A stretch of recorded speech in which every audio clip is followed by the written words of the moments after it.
Hey guys, how you doing?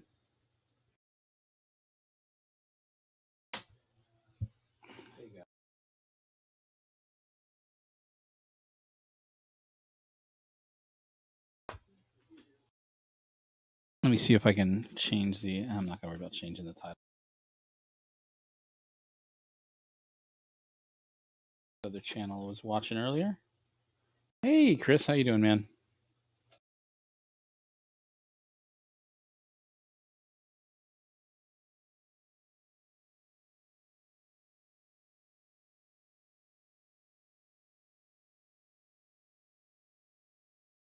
I saw that, Michael. Thank you so much, man.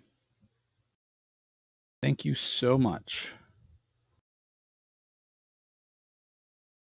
Out of what? Contenders. Oh, is that new one you were trying to tell me about? You hear my daughter, my youngest, behind me.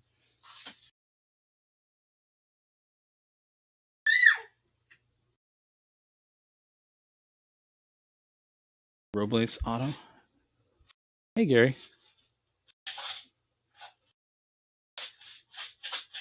No, so I didn't. I forgot to change the title. So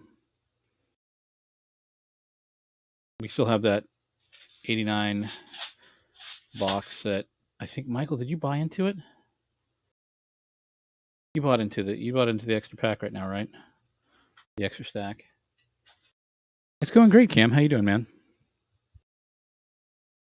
Contenders 87. So I still have that corner. And Michael, I don't know if you watched the Urban's break last night. He pulled two. He managed to pull two Griffies out of his box. So there's still a chance it in here. Oh, God, it's not even coming on streamer at all. The Robles, Victor Robles is pretty good. It's a 2011, so there's a chance of a Bryce Harper in there and Mike Trout rookie card. So I don't know if Mike Trout actually has an autograph card in there or not. So, Michael, let me know if you want this stack. If you want the ones out of a new box, you're gonna have to wait because I'm not gonna open a new box just for that. I want to make sure I'm selling out of the box I currently have.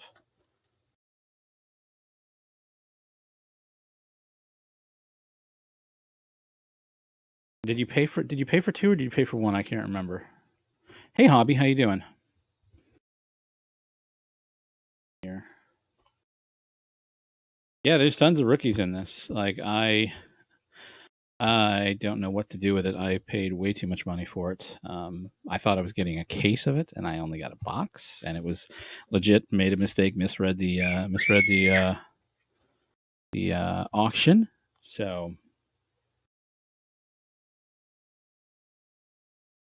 okay, so I've got these. It still has a chance of a Griffey rookie. Um, if you want to buy that, and it doesn't pull a Griffey, I'll give you a discount of the next stack. If you want to buy another one when I do the next box. Do it for like 40 for the next stack just for you. If you want to buy this one, then when I do the next box this week or next week, I'll give you a deal on the next stack for 40. If that interests you, kind of spruce it up a little bit for you.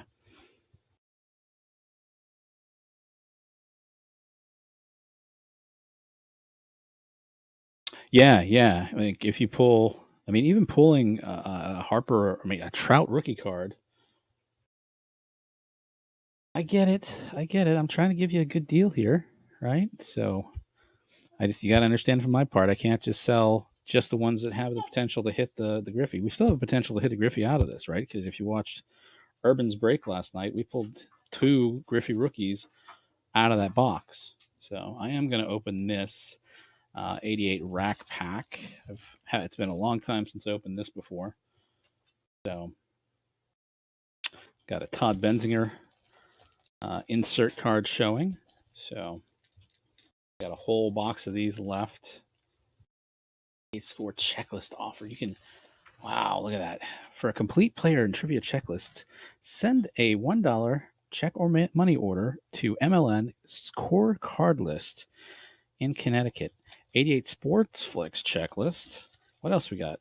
Major League logos pin, team logo pin, and Score 88 card plastic storage sheets. Only $10, guys. Hey, man. Yeah, no, that dude, that. You know, it's always interesting. I love being able to give back to the community, and I know Truth was messaging me all day that. So Cam, I don't know how to do that because this is an $1,100 box of cards. Um, I got to figure out what the right cost per pack is because it's going to be per pack. Like, there's no way that somebody's going to buy a corner at 250 or something like that. Yeah, Jabs is going live tonight. I think for what Heritage Prospects. I think so. 1 second.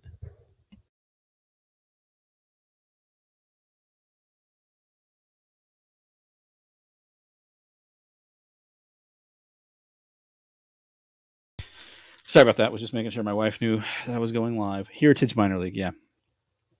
Yeah. All right. So let's see. Let's see. Drop these. There you go. Drop the trivia cards, which I'll give to my daughter, and she'll love the reflect. She loves the refractor sport flicky thing of them. So, all right. So, oh god, some of these corners are bad.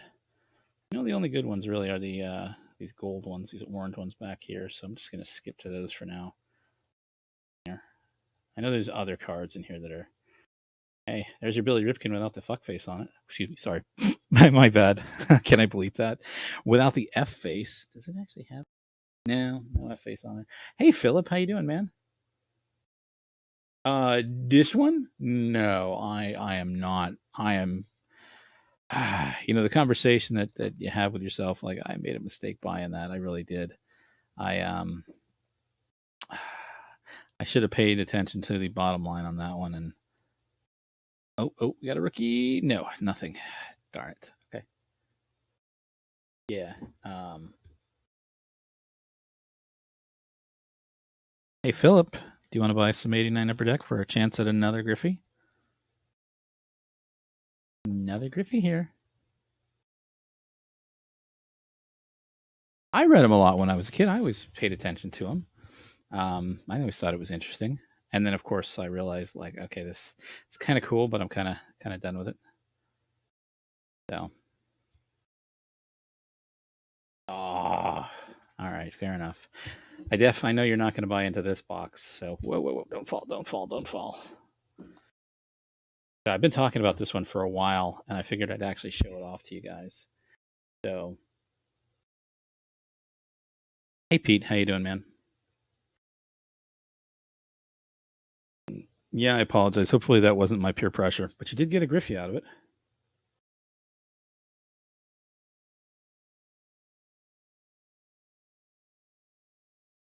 Yeah, I was looking at new stuff that I need to buy once I get this new job figured out in the probably next month or two. Hopefully, I got it all figured out. I generally try not to cuss on the air, so I apologize. Hey, watch the corners. So I've talked about this box for a while now. This is the 2011 Bowman Chrome Hobby Edition, one autograph per box. And hey, DJ, how you doing? I picked it up. I found it on eBay and doing research earlier this year, February March timeframe. Oh, you're right. I'm so sorry. Thank you for reminding me. And what corner did you want?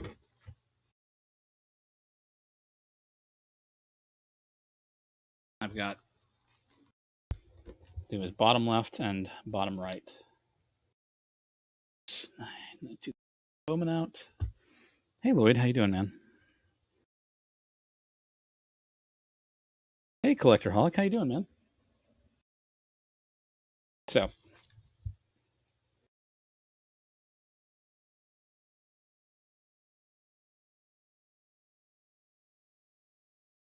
which corner did you want, Philip?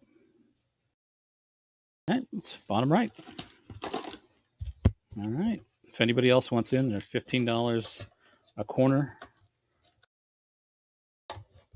shipped.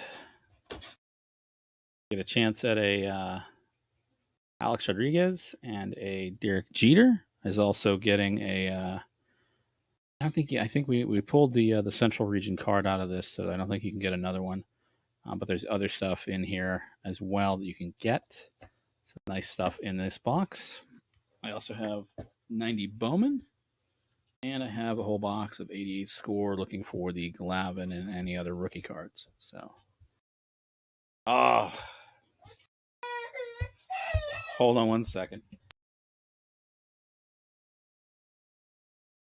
All right. I figured breaks and stuff was going. I figured Don was going live later, but that is what it is. Elkanon and I were going to be going live tonight to try out StreamYard, and I may, Urban, if you're doing it, if you're up for it, I will go through and get it. See if you want to get it working as well, and we can both go live over StreamYard and try a stream out tonight. And I meant to email you about it, but I need to get your phone number to WhatsApp you or whatever, because I assume you're in Canadian phones, so it's probably expensive to go back and forth.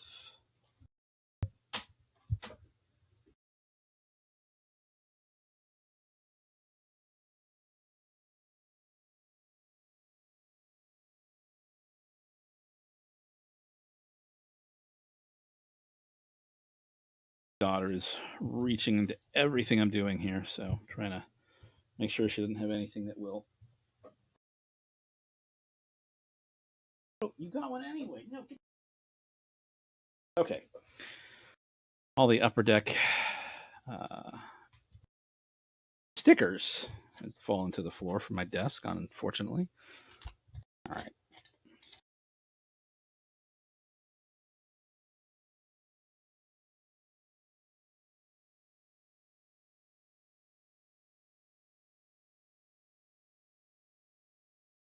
I also still have that 93 box of Upper Deck I need to pull out.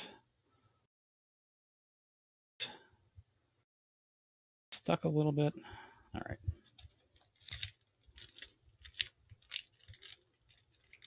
Hey, Big Country. Hear that nice crispness of these packs.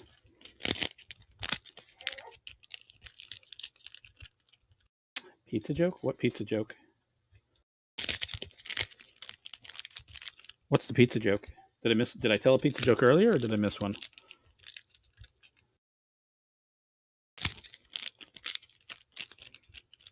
Okay.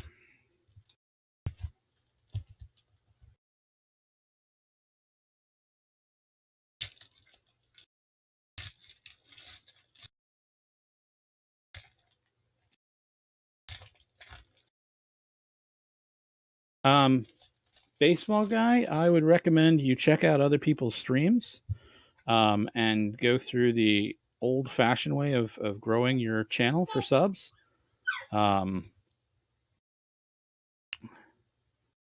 Not to sound shrill or anything like that. Like, some people are fine with it, but some people might take it the wrong way. So definitely check out their subs, comment and like on their videos and things of that nature, and go from there. It is his birthday though, so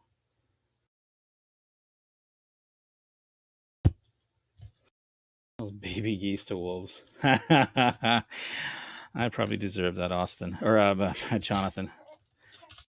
Your name always mentally syncs with Austin Farmer when I'm thinking of you when I'm talking about you. So I apologize. What pizza should I eat on Christmas? What pizza should I eat on Christmas, Camvet? It is my anniversary in a couple weeks here. Daughter's birthday in a couple weeks as well. Yeah, that too. That too. An Austin Farmer does live very close to you. Jesus crust. Okay, I can live with that.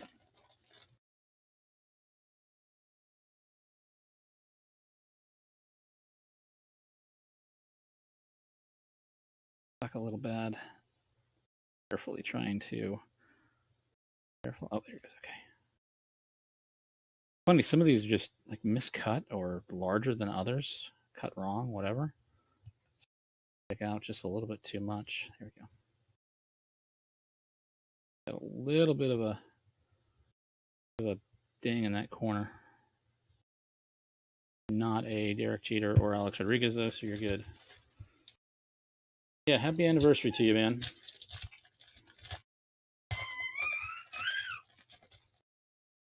Salami and pineapple for Christmas. That's a unique one. I mean, I guess that's basically like pepperoni and pineapple, right? All right, last pack, and we'll see what you got, sir. Yeah, no worries. How long have you been married? I'm assuming close to 10 years or more. I've never bothered to ask you anything really private than that, other than knowing your daughter's name, which is, I think that's probably, I generally don't talk about my kids' names or anything like that, just due to privacy reasons. Yeah, my daughter is not quite talking, so she's definitely vocal, but not, she says daddy nowadays, but that's about it. See what we get here for you. Oh, that's cool. We get dual Paul or Pat Mears cards back to back in there. Right. 9 years. Congratulations, man. Yeah, we're on 5 this year, so got a almost 4-year-old. She'll be 4-year-old near the end of December. Right around Christmas time. Oh, there's your electric diamond of Wally Joyner. Get these just sorted for you, and then I'll go through and make sure we take it. I take it a little bit slow to make sure you see everything.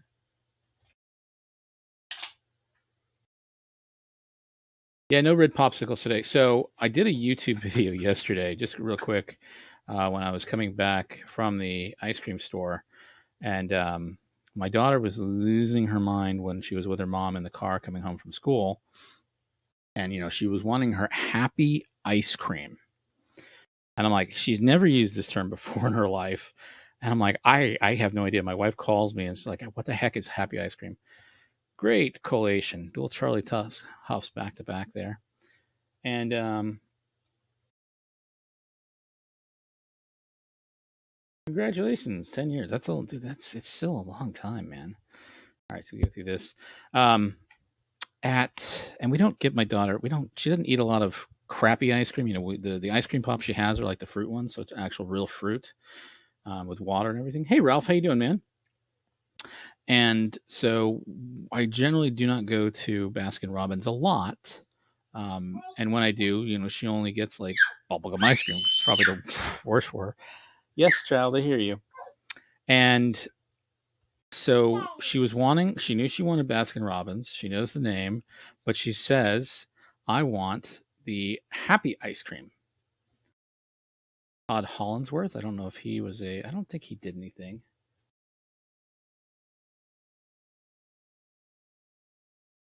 Hey, Elkanon. Thank you, man. I know you got your nieces to take care of, so no worries. Take care of them. Focus on the fam and everything like that. We got a Tim Hires. Another Wally Joyner non-diamond, electric diamond. Delano DeShields electric diamond. So I get her ice cream, and she's passed out with me. I carry her and passed out, and I think it's Bob Wickman's rookie card, Bob Wickman's second-year card, and she wakes up when I get her in the car, and she starts losing her mind. I don't want bubblegum ice cream. I want the happy ice cream.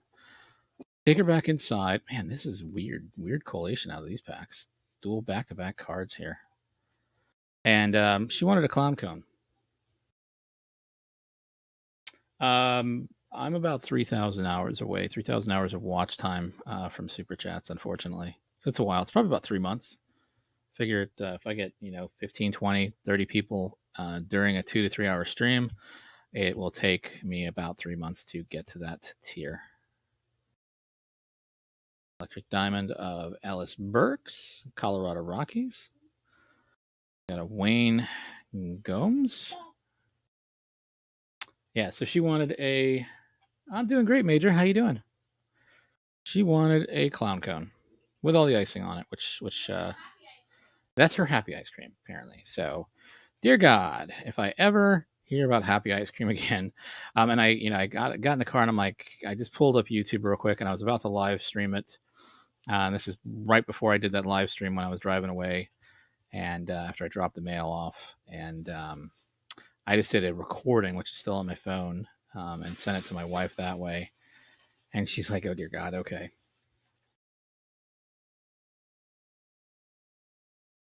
Yeah. So, weird. Dual.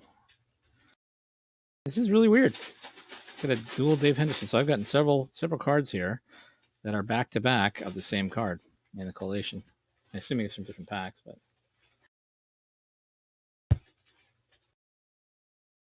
my daughter's 4, so she's. I mean, I guess she could still technically be considered terrible twos. These are really stuck together. But it was just that was literally Jermaine Allensworth, Electric Diamond too. Got a little bit of corner ding there. Melito Perez.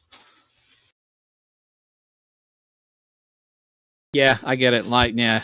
So when I started, if I can tell anybody the hits, the way to get nice Peter Cavella and Rafael Pereiros, the way to do it is live stream. Tim Belcher, Electric Diamond card. Live stream, live stream, live stream. Don't do videos. Don't post videos. I mean, if you do short, simple videos, I think Ralph will mention my daughter. Ralph will tell you, do some short, 10-minute videos, things of that nature, just to get, make sure that people are watching them and they actually can spend 10 minutes to watch them and they won't bypass them. Nice Greg Maddox. Oh, not sorry, Greg McMichael. I thought it was Greg Maddox for a minute there. Live stream, live stream, live stream, live stream. Yeah, short pre-recorded or debate. Like do a, in the morning, do like a 5-10 minute video talking about what you're going to do that night, and then boom, 2 to 3 hour video live stream, and you're good to go. And it's probably literally the only way you'll hit it.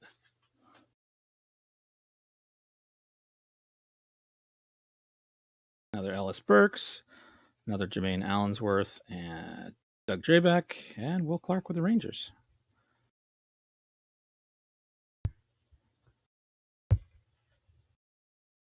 Hey, Clayton.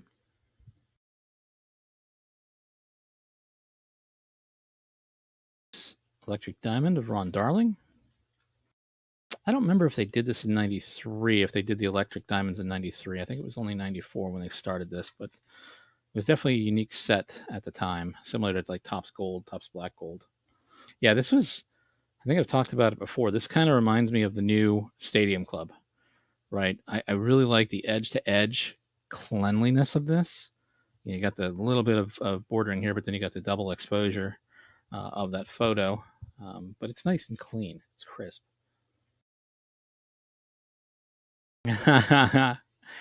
Just have that 1983 Fleer grit for like 3 hours. That'll go over well. I really wish that Upper Deck made baseball cards again. I think I was thinking about it the past couple of weeks. I think Topps has a monopoly. I don't know what we could do as collectors about it. Oh, good lord. There's a nice Ken Griffey Jr. home field advantage card running in the outfield.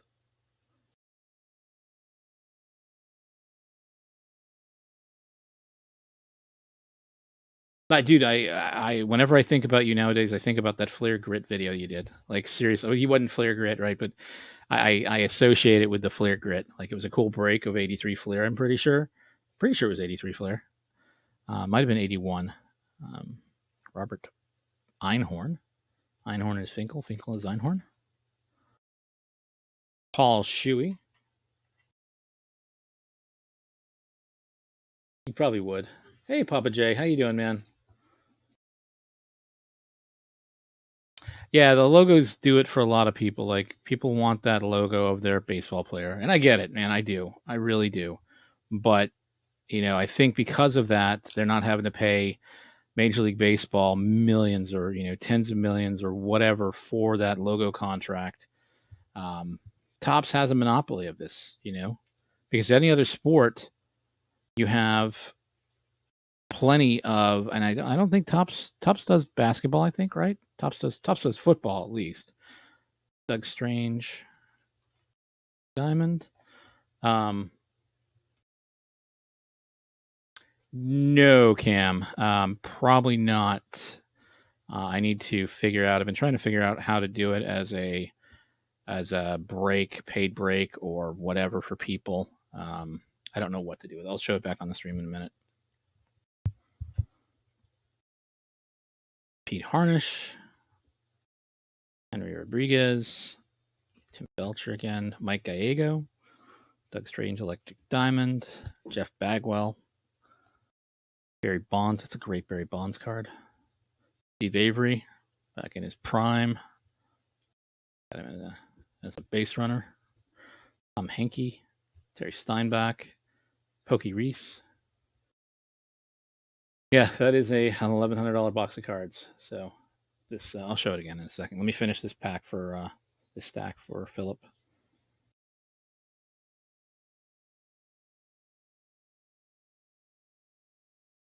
Dave Hollins, Mark Grace checking his swing.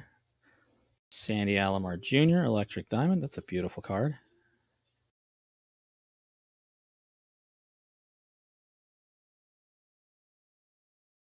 Hey, Breaks. Sorry, I didn't realize you were going live so soon, so I apologize for jumping into your time.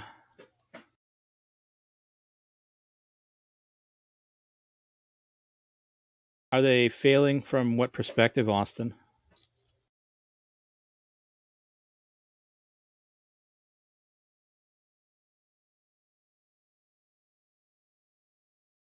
Sean Green. Is that Sean Green? Yeah, Sean Green. Running out of runway here on rookies. Let's see. I have realized that cases are the way to go for breaks. Do you mean?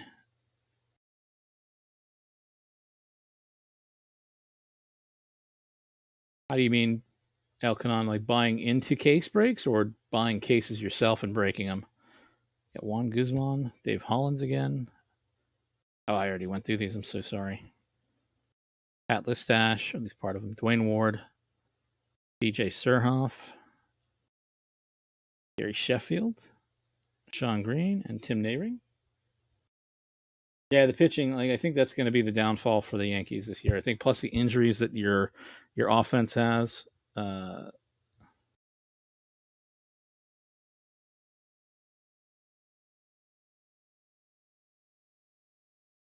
Yeah, absolutely. If you can afford to do a case of cards, right? Because it's going to be a couple $100 or more. That way you can have, do team slots, 30 team slots, and charge, 20, 30, $40 a team slot, something like that. And not too bad.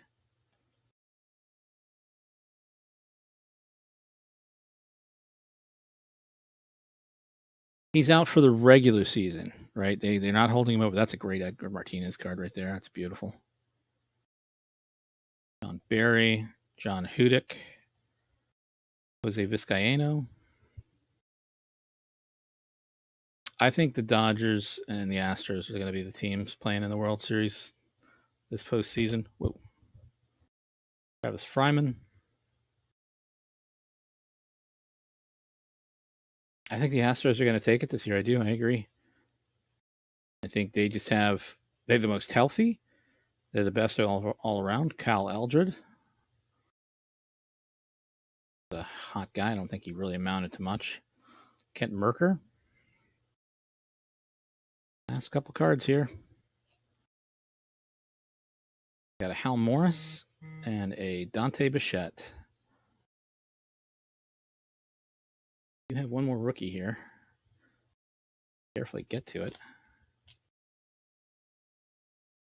Yeah, I think everybody's healthy on the Astros that I know of.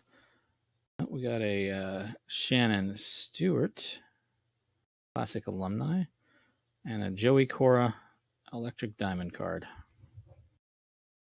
Yeah, best pitching staff. I think overall decent, solid offensive team. Sorry we didn't pull any good cards out of that stack. I am going to give you a pack of 88 score just for that. Hopefully, we pull a Gravin. Any position you want out of 88 score? I don't think there's any rumors about bottom left, top three down to pull a Glavin out of this, but got a fresh box here, so let me know. Let me know which one you want.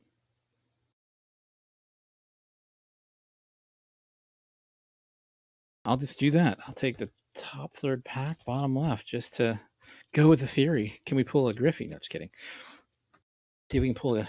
I was looking at the odds of this. Like the odds of pulling a Glavin, there's literally 3 cards out of these packs that have a chance. It's these gold ones out of here. There's literally 3 gold per pack. So out of 36 packs, there's how many is that? 96 cards total. Is that right? Yeah. No. No. Yeah. God, I'm bad on math tonight. I'm so sorry. I'm losing my mind. I do not have any 89 Donruss right now. Those boxes have been beyond crazy in price. I picked some up like 6 months ago, 8 months ago, or a year ago. I probably could have gotten them at $5 a pack, but they are no longer that way. There's a nice Barry Larkin. The BBCE boxes are now selling for over $50 a box. So as my primate picks of the week, if you guys have a chance to buy any 89 Donruss boxes or cases, do so now and hold on to them. Hey, Todd Lou.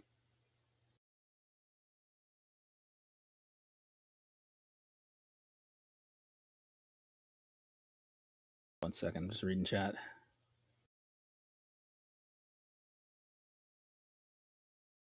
All right, last 3 here. Dennis Rasmussen, Gene Garber, and Jeffrey Leonard. No, what's his name? No Glavin.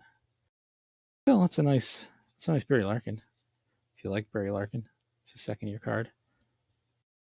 Harold Reynolds. I didn't realize Harold Reynolds had a ton of stolen bases. Harold Reynolds had 60 stolen bases and led the league, the American League, I think, in 1987. Crazy.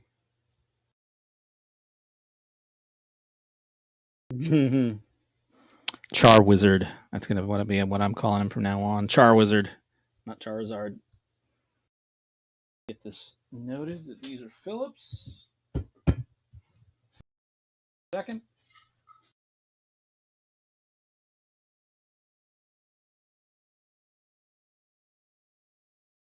Okay. I'm just gonna open a couple more. I like Char Wizard.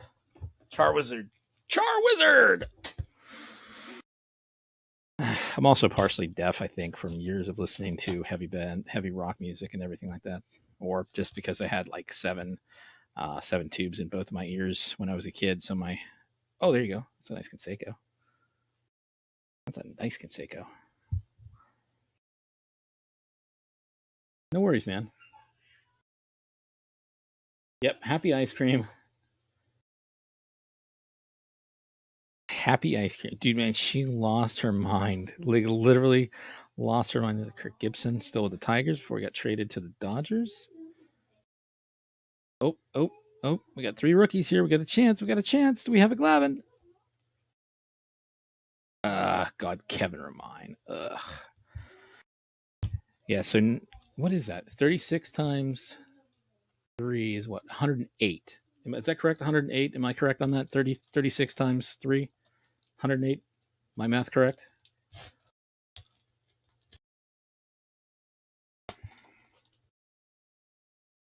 I'm sure there's some mathematical genius here that he signed with the Dodgers. Yeah, okay. So out of that, some math genius can tell me what the actual reality of the chance of pulling a Tom Glavine rookie out of 108 cards in a 36 pack box. Hey, Tim, how you doing, man?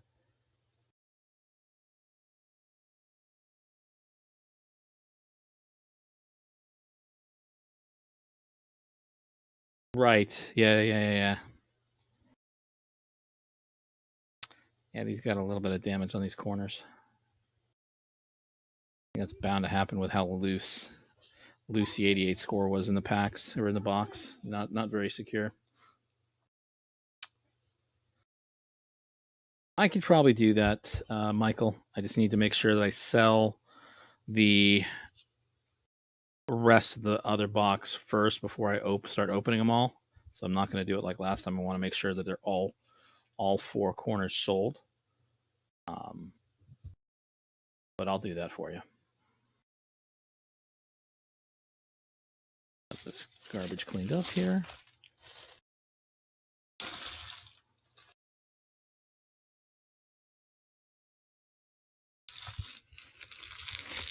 Yeah, like that does not sound like you got to go through. So out of that, you got to have, and it's the cards are at the back of the pack, right? So they're going to get dinged up or have a chance of getting dinged up. Pulling a really nice Glavin rookie card is really hard, I think. That's fine. So I'll open these. Once I see the PayPal, I'll open this stack, and then I'll focus on if anybody wants to buy into an 89 Upper Deck box. 1 second, folks. Hold on.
All righty.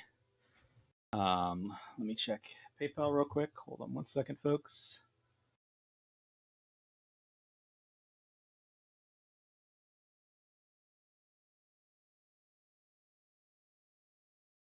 All righty. So I've got this box of 2011 Bowman Chrome, Bryce Harper's rookie. What's his name? Mike Trout's rookie. I don't know if Mike Trout actually has an autograph in this. I know Bryce Harper does. Um, it is an $1,100 box of cards.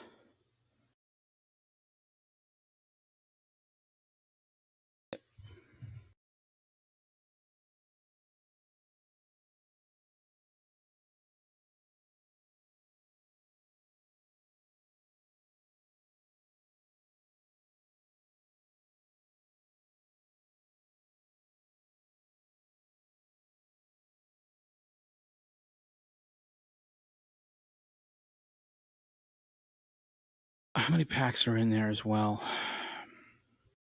I don't even know how many packs are in here. 18 packs, 4 cards per packs. Oh, God, this is definitely needs to go on like the Autistic Family Jonathan H. Live stream of poor decisions made.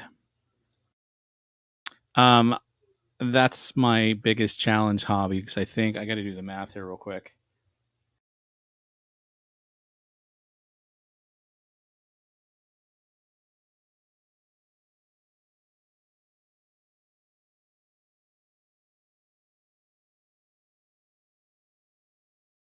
Hey, Alan, how you doing, man? So it would be $50 a pack, basically,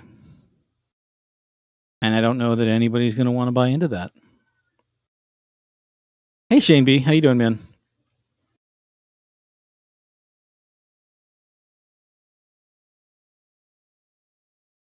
So I'll ask you guys for feedback.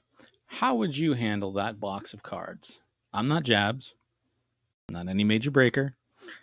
I made a mistake. Now I didn't pay 1,100. I paid just under that, probably about 1050. Sell it to Eric. You think Eric would buy that for 1100?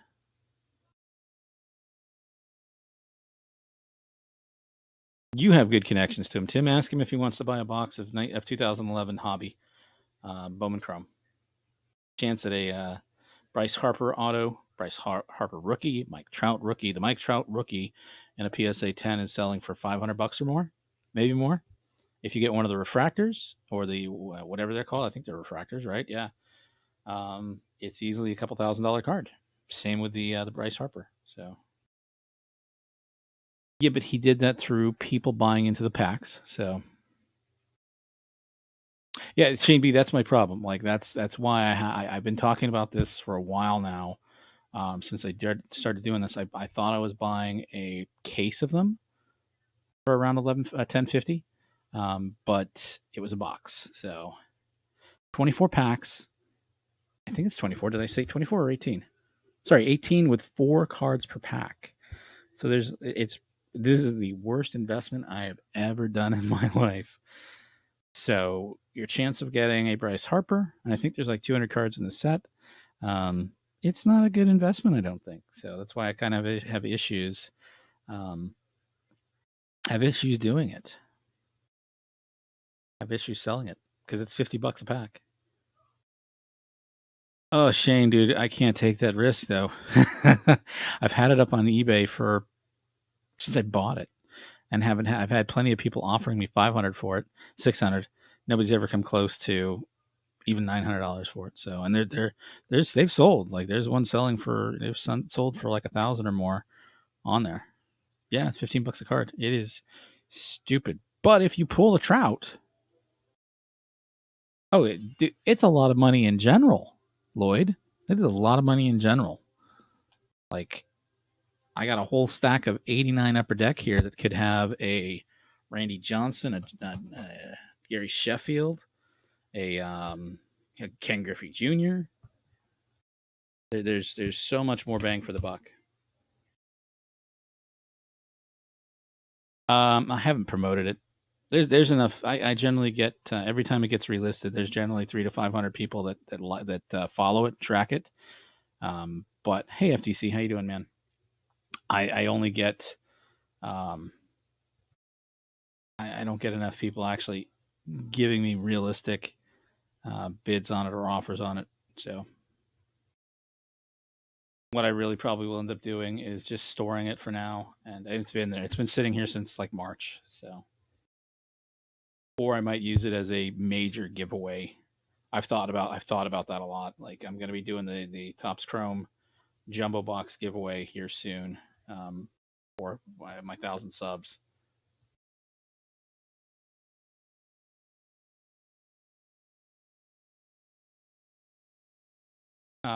Michael, I'm still haven't seen the PayPal come across. I'm just waiting for that. While I'm waiting, so I do have an extra box. Pull this up on the stream. Let's get some of this stuff out of the way. Got my last stack out of that box. I've got this other box of 89 Upper Deck waiting to go. Yeah, it's my regular email address. It's on my about page. Oh, okay, Michael. So we'll wait for that then. When you do it, I'll break those for you. And so if anybody's interested, I have this fresh new box of 89 Upper Deck. We did pull one Griffey out of the previous box. There may still be a Griffey out of these. So I've got 3 corners for sale at $50 a corner. So if anybody's interested, 89 Upper Deck, $50 a corner, chance at a Griffey. And I'm curious to see if the bottom left corner, pack 3, has the Griffey, because we've been seeing stuff like that lately. Anybody's interested while I'm waiting, I'm going to open up some 88 score still.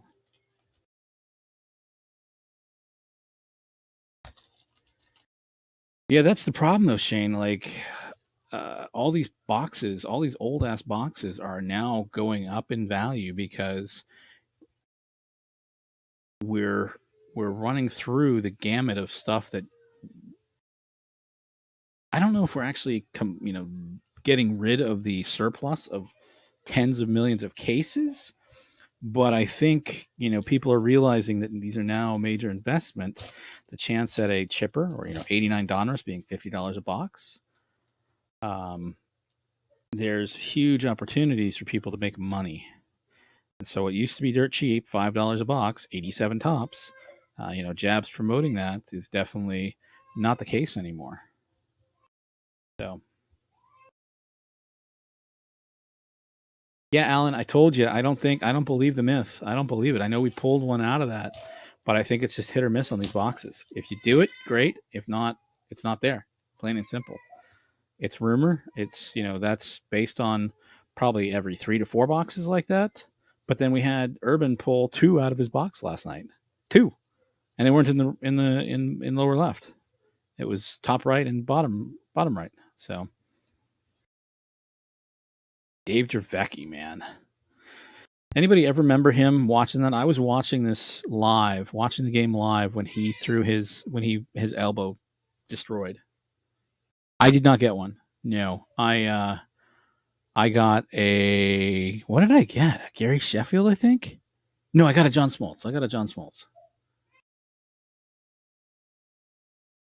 Yeah, he did. He did pull that. He did pull those Chipper Jones out of 91. So my other Primate picks for the week, and I really should have named this stream Primate picks. So if you guys are into investing, not just collecting, but investing, right? That's why Primate picks is about. Old boxes and cases of cards can still be purchased relatively inexpensively right now. Okay, relatively inexpensive. 88 score you can still pick up for less than $5 a box. Chance at a Glavin out of there that'll sell for 75 to 100 is decent. It's not great, right? I just did the math. It's one per box. It's 1 out of 108 cards you can get. Like even there, like I didn't even get 3 out of them. I got 2, so it reduced that number. 91 Leaf, 90 Leaf. You can still pick up 90 Leaf for I think $60 a box or less for Series 2. Oh, I'm sure, Alan. They did that anyway, right? Like I'm sure there's some correlation math that is actually realistic based on sheets and stuff like that. I'm sure we've all heard that rumor about Upper Deck producing sheets upon sheets. Oh, come on. No, nothing. Oh, that's a nice one. Rick McGuire 87. This is the breaks home run rookie record. 49 homers, which has now been beaten by Pete Alonso, who hit 51 today, and 2 years ago by what's his name, the Yankee, Aaron Judge.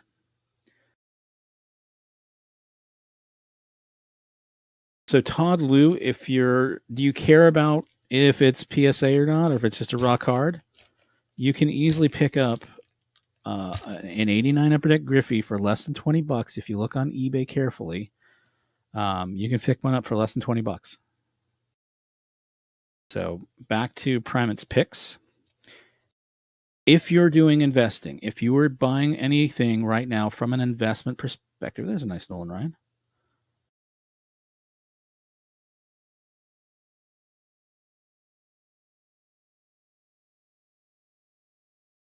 Put that in Philip's stack. I don't know if Philip collects it or not, but he's getting a Conseco as well to make it easier for him buying into that and not getting anything decent. So, yeah, Todd, if you're interested, buy one, check eBay. You can easily pick one up for less than $20. I think I picked up a couple for like $12 earlier this year. I get it. Focus. Stay focused. Stay focused. Back to my advertisement. So, 89 Upper Deck, $50 a corner.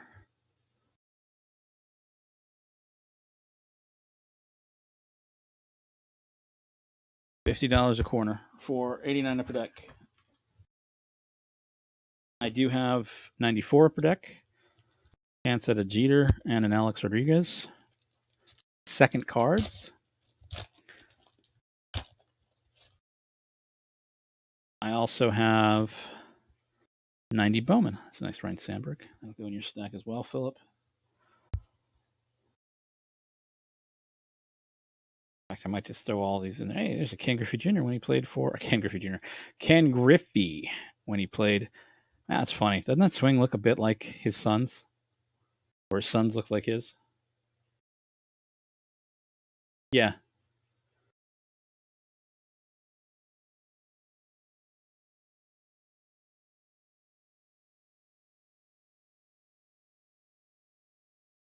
Thank you, Tim. Ugh, God.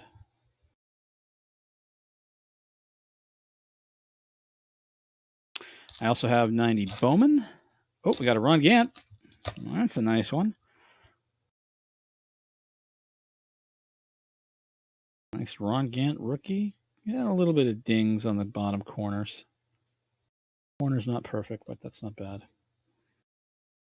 Dave Clark in front of him.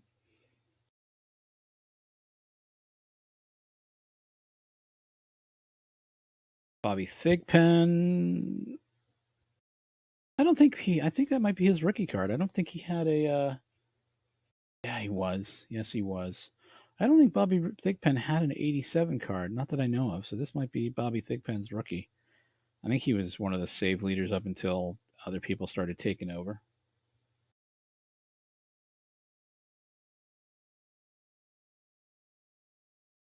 Kurt Manwaring. Kurt Manwaring was supposed to be the next up and coming guy as well, like the next Gary Carter. And that never happened. I saw Breaks and Stuff did a. Oh, is he 87 tops traded? Okay. So that would be his XRC card. So that would be his real rookie card then, right? Based on the old standards. Nice Mike Schmidt. Man, these corners are a little. Some of these corners are a little soft. There's a Matt Williams. I think Matt Williams had some. I think he had one or two base cards in '87, but most of them were traded or update cards.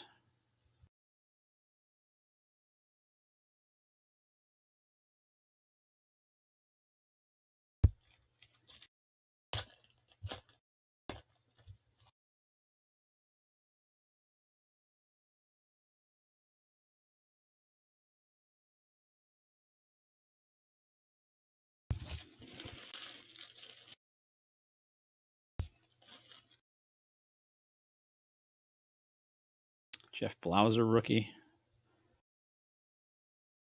Dave Magadan. Doug Drabeck. I think that's Drabeck's second year card or first actual card.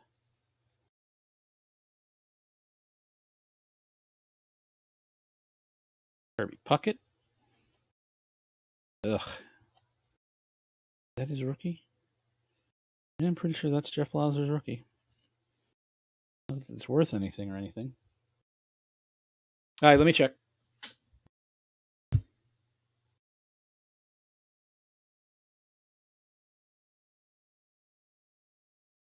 I did, Michael. All right. I did.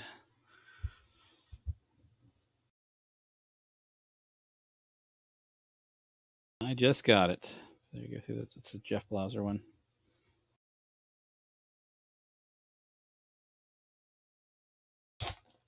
Hopefully you didn't do it while you're driving and risk your life, because that would be very bad. That would make me very sad. No worries, man. Let me finish up these score real quick and I'll get into them. All right. Anybody watching interested in 89 Upper Deck?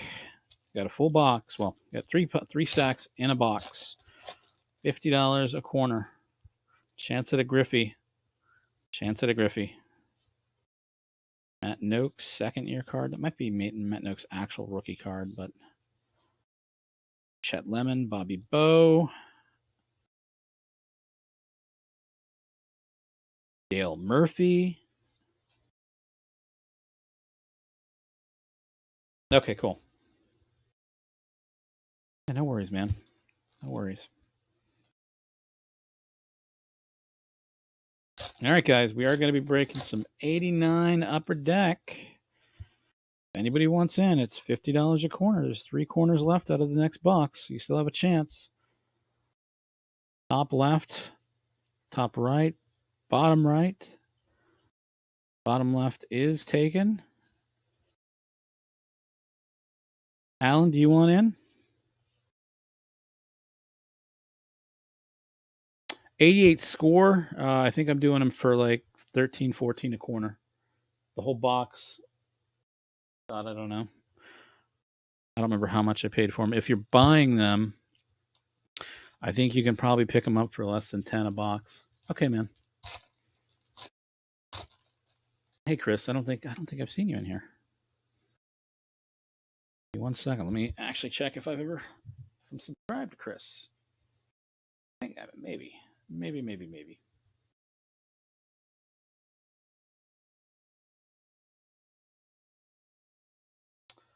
I am not. All right, I just subbed to you, Chris.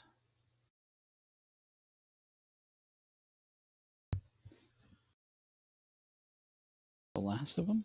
Yeah. All right. Yeah, no worries. Appreciate you coming in.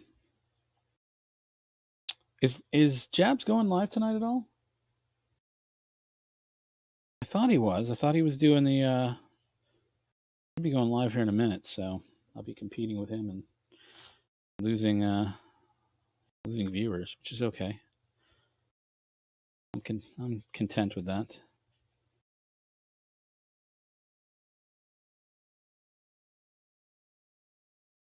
Okay, well, it's even better for me then. Even better for me. Oh, another Jose Canseco. Look at that. Oh, that is nice, man. I always like Canseco.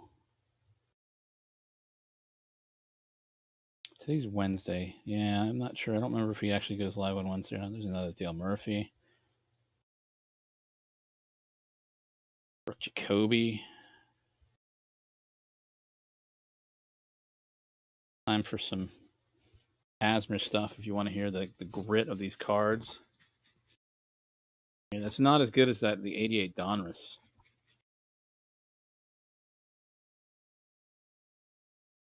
Alrighty, so we're going to take a break from 88 score, and we're going to pull up a corner of 89 upper deck.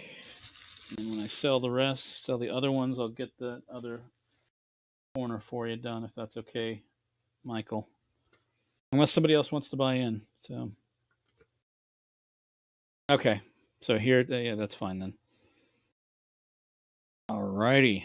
Make sure I got 9 here. 1, 2, 3, 4, 5, 6, 7, 8, 9. All right.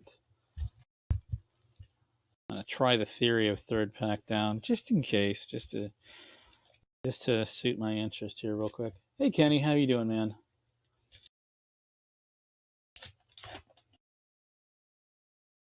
Love these cards, man. These were my favorite. Like 90 upper deck was really cool as well.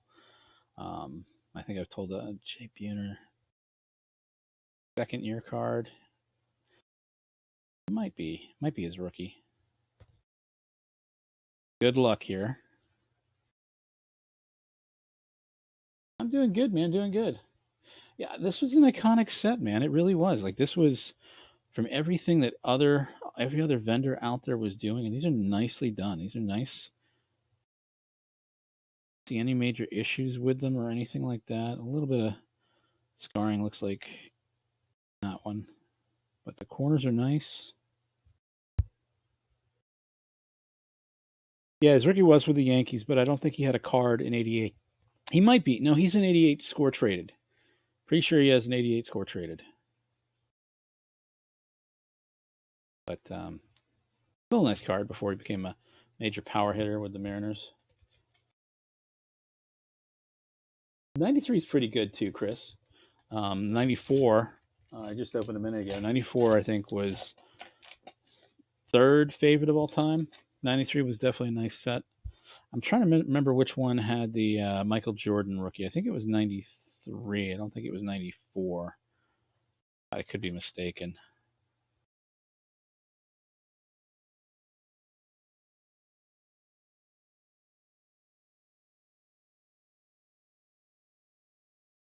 Oh, there's the man, the myth, the legend.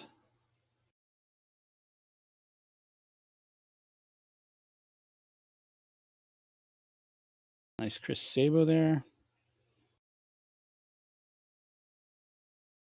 Wade Boggs. Surprised he didn't have some chicken with him. Greg Brock. Old Corky himself. Yep. Did he have... Hold on, let me double check. Any Dykstra. No, you can see him. He's got him on. The card's very dark. He's definitely got those glasses on. He always wore those glasses, those goggles. Pack.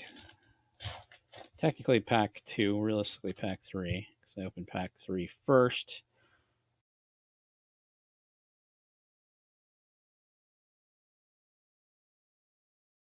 Darnell Coles. Jose Uribe. Ain't any rookies yet. Yep. I actually pulled one, or I had one out of another box. So this is what the Randy Johnson rookie looks like.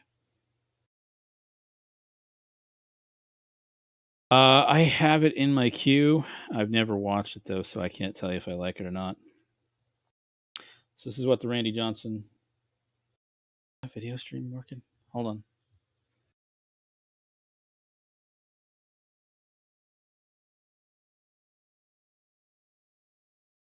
My, what do you call this, Frozen? Give me a second. Let me refresh my screen.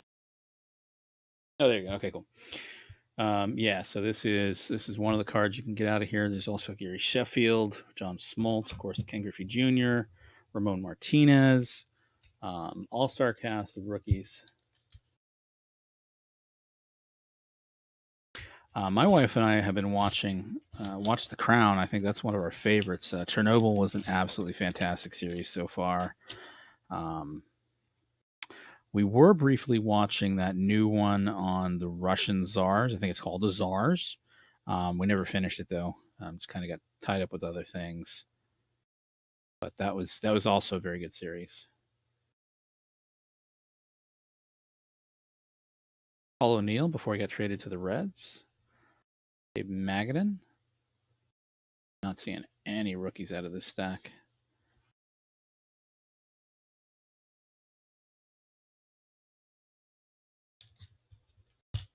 What's in that? What's that video of, or that YouTube stream of?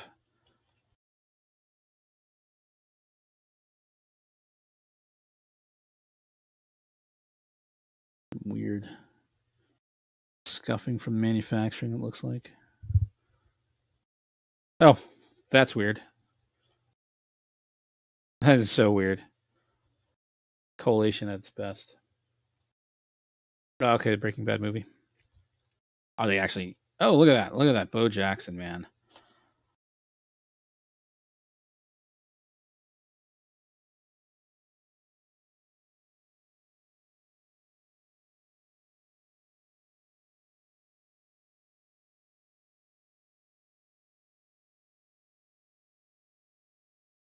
Mike Greenwell, he was supposed to be the new guy for Boston and lead them to the pennant, the World Series, and that fizzled out. Him and Ellis Burks. Goose Gossage. Got Andres Galarraga. Definitely got some. Hey, Isaac, how you doing, man? Thanks for stopping in. Bo on the base, yeah. I imagine as an up and coming product, up and coming company like that, they didn't have necessarily the best. They didn't. Topps probably had Topps, Flair, Donruss, and Score being an upcoming new one in the bunch. You probably didn't have the best photographers out there for your team right away, so you were having to pay top dollar, so you got what you got, right? And that's probably these are all either late '88 or another Dwayne Ward. That was weird. That one's really badly cut. They were all probably at the beginning of the spring training in '89. So, how you doing, Ryan?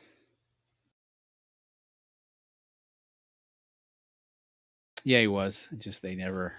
It's always funny when you get teams like that that have had storied histories and are constantly trying to rebuild. Um, Going through that, trying to bring in new hot rookies, and then they either just don't pan out or get traded away or start doing really well. I mean, that's why I'm really surprised that Mike Trout is still. There's a nice Ryan team checklist. I'm surprised. There's a nice George Brett too. Surprised Mike Trout is still with the Angels. Like, I get it, $440 million, but I don't think that he's going to do anything with that team. Or I should say, the team, even with him, is not going to do anything.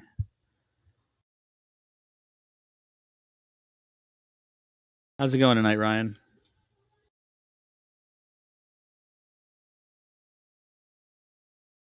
Second to last pack here.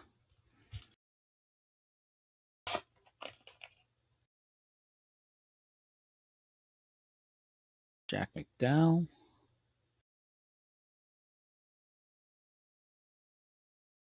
Okay, finally got a rookie, Ray Palacios. Got a Jose Canseco American League MVP card.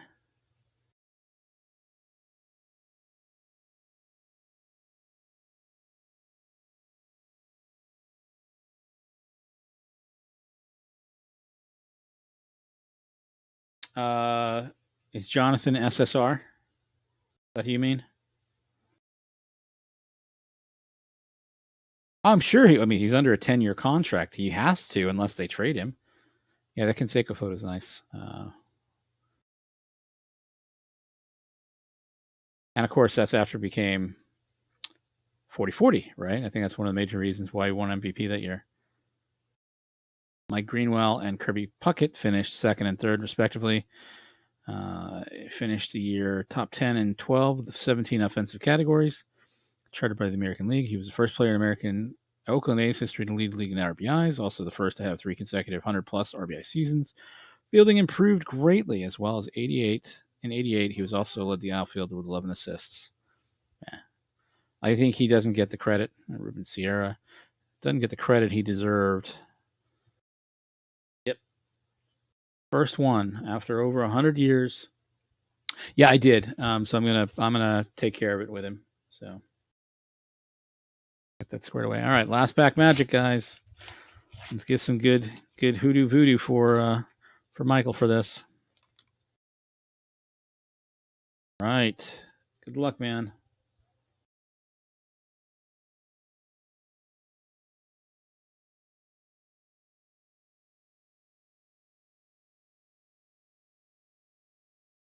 Come on, come on, come on. Nope. Nothing. All right, Michael, I'm going to give you some 88 score packs.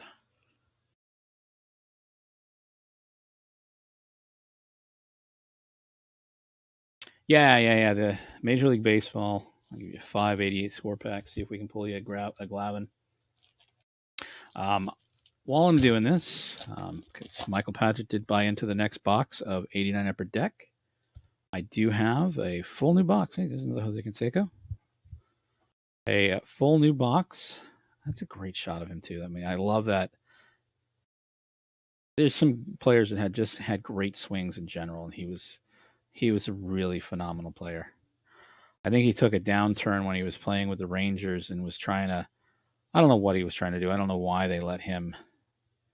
Dale Murphy, the guy that didn't get his due. Kurt Manwaring. One second, ladies and gentlemen. My sister's calling me. I'll be right back. Hold on 1 second.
Sorry about that. My sister was calling me to let me know my dad came out of surgery okay. So he had a issue with one of his toes, and being a diabetic, you probably know how the rest of the story goes. But he's doing good, so that's positive. Nice Ryan Sandberg. I always like that Ryan Sandberg photo. Positive, good thing. So good vibes going on.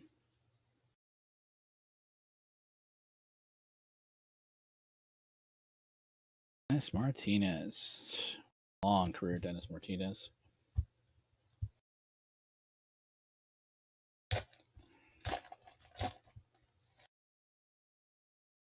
Yeah, I appreciate that, Kenny.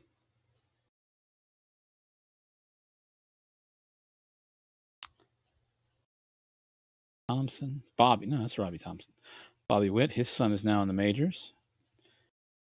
These cards are picking up value, so it's another Primates pick for the week. If you're interested in a new up and coming potential star, Bobby Witt Jr., his cards are starting on the rise, so get them while they're hot before they skyrocket like everything else. I think I've mentioned before. That's nice. Roger Clemens and Fred McGriff. That McGriff has a little bit of a ding in that corner, a little bit of corner damage. I think we've all seen the Wander Franco cards drop in price significantly. I would highly recommend, if you're holding on to them, sell them while you can. He may be a good star next year, a year or two when he actually makes the majors, but I don't. That's a nice Don Mattingly. Nice George Brett. Oh, look at that. He's about to. I think he's missed that ball. I don't think he's going to crush that ball at all, but that's a great. Love the balls and the action in the shot right there. Jim Rice before he retired. Keith Hernandez. Mookie Wilson. Bob Melvin. There's Ellis Burks. Bill Buckner.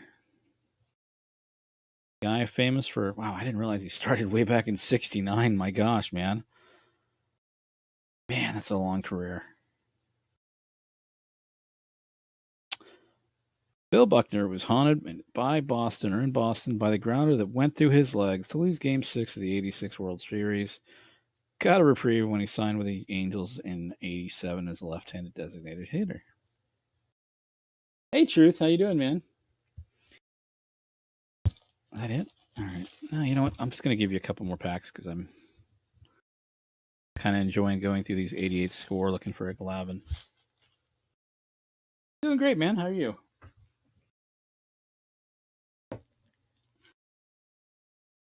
I'm sure. I never thought about that. I didn't even think we could probably look at the backs of these and see if there's anybody on there, but I'm not going to do that. It's not my type of stream. I consider that pack searching, so I'm not going to do it. Hey, Philip, man.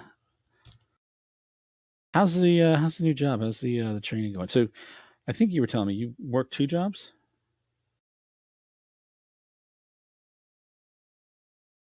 I did not know Bill Buckner. See, that's the sad, unfortunate thing, is that Bill Buckner, John Wathan was a stolen base thief, man. He had a ton of stolen bases, and he's just, written off because Eric Chaps pulled like 81 cards out of a 81 Donruss box or something like that, or whatever box it was. I think it was 81 Donruss. Last night was a lot of fun. Last night was a ton of fun. Harold Reynolds was I didn't realize Harold Reynolds had a ton of stolen bases. There's a nice Danny Tartable. Rookie year was 85. He's an 85 Donruss. I'm not sure if he was 85 Fleer as well. John Cagliosi. Cangelosi. Did I say Cangelosi, yeah. Hey, here's a famous guy. He's just retiring as the manager for the San Francisco Giants. Look at that. Now, he had a long career too. He's been in the majors since 78, so 41 years. That's awesome. Oh, there's a nice card. McGuire and Matt Noakes. Yeah, Matt Noakes was that future up and coming guy. And Probably because he played in Detroit, and Detroit was terrible back then. Yep, San Diego Botchki. How do you pronounce it? Baki? Bocce? I have no idea how to pronounce that last name, and I don't want to screw it up. Nice Ricky Henderson. Oh, here you go. Mike Schmidt, man, he was such a phenomenal player.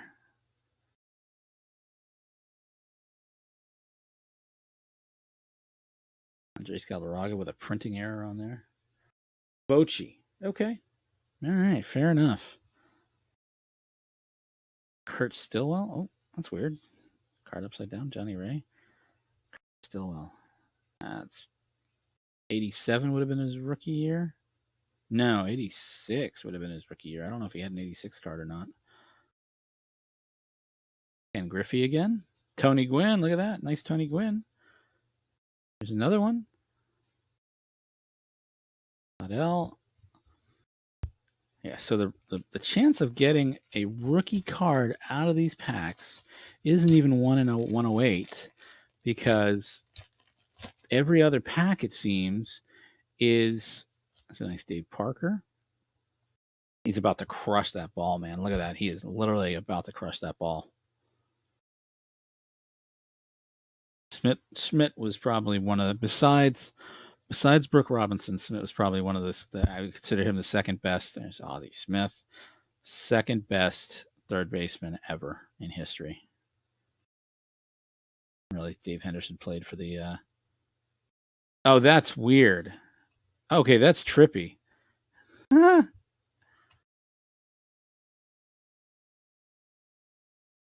You literally failed completely. Score.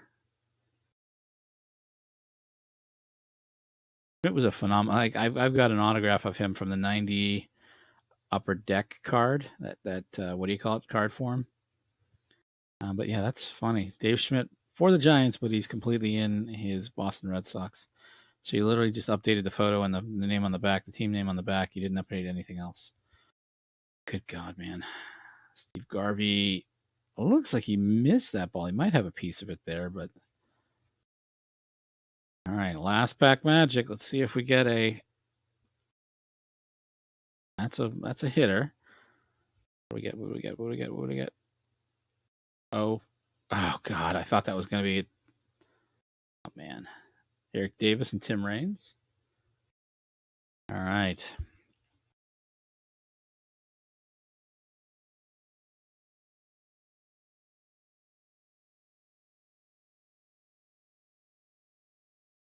All right. So I'll ask again. I'll put it up on the screen real quick. Hold on one minute. Let me get all these stickers out of the way.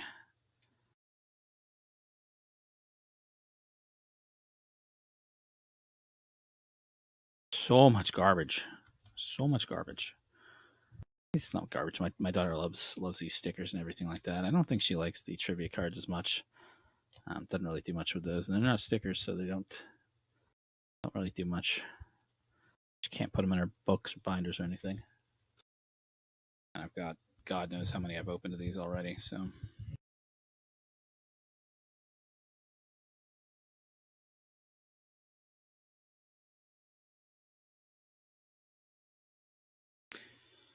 Got another stack of that. All right. So, if anybody wants in, I've got 3 corners of 89 Upper Deck at $50 a corner. 1 corner is already sold. You have a chance at a Griffey, Gary Sheffield, Randy Johnson, John Smoltz, Ramon Martinez. Trying to think any other phenomenal star from that year. Obviously, the Griffey is the big one, but all the other cards are selling very well.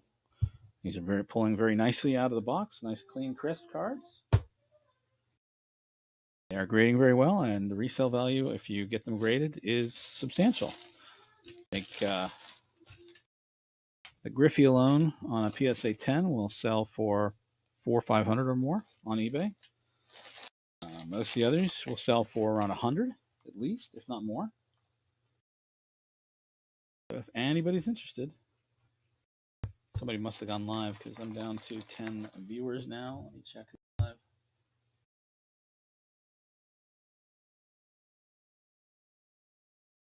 Urban's live. Gourmet. I need to watch Gourmet.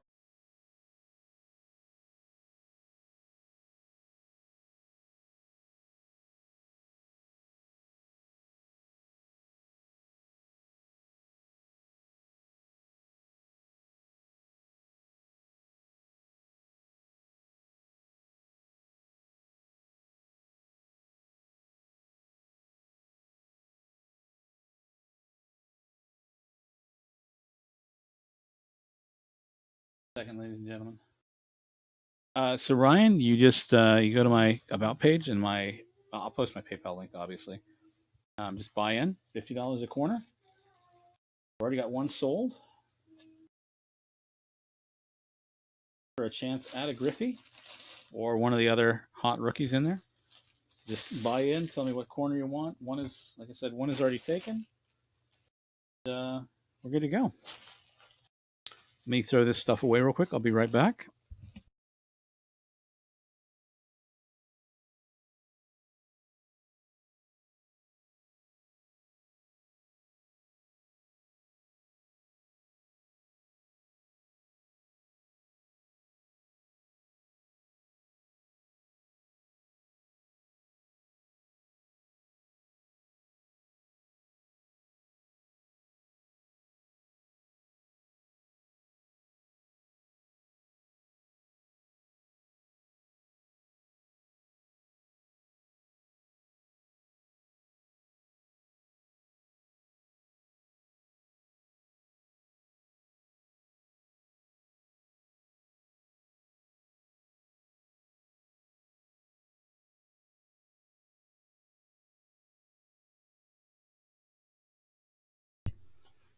Paste my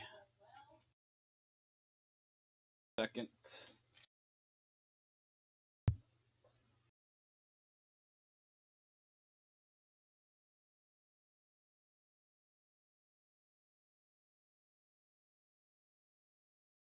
All right. Cards for Michael again.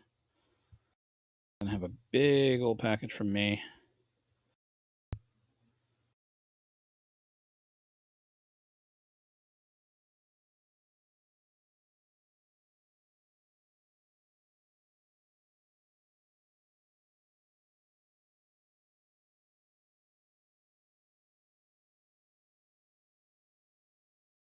All right.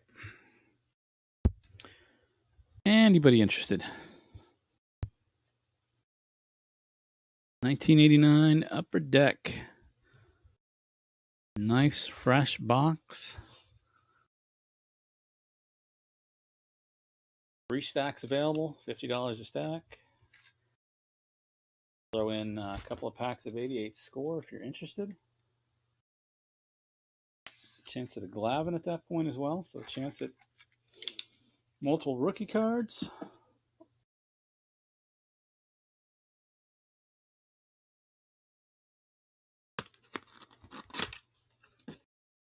A nice pack freshness.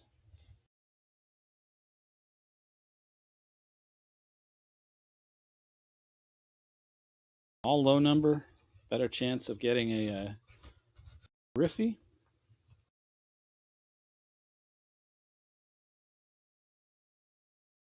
Carefully. You pull a nice Randy Johnson as well.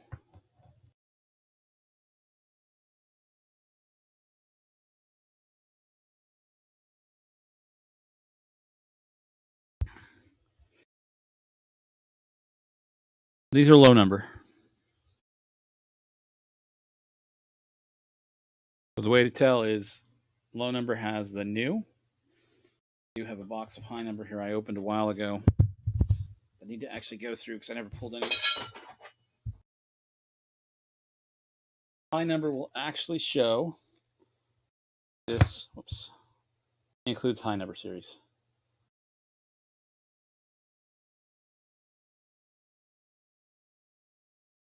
So that's the major difference. This is a box I've already opened. This is a brand new box.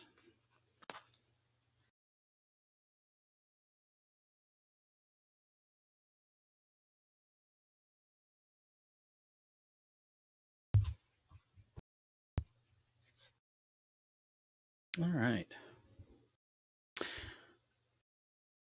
No, my I had my dinner plate with my fork on it next to me, and it slipped from the cushion that I had it on onto the floor. The fork did. So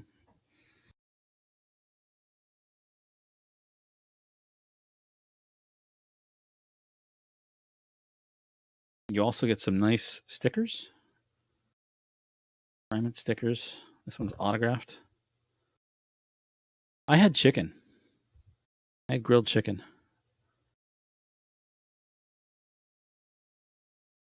Been working on fasting, so try to eat just protein for a while and cut out a lot of the carbs and bad stuff. What about you? What'd you cook for you? I can't remember. What did you say you cooked for your wife? Pineapple chicken and rice. That sounds amazing. Does sound amazing.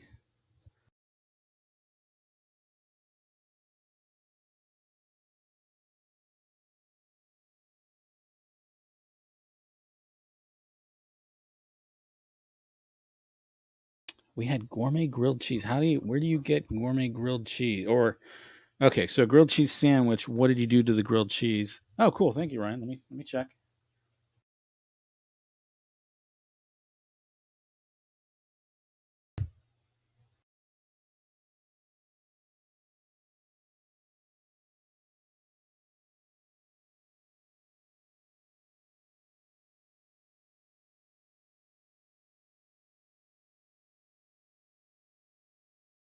Cool.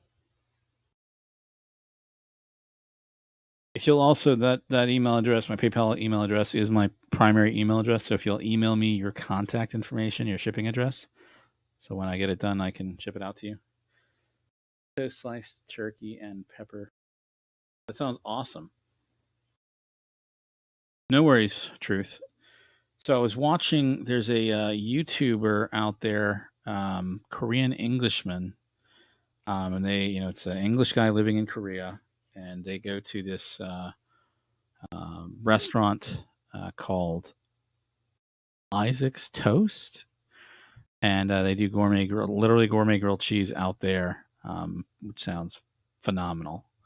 Um, Interesting. They like literally make the pour the eggs out onto a whole griddle and then slice them into squares, perfect size for the toast, and or they put it into the griddle thing that's square, perfectly, the right size for it and everything like that, and do that setup, and then do all kinds of meats, proteins, vegetables, you name it, cheese, sauce. Oh my god! Like that's why I was watching. I had it in the background when I was talking. I think it was the last time I was talking, and or no, I was watching Urban Stream doing the 89 Upper Deck, and I'm like, oh my god, they were having tacos. And I'm like, I'm craving Taco Bell now, which I didn't go get Taco Bell today, but I might go to the Bell Street burrito place we have around the corner from us and grab a burrito tomorrow. Because yeah, like my god. All right, really don't want to open these until I sell the other two packs, or the other two stacks, because the likelihood of somebody buying in or not buying in after a Griffey's pulled is low.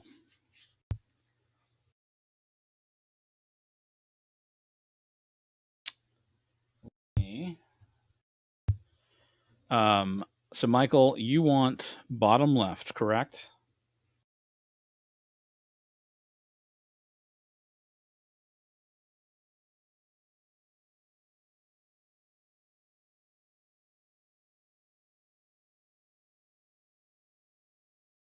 Ryan, what corner do you want?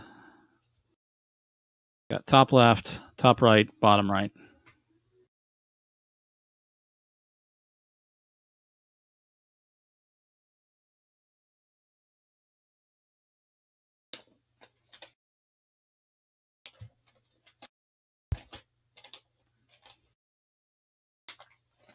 Bottom right.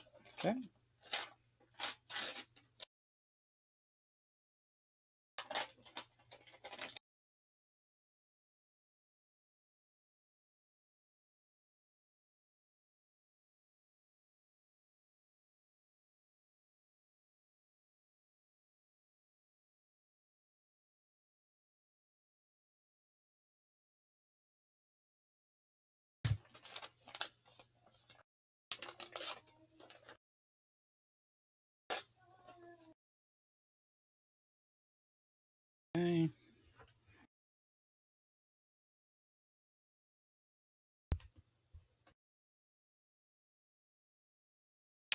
Nice packs.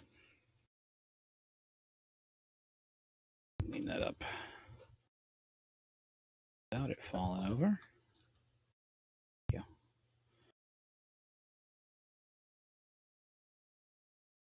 It's luck of the draw. It really is. Like, the ones that Urban did last night were right. Top right, bottom right had them. Top left, bottom left didn't have anything. So I don't. I think if you get a box that has it in the correct order that everybody speculates, it's bottom left, pack 3. I'll believe some of the hype around that rumor. But realistically, I don't think. I think it's these were supposed to be pure collation, or let me say it this way: depending on the order out of the case these came from, there might be some truth to that rumor. Hey, Major League Hats, we're just trying to sell up the rest. I've got two stacks of these 89 Upper Deck left, looking for the Griffies. So if you're interested, let me know. Just trying to get these. I got 2 of them sold already, and just trying to close this out. If I can get this open tonight.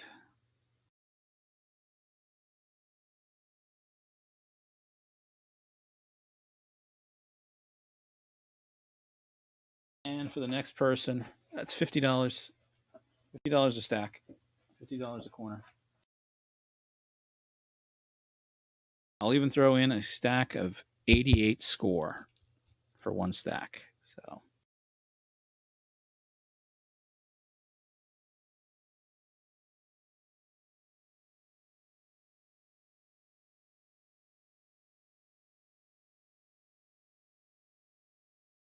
chance at a Glavin rookie.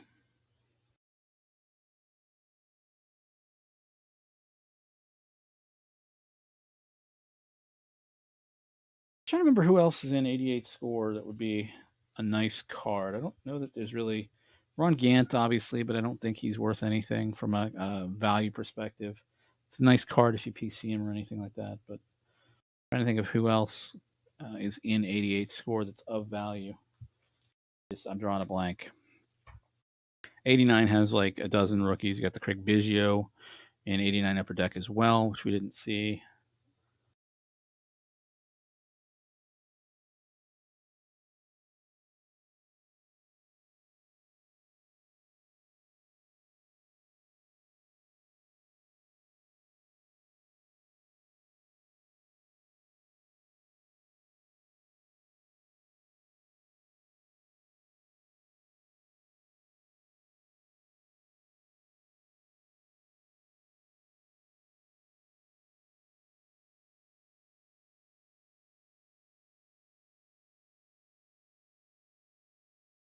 I don't know who else is watching. It shows 12 watching right now, but I think people are in other people's chats right now, just sitting in here. So the truth.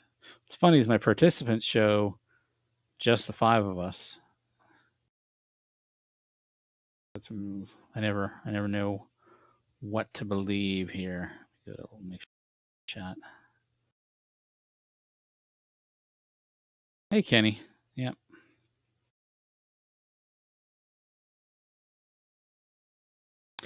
Yeah. I think technically Ken Caminiti, you're right. Ken Caminiti. I think Matt Williams technically was 87 most of his rookies. But yeah, we did pull that Matt Williams. I'll tell you what, Ken. I'll even sweeten the pot here for you. I'll make it really. Sorry, Major League Hats. Make it even sweeter for you. Buy a stack and get a stack of 90 Bowman as well for a chance at Frank Thomas.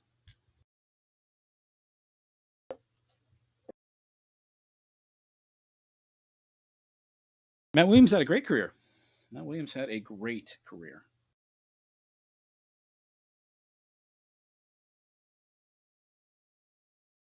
Deal on the table. $50 for a corner. There's 2 corners left.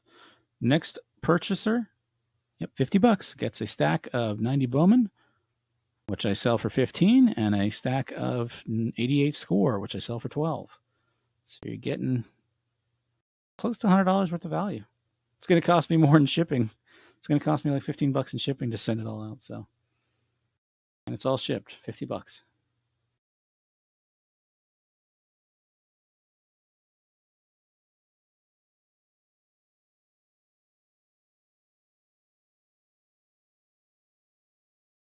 It's a hell of a deal. I'm paying you to take these off my hand.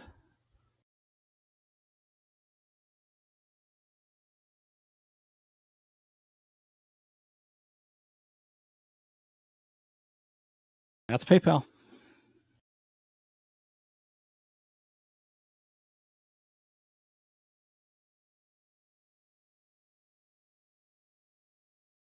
Anybody else live right now?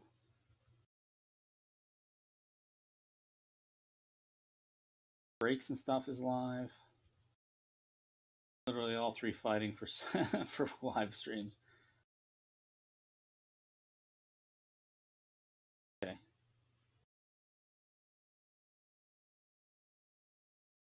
No worries, Kenny.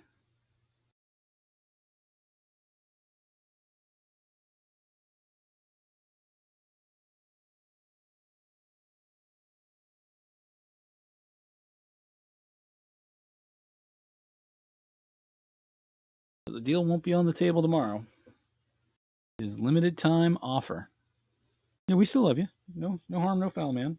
We know how it is. Trust me. Like I remember. Yeah, I don't know Buck City. Which one's Buck City? I don't know if I've ever watched him. I don't think I've watched him. The name doesn't sound familiar.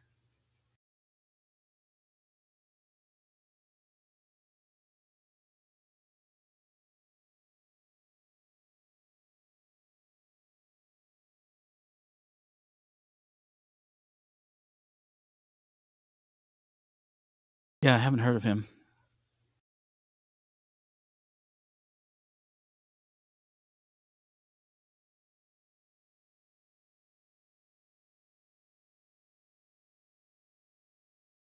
Back in the Game Collecting just came on as well.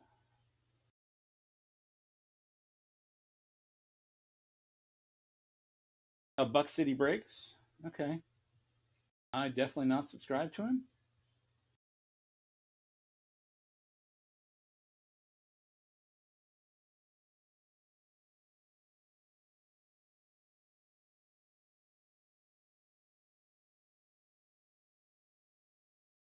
Yeah, Urban and Breaks are both online as well. So yeah, I appreciate that, Ryan.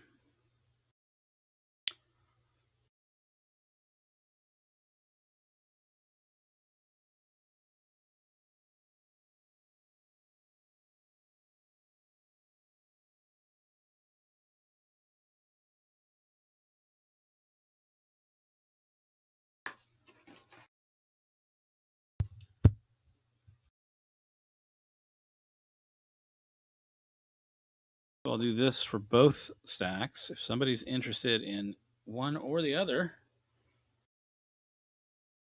do the 94 Upper Deck, the 90 Bowman for the other stack. That's a solid deal.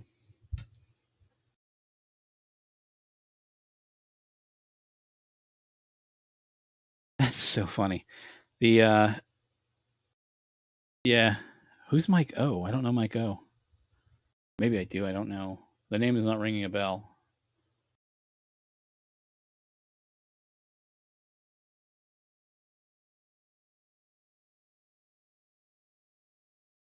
Yeah, leader of the pack breaks. I obviously don't know Mike O either. So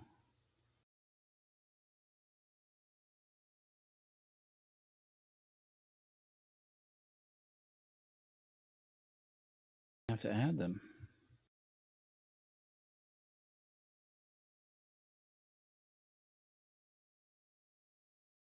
Is it Mike O'Hearn? No, not Mike O'Hearn. Okay.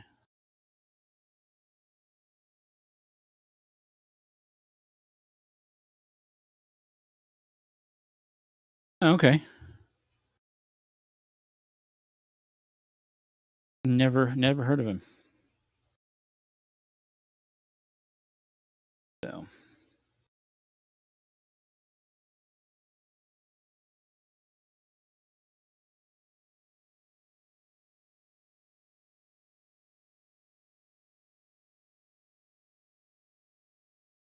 What I'll probably do, Michael and Ryan. Hey, 3-card collector, how you doing, man? Thanks for stopping in. I appreciate you stopping by, Chris.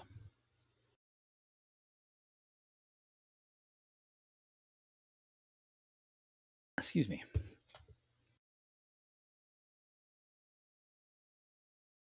I'm doing good, man. Trying to get these 89. Wow. I'll be there one day.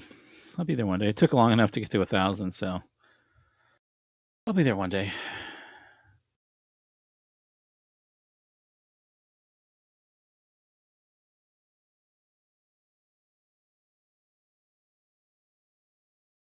Are you live right now or post a video?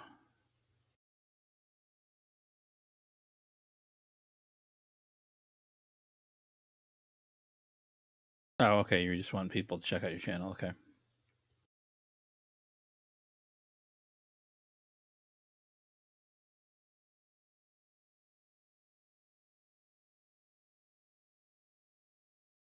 So what I'm probably going to do, as I was mentioning to Michael earlier, I want to make sure I sell the box because what generally happens in boxes like this is if one person buys and you pull a Griffey out of it. Make sure it's truth back. Second. No, not back yet. Okay. One corner sells, pull a Griffey out of it. Nobody wants to buy the rest of the box because they think there's not going to be in there. So I generally try to sell these out before I go ripping everything open. Otherwise, I've got inventory that I can't sell. So I've got it. I'll do it again tomorrow, and if it doesn't sell out tomorrow, I'll break them for you no matter what. And then I'll probably go through and have another deal on those other two corners, trying to sell them out. I appreciate that, man. I've got a couple. I think one of them went to change his phone. The other one is AFK at the moment. So I appreciate it.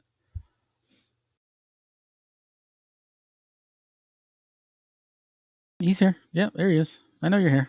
I know you're probably watching like 15 streams, Phil, or you're looking at work stuff for the new job. So no worries. Yep. Yep. I appreciate it.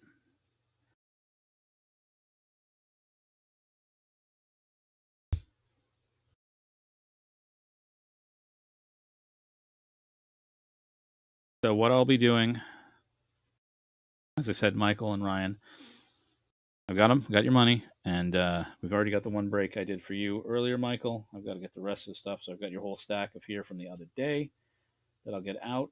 So this has your Gary Sheffield and everything else we pulled out of it from the good hit perspective, the Chris Sabo and whatnot.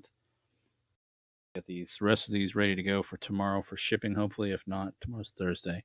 If not by Friday, I will go through and have another live stream tomorrow night. I'll probably be live tomorrow during the day. I try to do an early one just for like an hour or so during the day and do a feed from that perspective. And then if we don't sell by say 8 p.m., I'll probably go live around 7 tomorrow because I know Jabs goes live at around 9. And if we don't sell out by then, sell those other two corners, I'll break them for you, and then focus on being able to sell the other two corners later on. So that's all right with you.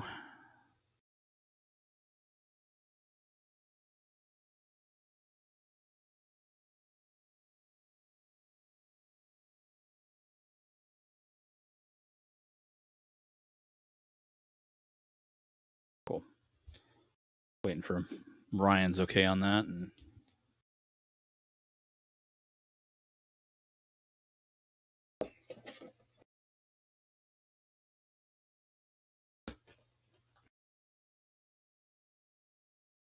anything else I have that I haven't broken in a while? That's the first time I've opened score in quite a while tonight. So I've got a couple of not broken, but boxes out of a case. That was one of the fresh ones. I have not a quite full rack case, a rack box anymore. I did bring those down. Opened one of those packs today. So, but I have, I think, two more full 88 score boxes.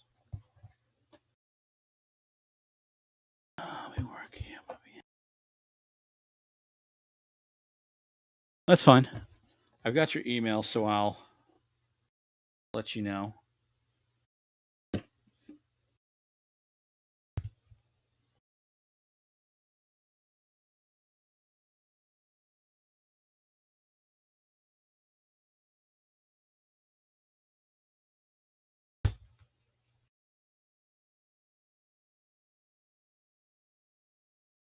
I'm going to clean up everything around here.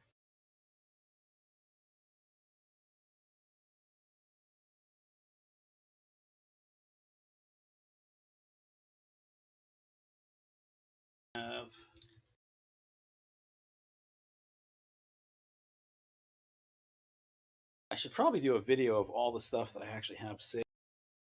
Personal collection, personal.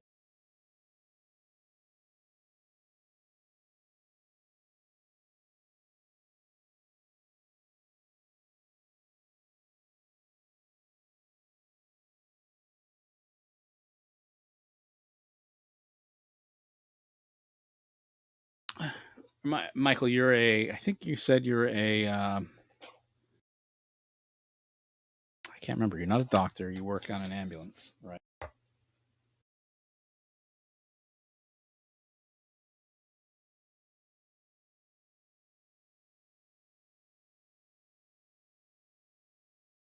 Show these off real quick. If anybody's never seen what 2019 Diamond Kings looks like, this is a full set. I've gone through enough that I have probably 30 paramedic. Yeah. Oh, and a fireman. Okay.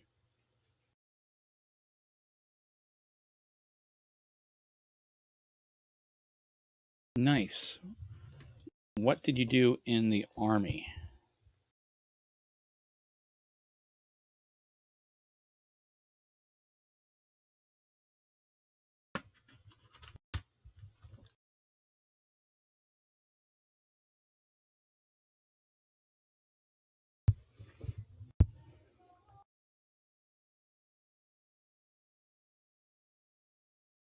I'm trying to get this to stay, and it's just not wanting to stay. Ooh, good lord. Were you a paramedic then at that point? LOL. Not trying to make a pun, but did unintentionally.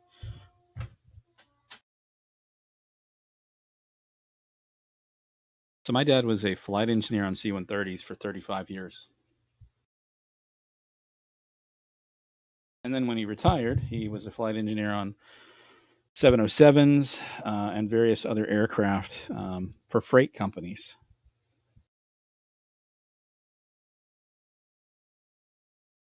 Perfect. So my dad, during,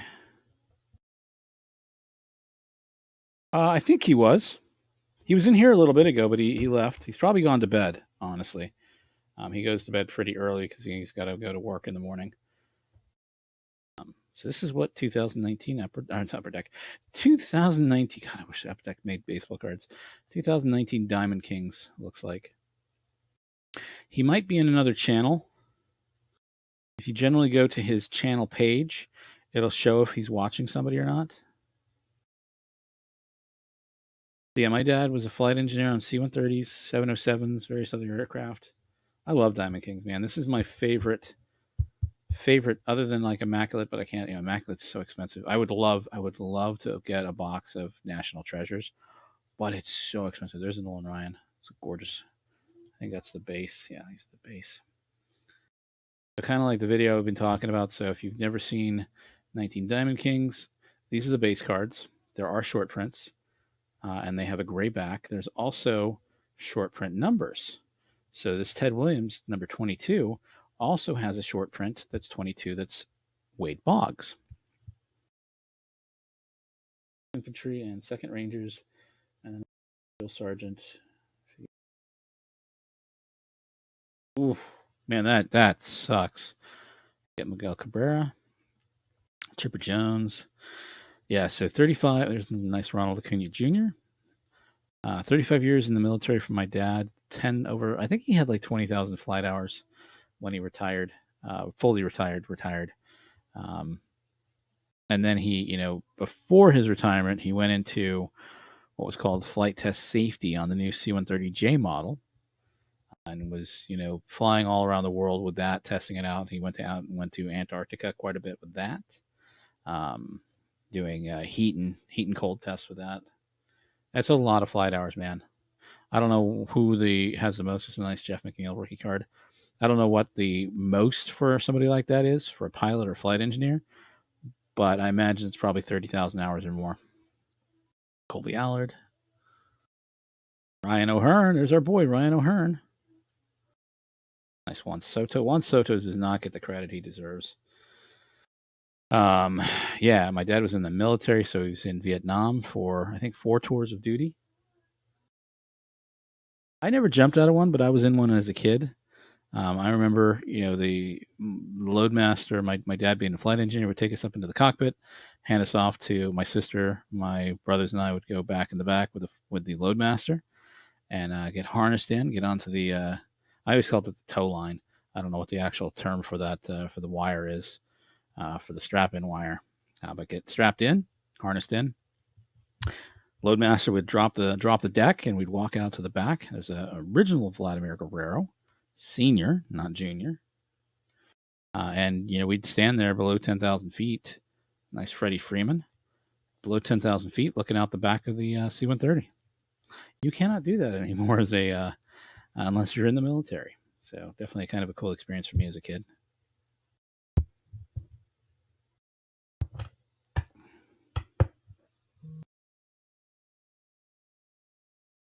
I mean, I honestly, because I grew up like that, the C-130 is one of my favorite airplanes of all time. Like I love it. To me, it's a normal thing, and I think it's such an amazing airplane. I remember him getting into an argument with a senior general. I think it was a 3-star general at an anniversary event where they were giving somebody their 10,000 plaque, 10,000 flight hour plaque. C-141, C-10, C-5. C-7 was the C-17 was the big one, right? Was the C-5 Galaxy the big one? The C-17 was the smaller of the two, right? I don't know what the C-47 or the other two are, the UH-60 or the UH-53. I don't know what those are.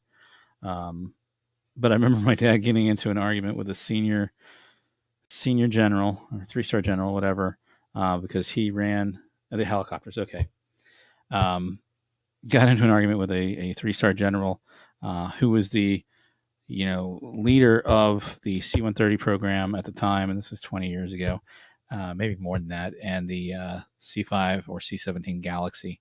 And the general was like, the C-17 C-5 Galaxy is a much better plane than the C-130, blah blah blah. And my dad's like, yeah, but you can't take off on a dirt runway with you need like 3 miles of runway to take that bad boy off. With a Herc, you can do it like 90 feet. It's probably not 90 feet. I'm exaggerating on the actual distance, but a C-5 Galaxy is probably one of the most versatile airplanes in the world, literally, where it can take off, where it can't take off.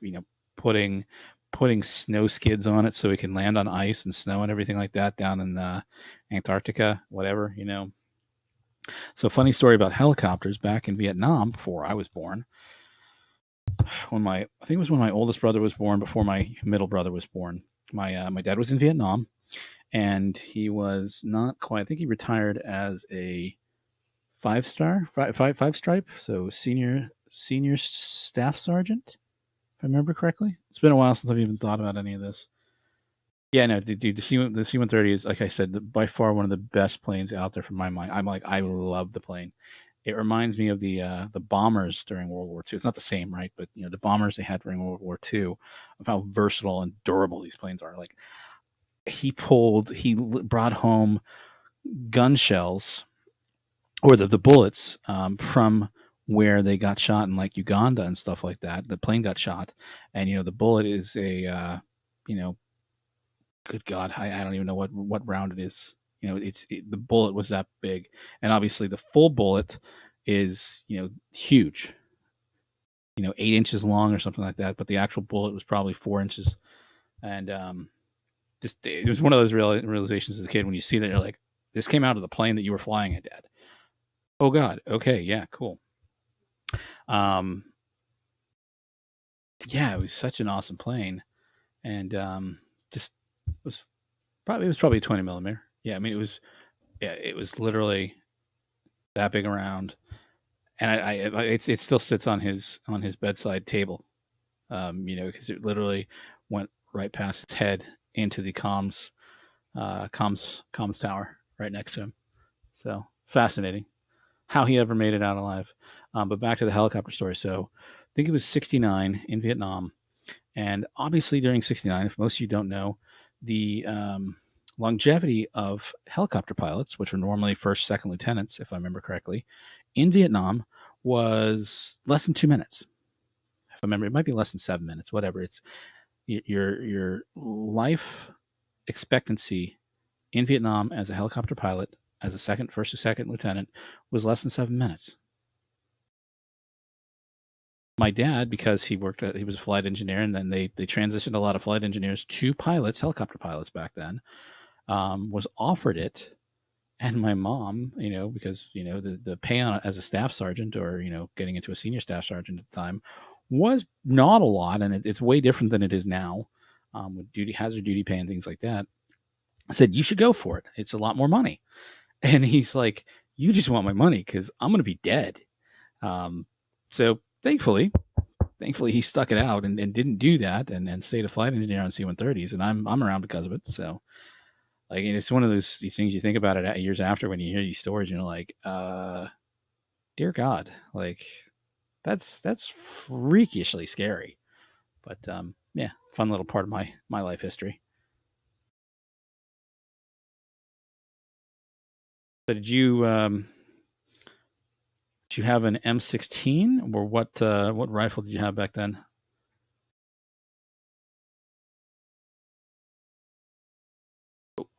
Good Lord. Shifted on me.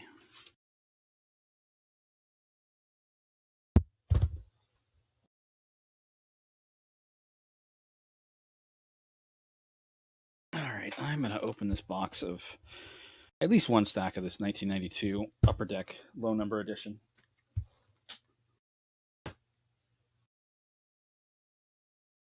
An M4 and an M40. Okay, the M40 was the big one, if I remember correctly. So when I was graduating high school, I did very well on my ASVAB and was recruited by like every branch, even the Coast Guard. And I didn't want to go in the military. My dad had been in it for 30 years at that point, and this is 1994. And I told all of them, like, okay, I'll join, but you have to put it in my contract that I get an M16 to take home with me, or an M60. Either way, I'm not picky. I want an M16 or an M60. Man, look at that. That is so gorgeous. Look how nice those are. Needless to say, pretty much that shut down every recruiter coming to talk to me, and they came to talk to me over every day during my junior to senior, between my junior to senior year. Every day they came to talk to me, and I finally I'm like, okay, I can't do this anymore. Just put it in my paperwork. If it's in there, I'll sign. But if it's not, just leave me alone. The Marine recruiter said he would do it, and I'm like, dude, I'm not doing anything unless you put that in my paperwork. It has to be in writing.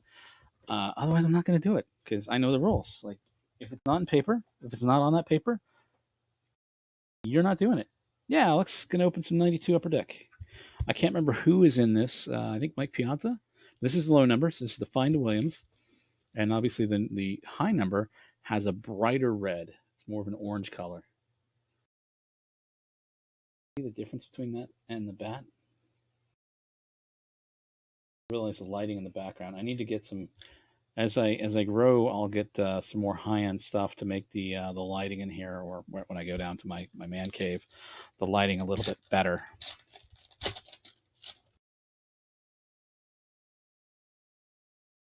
Wilson, John Farrell, Dimitri Young. He was supposed to be the next big home run hitter. Dale Murphy. That's weird seeing him as a Philly. That breaks my heart. Gary Pettis. I got Cal Ripken Jr. in there trying to tag him out. Mike Boddicker. Bobby Bonilla. Nice. Candy Maldonado. Nice Steve Avery. Wally Whitehurst. Kelly Downs. Rex Hudler. Mark Guthrie. That's awesome.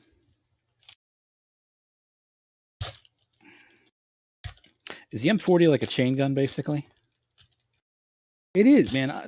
I loved Upper Deck in the early '90s. Oh, hey, we got a nice Williams. That's the. Oh god, that would have been killer if that was the autograph. I need to buy more of these. I'm gonna buy a couple of cases of these to try to find the Williams. I'm gonna do it. I'm gonna do it. Oh, look at that! Look at that triple exposure Jose Canseco, man. Got the tongue sticking out and everything. Watching the ball go. Yeah, okay, that's what I thought. Okay, yeah, it did replace the M60. I'm gonna give this to Philip because he's got some of the other Canseco. Congratulations, Philip, if you're watching still. Eric Yelding. Yeah. Hey, Truth. Welcome back. Kevin Brown when he was struggling with his control with the Rangers. Ron Darling. Frank Tanana.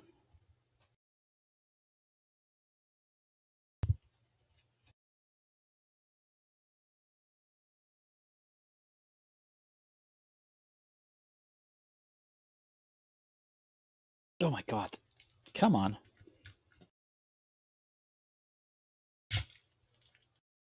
No worries, man. No worries. Like I said, I'll do another live stream tomorrow. Hopefully I can sell the other corners, and if not by 8, I'll do the break with you. Hey Patreon, how you doing, man? Opening some 92 Upper Deck. Get some nice cards to put in team bags and whatnot for people. Eric Davis diving for a ball. Raul Mondesi. Joey Hamilton. Doug DeScenzo. How's it going tonight, Patreon? That's all right, man. I've been on for 2 hours. Gonna log off here in a minute. Gotta take my sleeping pill so I can go to bed. Michael bought into the 89 Upper Deck. So since you're here, Patreon, I've got 2 more stacks of 89 Upper Deck. We got another Ted Williams. I love that set, man. I need to find one of those.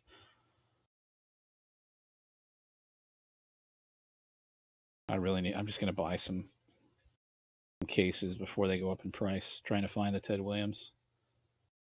Yeah, how's your day going? I did get your T-shirt sent out, and the other thing, the Primate 1 of 10 card out for you. I don't remember if I sent anything else with you.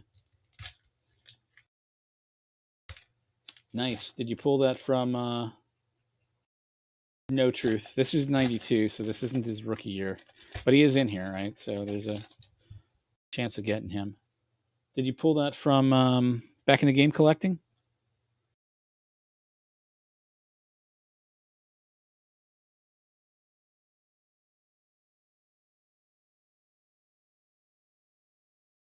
Yeah, okay, cool. I probably need to look at his channel more. There's a Sabo. Sabo with the glasses. Arguing a pitch with an umpire. Steve Hosey. Jeremy Burnitz. He was supposed to be the new big up and comer back then. I think he had an okay career. Bill Pecota with whoever's in the outfield that he's Hitting with. Ah. Yes, and you might have one of those coming your way. We'll see what you get in the Primate Boombox.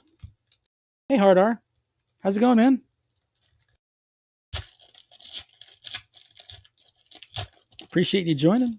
So, Hardar, in case you're interested, I know I depleted your 89 Griffey lot. I don't know if you have any more, but I do have 2 more stacks of 89 Upper Deck out of a box that I'm doing as a paid break. I've got 2 stacks sold already. So if you're interested, you have 2 slots available that'll be. Oh, look at that. There you go. It's a Manny Ramirez rookie card. Mark Newfield, Julio Franco.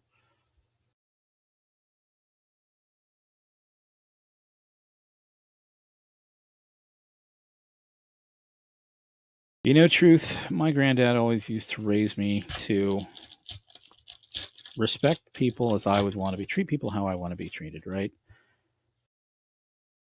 Plain and simple.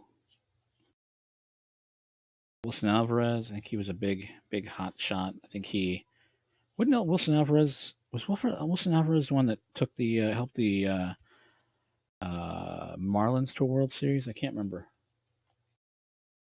It's Art Chenoweth, or let me just paste it. Hold on. I always love that photo of Carlos Bayer Godiva over and over.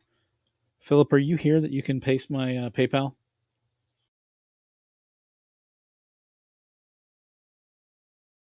Mark Newfield again. Another Manny Ramirez. Oh my God. Look at that. That is awesome. Second, let me get this pasted in here for you. It's $50 a corner. For you, I'll do 45.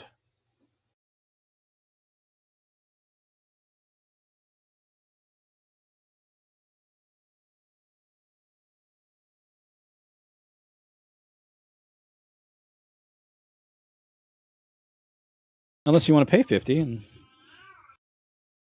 cost me about $7 in shipping anyway. I haven't been able to figure out how to get $3 shipping. Yeah. Anyway. Ugh. God, some of these packs are so tight.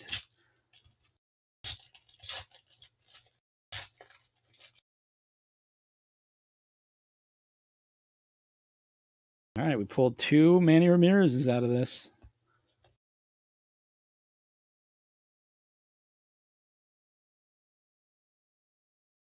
Nice PSA 10. I need to autograph this and send it to Hard Arc. Actually, no, I need to send you some Bass cards, don't I? I think several of us were autographing checklists to send to different people.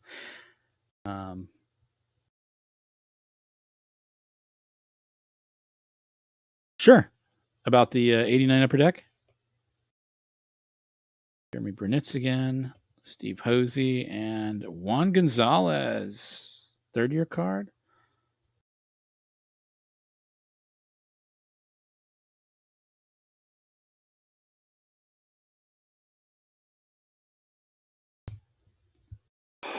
Oh, Austin, you were a lifesaver.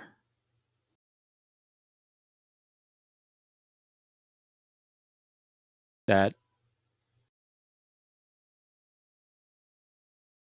Okay, I only saw the one request. You said hit me up if possible tomorrow. Okay. And if you both buy in tonight, I'll break it tonight. So that's my struggle, is trying to sell it and sell all 4 corners at once on something that expensive. So.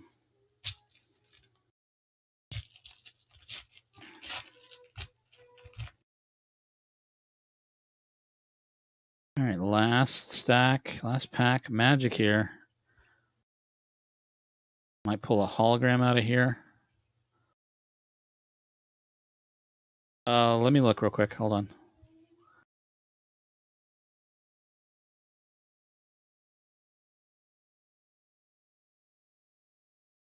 Yeah. I never go to the post office. Mark Smith. We have a Rondell White and a Chuck Finley from the Angels. Sorry, did I call you Austin? I'm sorry. Your name I always get thrown by your name and Austin Farmer's name. I'm so sorry, dude. Jonathan. Jonathan, Jonathan. All right, let me just check this real quick.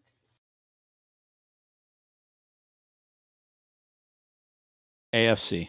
No, I'll remember to call you. It's funny is I think that the big struggle I have is when I'm typing, go to type your name out and do an ad at you in chat. That's fine. That's fine, Hunter. Um, if Austin's on with you, his name comes up first, so it's always like I'm having to pull it, go up to yours. All right, let me get these out of the way.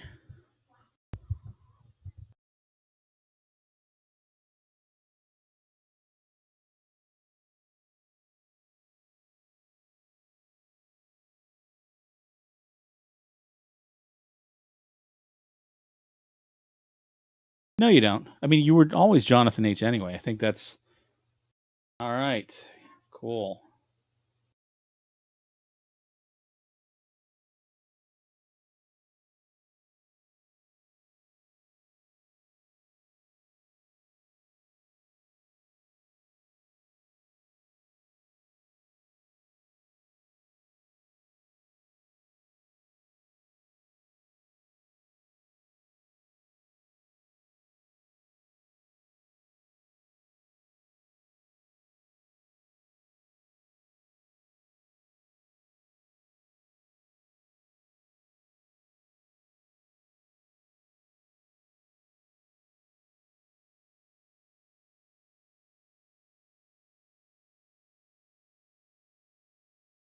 One second, guys.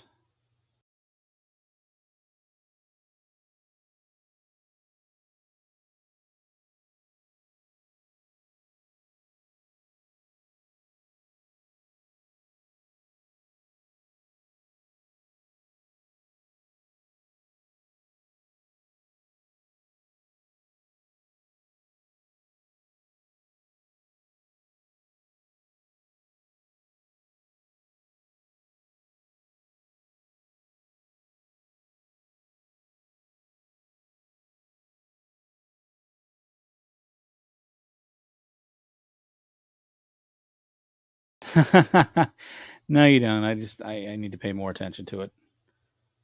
All right, so Hats, you don't want the stack?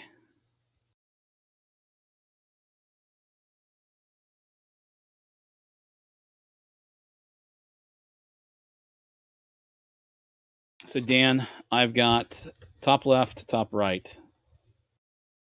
Bottom left and bottom right are already taken. Oh, you do? Okay.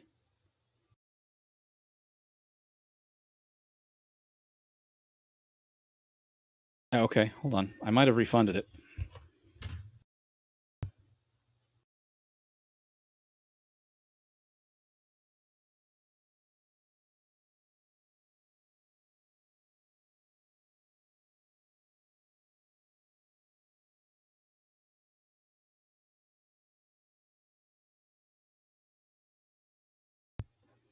Are you Sergio?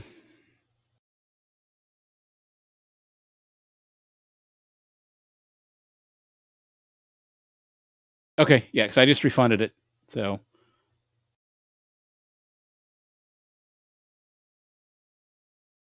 yeah, no, hard. I love your channel. I don't get to watch it as much as I'd like. Um, no worries. Well, hopefully you pull a nice Griffey out of this, Dan. So which corner? You want top left or top right?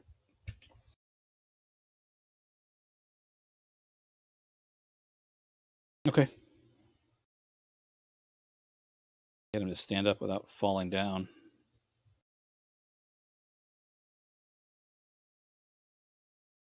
Yeah, that's why I try not to do breaks too much because it's just you got to keep inventory and stuff like that, and I'm really not interested in doing that long term. I'd rather build. If I have something cool like this that I can share with you guys, it's 50 a stack. I do have a couple of more boxes, Jonathan.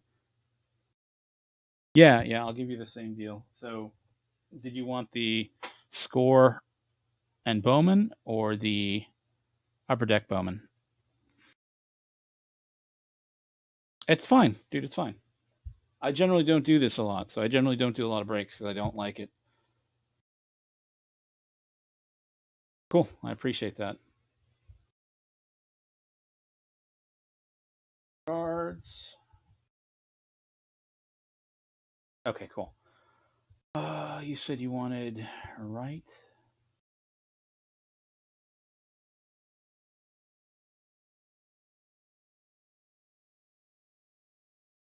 Bottom.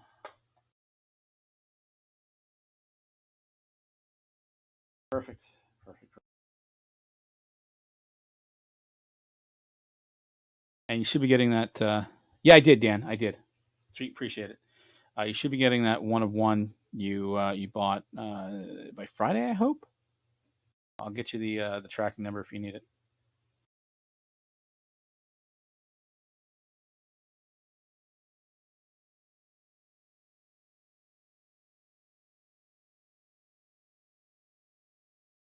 Okay. All right. I'm gonna save Michael because I know he's in bed or he's with his girl. I don't know. Is Ryan still here?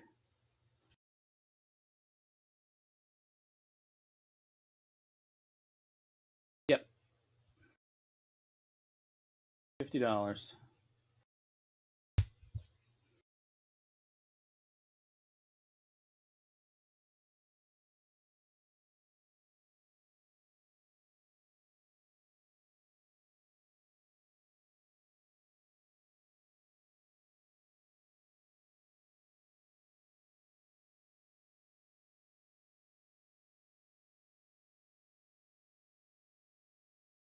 Hey Gary, how you doing, man? You just got in here in time to watch some 89 Bowman break. Or 89 Bowman, my God. 89 Upper Deck.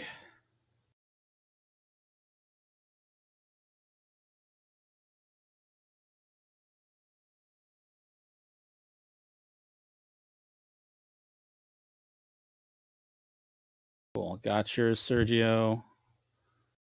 All right, let's break some cards.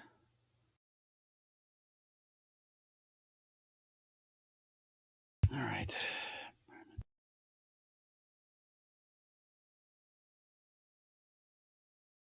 Yeah, so I wasn't born here. I'm not sure if you've been in the channel when I've talked about it. My dad was in the Air Force. My dad was actually from Wetumpka, Alabama. It does not sound like he's from Alabama by any means because he hadn't lived there in 70 plus years. Um, I appreciate that. I appreciate that. I'm gonna do Sergio's. I'm gonna do hard. What's his name? Major League hats first. Um, yeah, I appreciate that. I appreciate that, Jonathan. So I was born in Seattle, Washington. My siblings were born across the United States. My mom is British, literally born and raised in England, London, England. So we lived. Hey Tim, how you doing? We lived across the world. I literally from Seattle, Washington. I lived in London, Germany, Saudi Arabia, Japan, Dubai. Um, 35 of the 48 contiguous states. I'm doing great, Tim. We're breaking some 89 upper deck, and we've got Major League hats on the chopping block here. Yeah, dude. I have been around the block and back, and it's always interesting. I love accents. My mom, I don't hear my mother's British accent. Other people do, but I don't. So good luck, guys. I did. We did not find a Griffey. Um, let me pull up the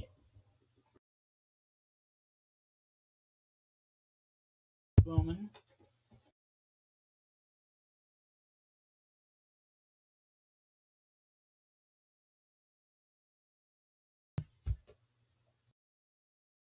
So hard. You weren't in the channel when I did this, so I told people that were buying the stack, you will get a stack of 90 Bowman for the chance at a Frank Thomas rookie, and a stack of 88 score if you want it. So I'm hoping we're going to see some Griffies. We should be able to see one. Pulled one yesterday or the day before. I can't even remember at this point. Um, he was on. Is he not on right now? Sergio, you get those. I don't know if you can see those. And 90 Bowman. What's going on with Urban? Let me check real quick. He's still alive.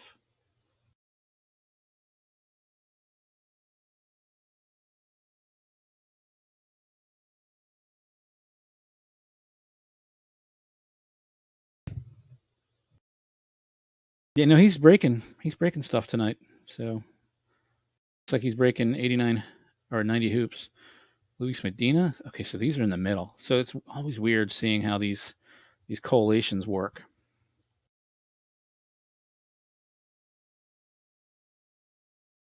Yeah, Urban's live. He opened a box of 89 Upper Deck last night that I bought into, and he pulled two Griffies. I did not get one, but Truth did.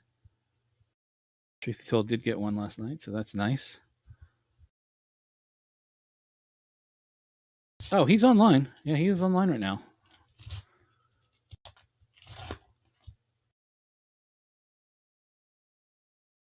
He's got some hot hands lately.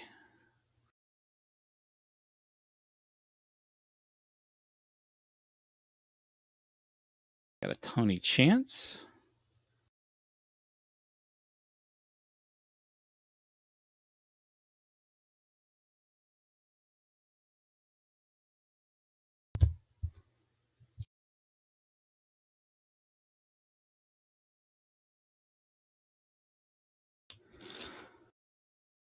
Your wife probably didn't even understand anything about that, did she, Truth?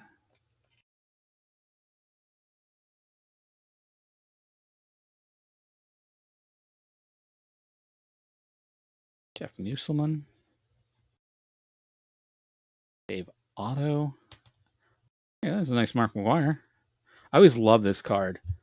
Like, this was such a cool card back in the day. Impressions. Looks like it's an impression from the, not on the back. Hologram looks good. A little bit of, I don't know if it's a scarring from the hologram or not, but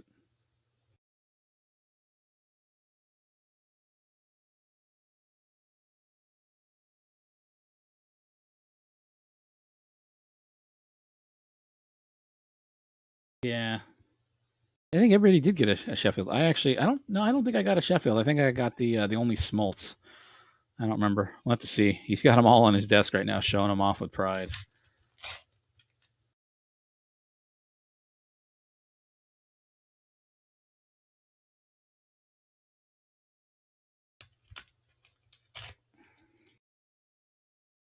Besides the Griffey, obviously, I think that's honestly one of my favorites of '89 Upper Deck. Is that McGuire? Oh, there you go. We got a Sandy Alomar Jr. rookie. Get these all in order. There's a nice boom.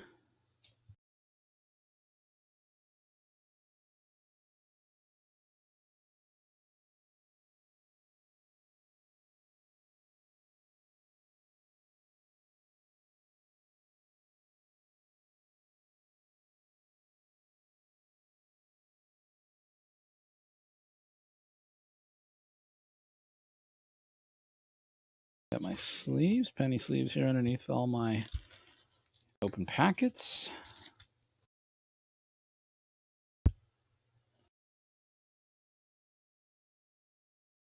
The bit off center left to right, but top to bottom it actually looks pretty square. Nice sharp corners. I don't see anything else wrong with it. It's definitely a nice card.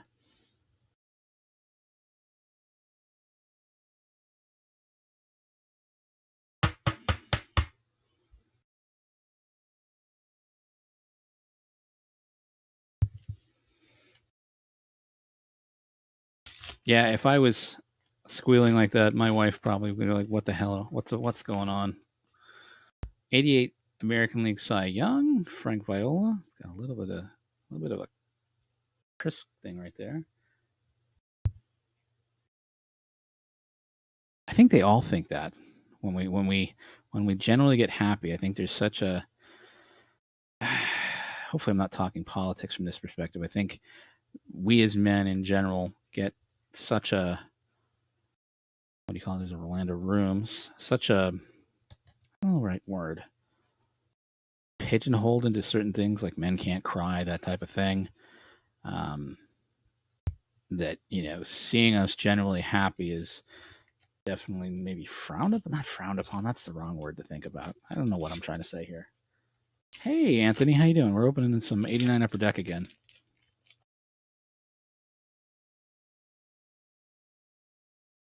Yeah, I know. Hey, Jose Canseco, American League MVP card. I know, Glenn. Like I said a minute ago, I generally want this paper manufactured by Kodak. I did not know that. Okay, cool. I've never seen that on any of those stickers before, but apparently the holograms paper was made by Kodak. Ah, yeah, good. You back home then? Some people do collect My Little Ponies or our bronies or whatever, which is fine. To each their own. Whatever floats their boat. It's a nice card. Little off center, top to bottom. Nice card.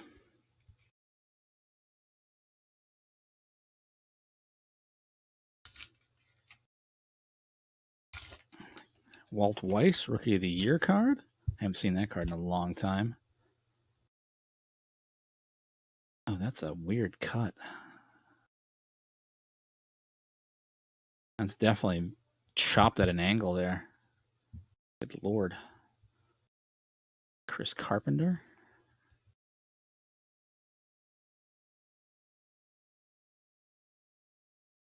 I don't know what I would do if I ever met somebody that did that.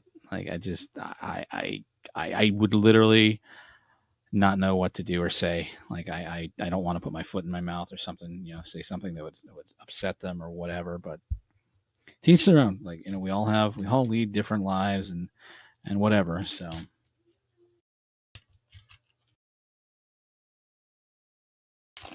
yeah, I would imagine it would be weird, or is it furries? Is it furries where they dress up as in the suits and everything like that? And there's different forms of those too, right? On the weekends. Nice, Greg Jeffries. Oh wow, back-to-back rookies. Nice. Maybe we can pull. God, it'd be great if we could just pull double Griffies. That'd be awesome. Isn't it? Is it furries that dress up as whatever their favorite animal or something like that? Is that right? I definitely wouldn't know. All right, last pack magic here for you, Sergio. Hey man, how you doing?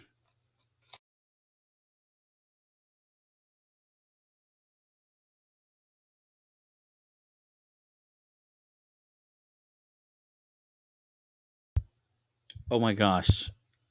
I have to ask the question, Jonathan. Oh my god! There it is!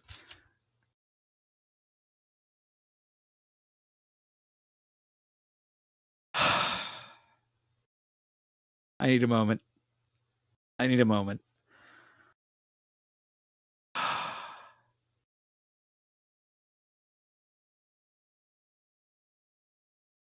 my god. Oh my goodness.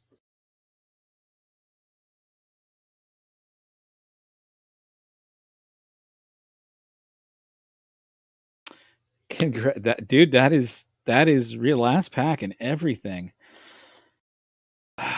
So that is the same kind of luck that Urban pulled last night. Top right had that, man. That's congratulations. I'm gonna put that in a one touch.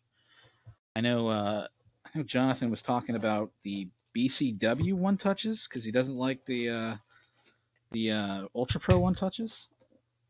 Thankfully, I have like 297 one touches left.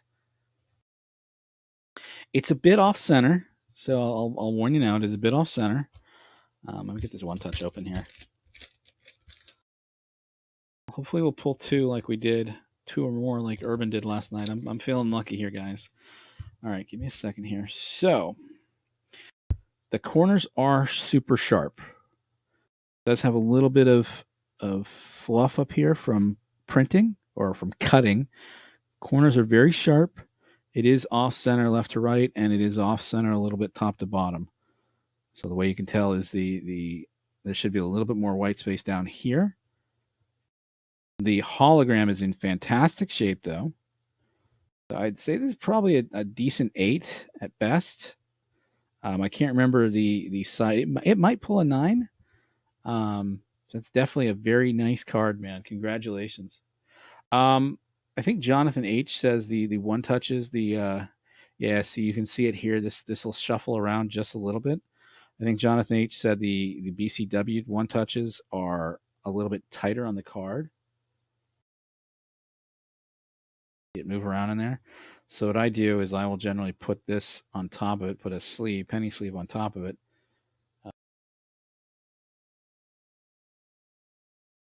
Yeah, it's top to bottom that I see it. I don't see it from side to side as much. Sergio, if you want me to, I can put it in a penny sleeve in a hard case versus a one touch. It's totally up to you. The one touch is definitely a little bit more durable in general and not going to bend. But if you want it in a something that's not going to slip around at all, I will put it in a sleeve. Yeah, I think so. Man, that is gorgeous. All right. God, man, that is awesome.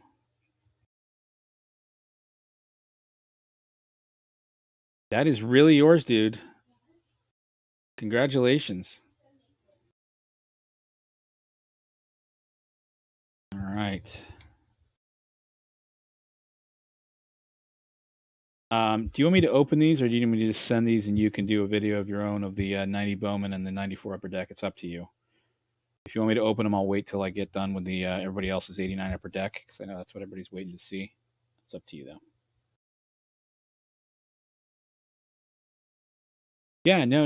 I'm not saying you're. I think each their own. Like much like anything else, both products are decent. So, me to open them. Okay, I'll do them after I do the upper deck, just so I can, from a time crunch perspective. And I know everybody wants to see another Ken Griffey Jr. pulled. Man, that is so nice. It's so nice. I do need to find a PSA 10 for myself just to have a PSA 10 because, God, why not? Get these to the side here real quick.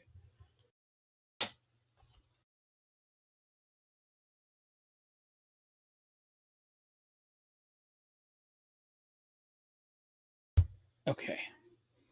All right, I'm going to open yours next.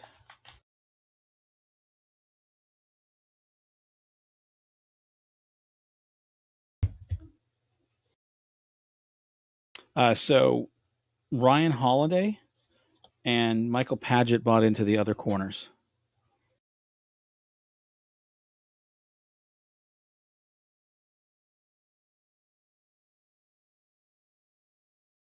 Yeah, everybody is.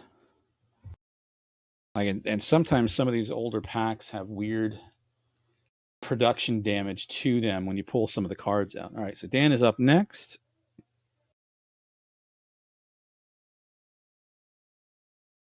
All right, good luck, Dan. Ooh, that's weird.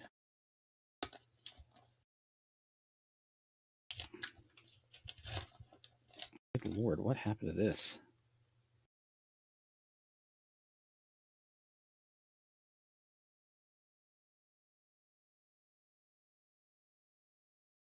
Like some dust or something?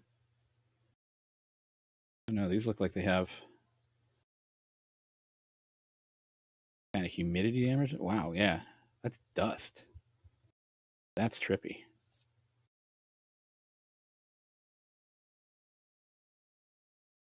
Yeah, these are very weird.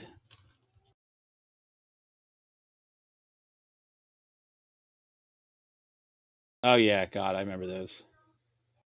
Yeah, you're getting a Bowman stack and an 88 score stack for yours. These are a little weird looking. I'm not sure if there's. It looks like a little bit of water damage or something. You can see this has some residue and everything like that. So hopefully the rest of these are not like that, Dan. Um, if they are, I'll figure something out for you. Yeah, weird. That first pack was the first stack was perfectly fine, but these are definitely got something going on. Thanks, John Smoltz, but this one looks pretty clean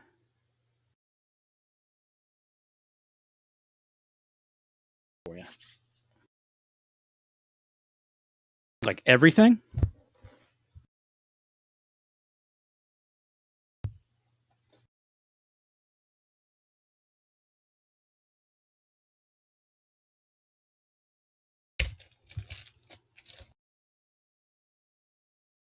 Oh, the commons? Yeah.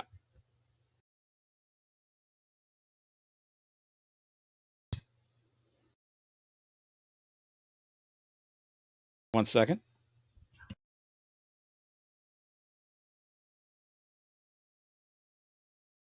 Put myself on mute. I'm glad this one's actually in nice condition. I was worried. A little concerned about this stack of cards. So if there's anything wrong with these, I'll figure out how to make it up to you and whatnot. They're definitely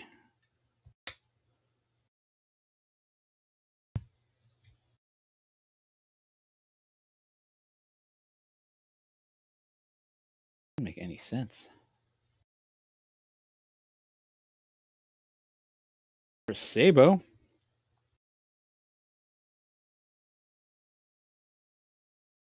Not like they're stuck together or anything like that, but there's definitely like a dirt residue or something like that, or powder on these.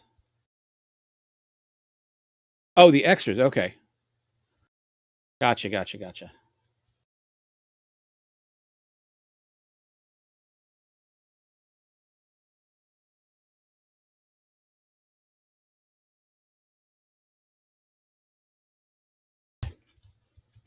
Look nice.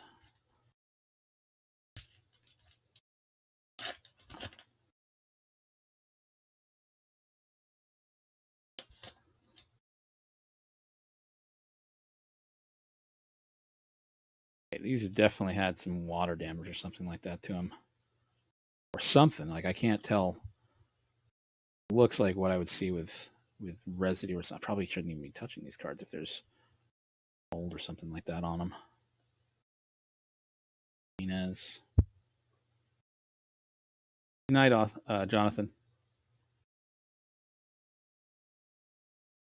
Yeah, I'm sure we're all in the same boat. I've got several cases of older stuff just sitting there, as well as some new stuff. Oh God,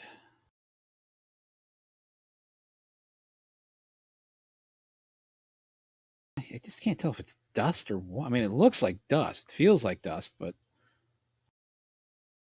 and they're not sticking together like I would imagine if there was actual water damage. So I'm not sure what's going on here. It does, but like they're not sticking together. Like you can see here,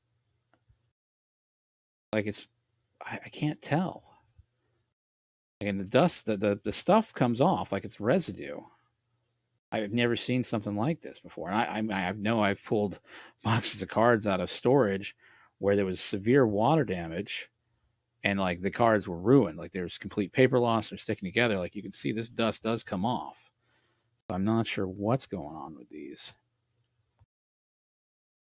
but and I've got it.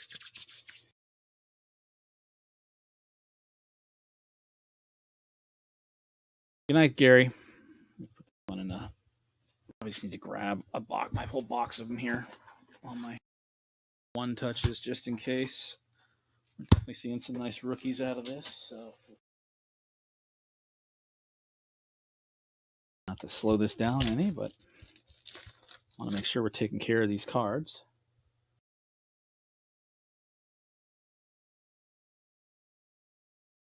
I mean, this one looks okay. I don't see any little bit. Yeah, and see, it comes off, so I don't know if it's just dust or something like that from the factory? It's very possible, but the card looks clean.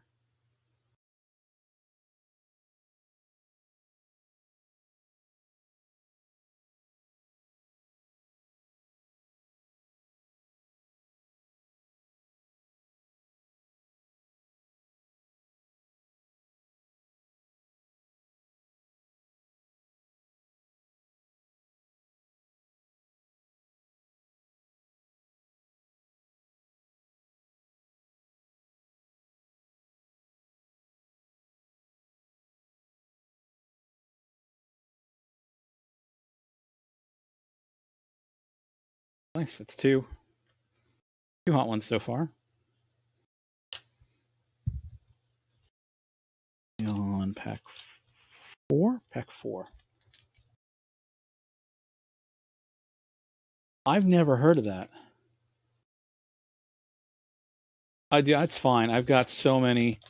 I've got so many one. I bought like 300 or 400 one touches several months ago, so I'm fine. I'm fine with it. I want to make sure that these are taken care of for you. I think you said the 89 upper deck base you wanted sent. I just shared with the others. Oh, it's fine. I'm cool with it.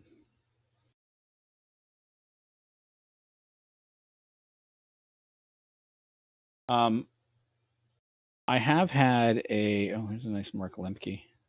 I'll top load him. I have had a. When I was in Japan as a 20-some-year-old, I did have stuff when I was really Okinawa, stuff called awamore, which is fermented rice wine, fermented rice sake, and it was horrible.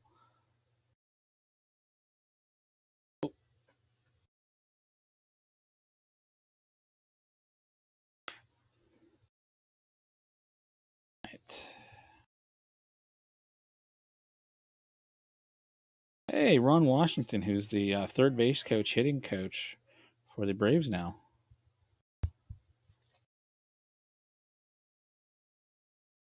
I do like their. Do you guys ever remember Lost in Translation with Bill Murray and Scarlett Johansson?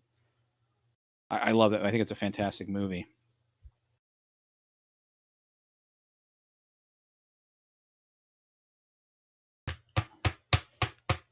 Anyway, in that movie, he is doing advertising for a uh, alcohol company in Japan, Suntory, which makes probably one of the best whiskeys, top 10 in the world. Um, I am a huge fan of it. Juan Bell, oh my gosh, huge fan of it. And they make various aged versions. They also make true Scotch, which is funny because by definition, true Scotch is only available in Scotland or from Scottish producers in Scotland due to the water and things like that. But they do make a Scotch, aged 10, 15, 20, 25, 30, 40 years. And when I was in Japan, I did try that. And I think I brought home every year when I travel, you can pick them up elsewhere. I try to pick up a 30-year aged bottle. Hey Lloyd, how you doing, man? How are you doing, buddy? Yeah, these. So I'm guessing what happened because this is just like it's inside the pack and the pack is sealed. I'm guessing there was dust or something like that inside the factory when these were being sealed. Because these aren't warped or anything that I'm really seeing, and these got coated with dust or dirt or something. Like it's really weird. Anyway, so just opening some 89 upper deck, Ray Palacios.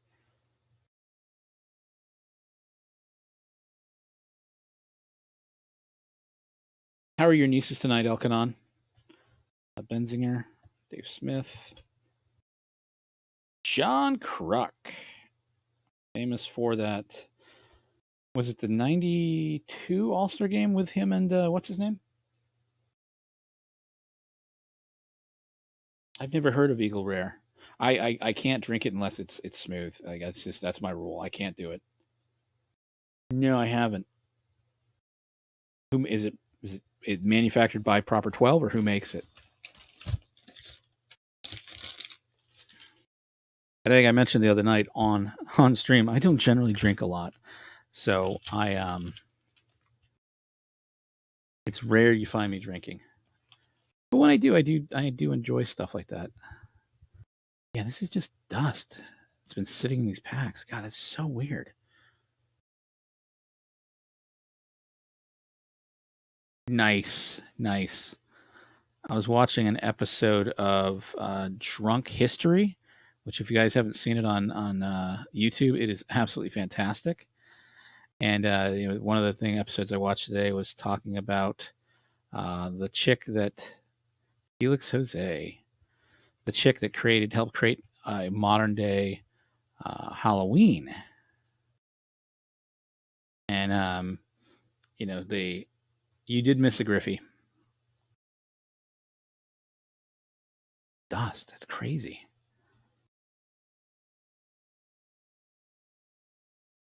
Um, Halloween before 1903 or 1913 or something like that was basically kids would go around and destroy property and light outhouses, turn up outhouses upside down and light them on fire and things like that, and just cause general havoc in the neighborhoods. All right, two more packs here. Okay. Proper 12 is garbage. All right. Um. Anyway, so this lady, getting fed up with them destroying her yard and her petunias and Arctic roses or whatever they were called, said, enough is enough, and started doing parties for them on Hallows Eve every year up in Boston, I think it was. And the first year wasn't successful. They came and they went and they had a great time, but they still managed. After she went to bed, they managed to destroy her flower garden. And I'll have to see if I'll pick it up. And again, I don't drink a lot. I more collect alcohol than I do drink alcohol. Funny enough, right? So after 3 or 4 years, she finally got the thing right, where she would have them basically march to the center of town with it. Hey, there's a Craig Biggio rookie. March them to the center of the town with music, fanfare, food, everything, and basically, that next year, the next morning, they were so worn out from partying the night before that they didn't destroy her yard, and so everybody was on board with it. Uh, chief of police said, "We're doing this every year, and thank you so much."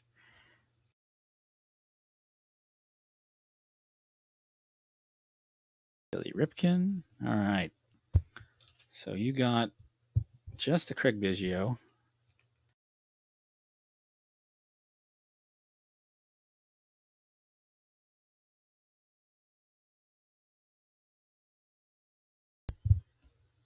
And the Mark Lemke. And so Hard Art Cards got the Craig Biggio rookie, Mark Lemke, Ramon Martinez, and the John Smoltz. Now, Hard, did you want the 89 Upper Deck?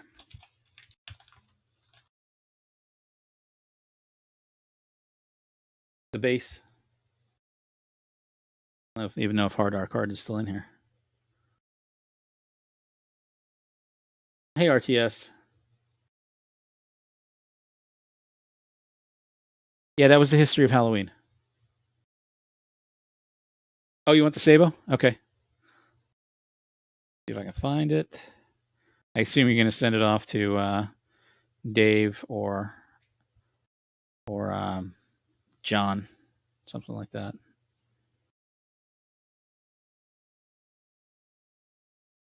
Yeah, that is the history of modern day. There's a Sabo.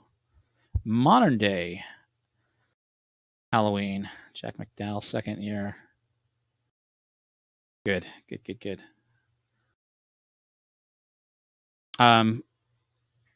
So Dan, I think I don't know if you heard me talk about this. I've been talking to a couple people about this past couple days privately. So if Eric ever listens to this channel, it'll be spoiled. But what I've been thinking about doing is seeing if we as a community can get together and reach out to Isaac, what's his name, that John and Eric met at the National, and get him to do a print for us of Eric, John, and John Wathen and troll him with it if you're in on it. I don't know how much it'll be total, but do a split between 10, 20, 30 people. So it should reduce the cost. I was also going to send a nice letter to John Wathen and ask him if he would be interested in joining, a live chat or something like that, or talking with Eric somehow live, so we could actually have John Wathen talk to him.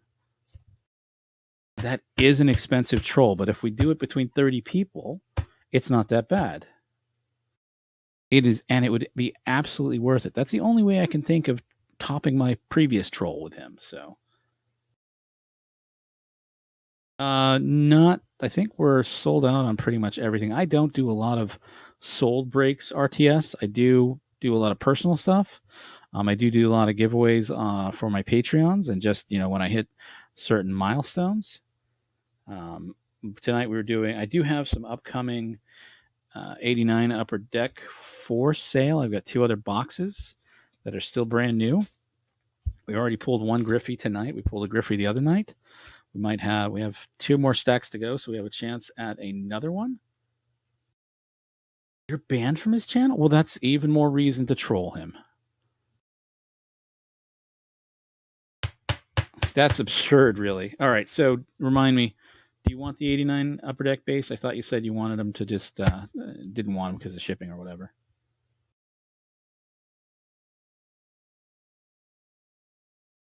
Yeah, do an 89 Upper Deck. I would love to know why you're banned, because I think Micah was banned for a while. He might still be banned.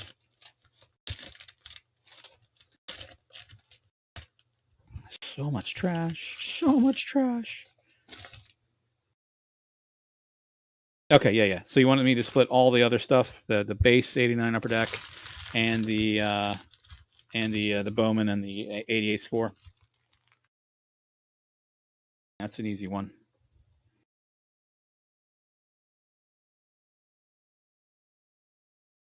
Okay, put this. Yep. So I'll do the other packs after I finish the 89 Upper Deck. I'm going to do Ryan Holiday. I don't think he's in the channel anymore, but that's fine. And I know Michael was going time with his girl, wife, something, significant other. All right. So I'll get those. I don't know if I'll reach out to you in email for the shipping address for those, and then we'll go from there. Stickers, so much trash. My gosh. Anyway, RTS. I'll make sure to after this. I'll make sure to check out your channel and subscribe to you.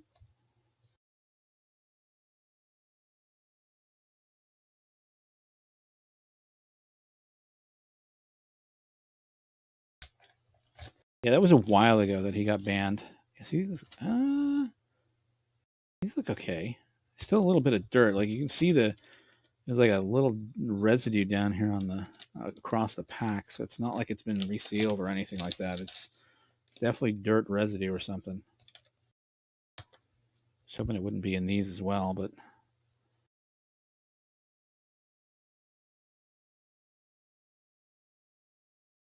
yeah, okay, that's what I figured.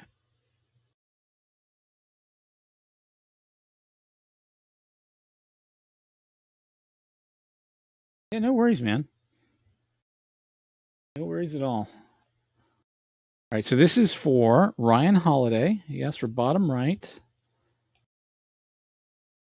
So we are looking for any of the major rookies, preferably a Griffey, but see what we get.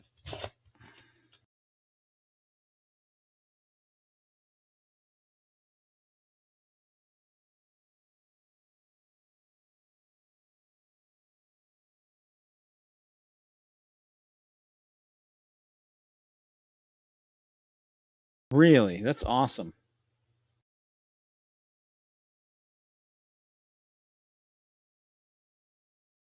I haven't watched that in so long though. This is going to be one of those stacks that doesn't have a lot of rookies in it. I think looking at it, we had that out of that last box. I think it was the same corner too, which is really odd. Not odd. It's just collation from all these card companies throughout the years is always interesting. Got a Chet Lemon.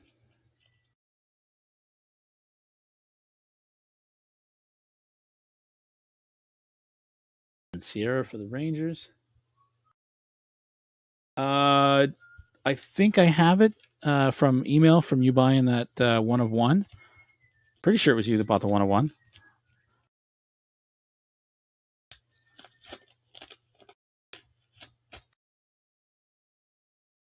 I will double check though.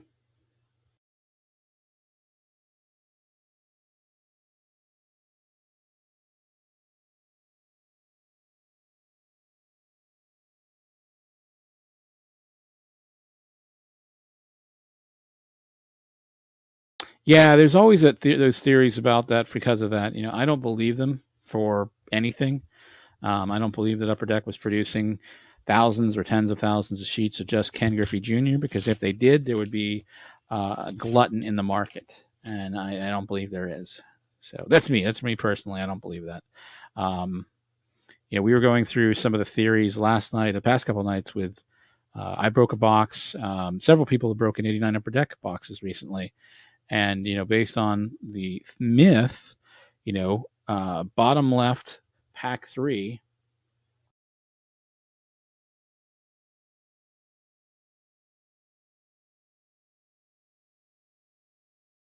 Just make sure you email it to me then, just to make sure.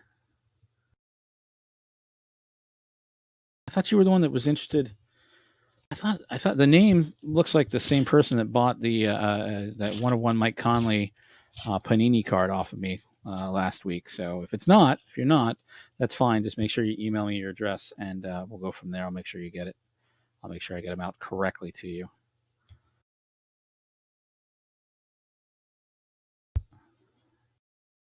Chris Gwynn, who I think was Tony Gwynn's brother.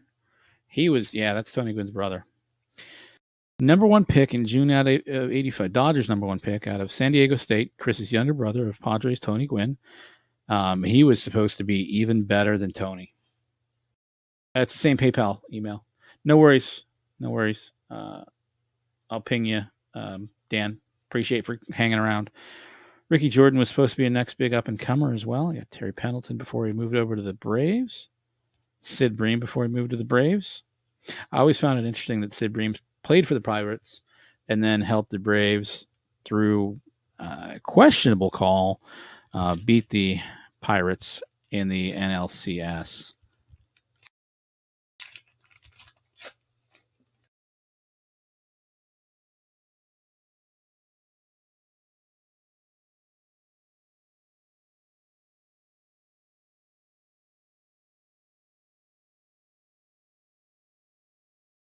I gotta look at that one closely. That's the Dale Murphy. I don't know if it's the reverse negative Dale Murphy or not. So yeah, Elkanon, I need to email. I know you were asking about all these breaks and everything like that, so I need to talk to you about that as well. So I need to talk to you about doing the live streams, starting with it. Okay, so this is not the reverse negative. It's still such a. I mean, it reminds me of the Griffey. Honestly, just that classic look.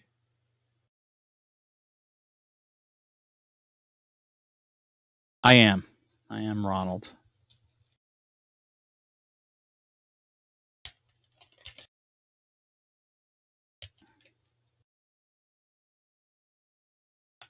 Um, in some instances, yes, but not really. Yeah, it's the pose, right?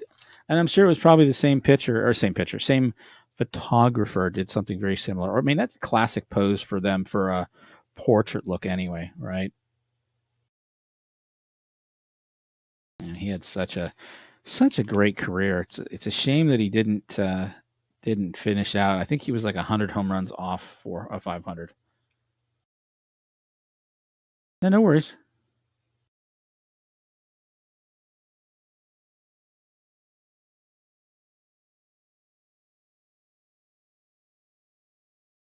Clark, Brett Saberhagen, Alan Trammell. He should be in the Hall of Fame. No argue for me on that. All right, last pack magic here, guys. Last pack. Are we going to find at least something decent? Find a Johnson, find a Smoltz, find a Griffey.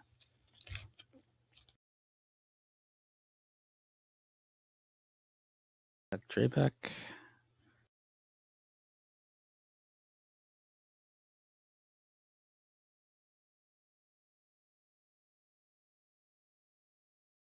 And nothing.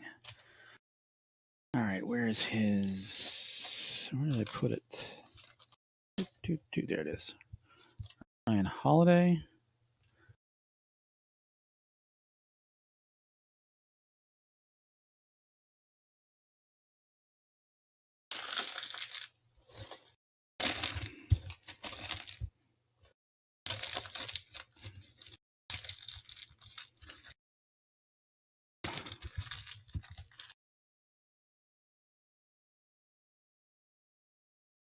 All right, last stack going to Michael Padgett. Do you like that show? Are you looking for? Do you like? Drawing a blank on the old guy's name. Who's the short dude that was in Taxi and played the Penguin in that original Batman movie?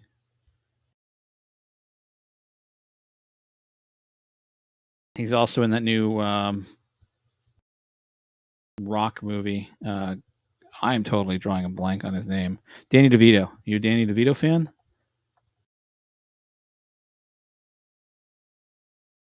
I love Danny DeVito. I don't think he gets the credit he deserves. So my daughters both love the Lorax, which is the voice of the Lorax. If you've never seen it, you really need to watch it. I don't care if it's a kid's movie or not. Yeah, Danny DeVito, man, he is a national treasure. So if you guys aren't aware, the new Jumanji with Kevin Hart, and The Rock also has Danny DeVito and what's the dude's name from Lethal Weapon? Danny Glover are playing characters in it as well. I've told my wife, like, I think they need to just start making comedies with Kevin Hart and The Rock, whatever, and it will be funny. Like, the two of them together are absolutely hysterical. Like, we just need to have comedies with those two from now on, and I'm good. Yeah, Danny DeVito is absolutely hysterical. All right, so these are from Michael Padgett. I don't know if he's on. I think he went to spend some quality time with his girl. Throw Mama from the Train. That was a good one.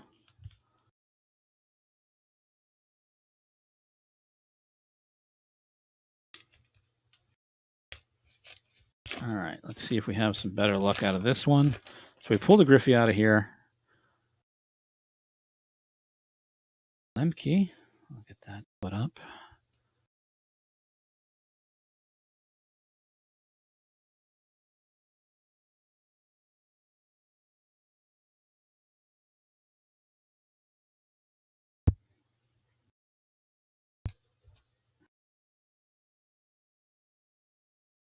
Trying to catch up with chat.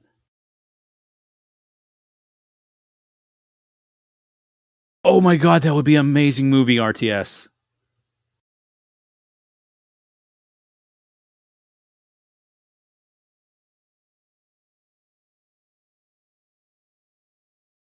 That would be. You need to tweet that out to him, to The Rock, right now. And oh my God, if Danny DeVito and Arnold Schwarzenegger could get in on that as well, have all four of them, have them be like the grandpas or something like that. Oh my God, something stupid. Oh my God, that would be so hysterical. Oh my God. Like, I'm serious. Like Kevin Hart by himself is funny, but Kevin Hart and The Rock, I don't know if you guys have ever watched them two over Twitter and stuff like that. Like, The Rock antagonizing, because The Rock's pretty tall. He's not huge by any means. I've seen photos of him next to like Andre the Giant and some taller people, and he's not that big. Um, but those two together need to do comedy, plain and simple. Um, Trying to think the movie The Rock was in where he was a spy. I think it had Kevin Hart in it. I think that's where it all started.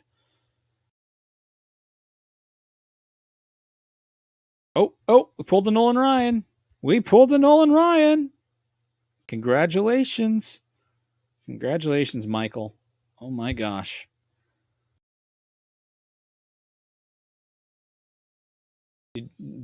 Dwayne is like he's such a down to earth guy.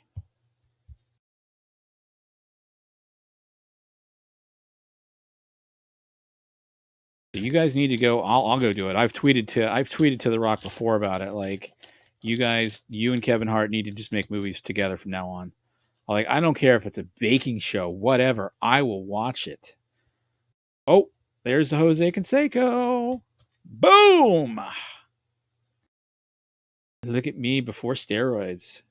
Good lord. Then we pulled the Mark McGuire for somebody. First guy. Pulled the Mark McGuire card, which I think is one of the best cards in the set from a look perspective. Hey SSP, how you doing? Did you get my email about that the stuff from last night?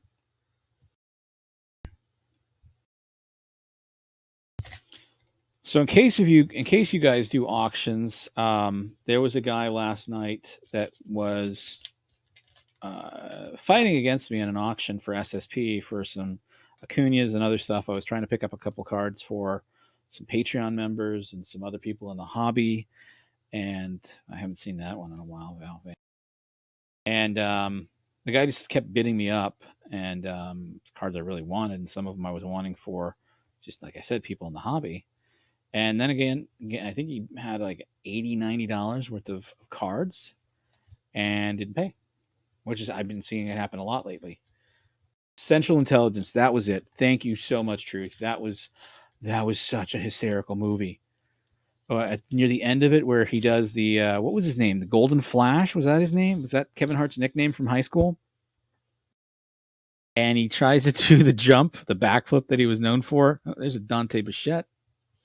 The backflip on the bridge, where I think he gets his finger shot off. Like, oh my god! Like, seriously, he was.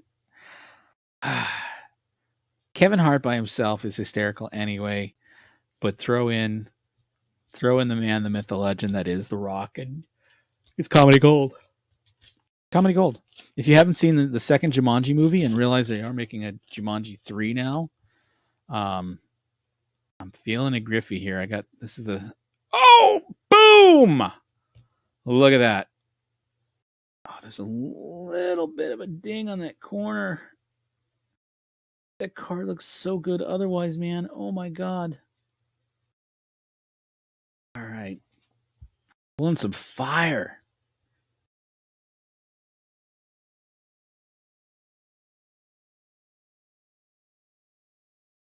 How's your night going, SSP?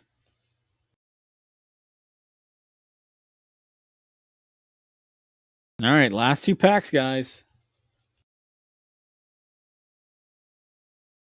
Last two packs. We pulled a Griffey. We pretty much pulled everything. I don't think we've actually pulled a. I don't think we've pulled a Sheffield yet. Weird back-to-back expos. Carlos Quintana. Lord, this is a nice Kirby pocket. Look, McGuire's right there. Matt Noakes was supposed to be the savior for the Detroit Tigers back then. They got the Hawk Andre Dawson. Kelly Gruber was supposed to be a big-time hitter. Randy Johnson is sick. He is. I really need to buy some of these boxes or cases and just save them, because these are going to go up in price. I guarantee you in the next year, these are going to be $500 boxes.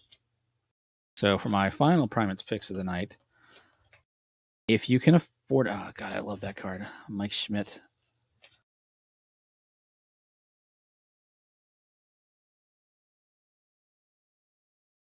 So up through 1988, he had he'd already had 542 home runs. So he had a really bad offseason in 88. 108 games, probably one of the shortest of his careers at that point. He still did 52 home runs, 47 hits, or 97 hits, 21 doubles, 2 triples, 12 home runs. That's literally probably one of the worst parts of his career. I think that's why he retired in 89 or 90. He retired in 90. Only had 62 RBIs, 49 walks, 42 strikeouts, 3 stolen bases. Like his 90 card from them and the high number. I'm just getting caught up. Okay. Ah, come on. I was really hoping we were going to pull a Griffey out of that one. Shame.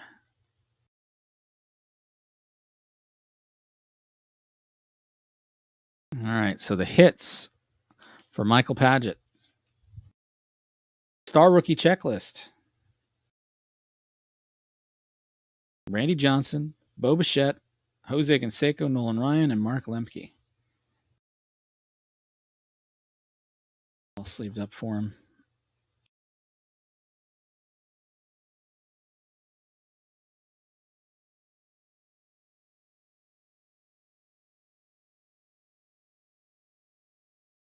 And stick around because I'm opening 94 Upper Deck, 90 Bowman, and 88 Score. So stick around. We still got more to open, guys.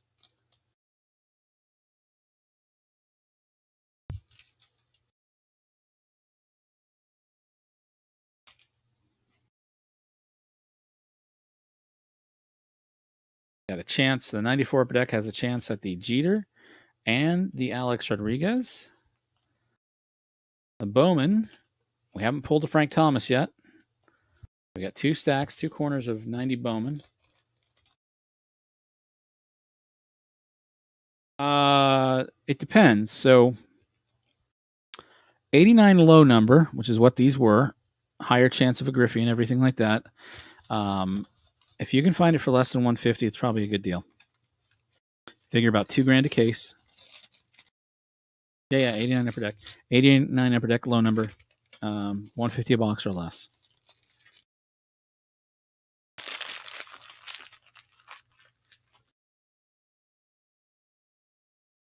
All right. Let's see. Where's my...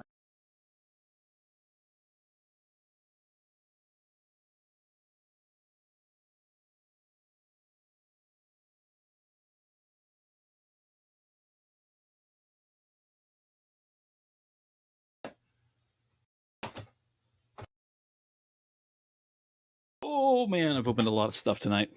We're going to do 88 Score first, and then we're going to do Sergio. Major League Hat Sergio. I believe that's your name. Make sure that's your name.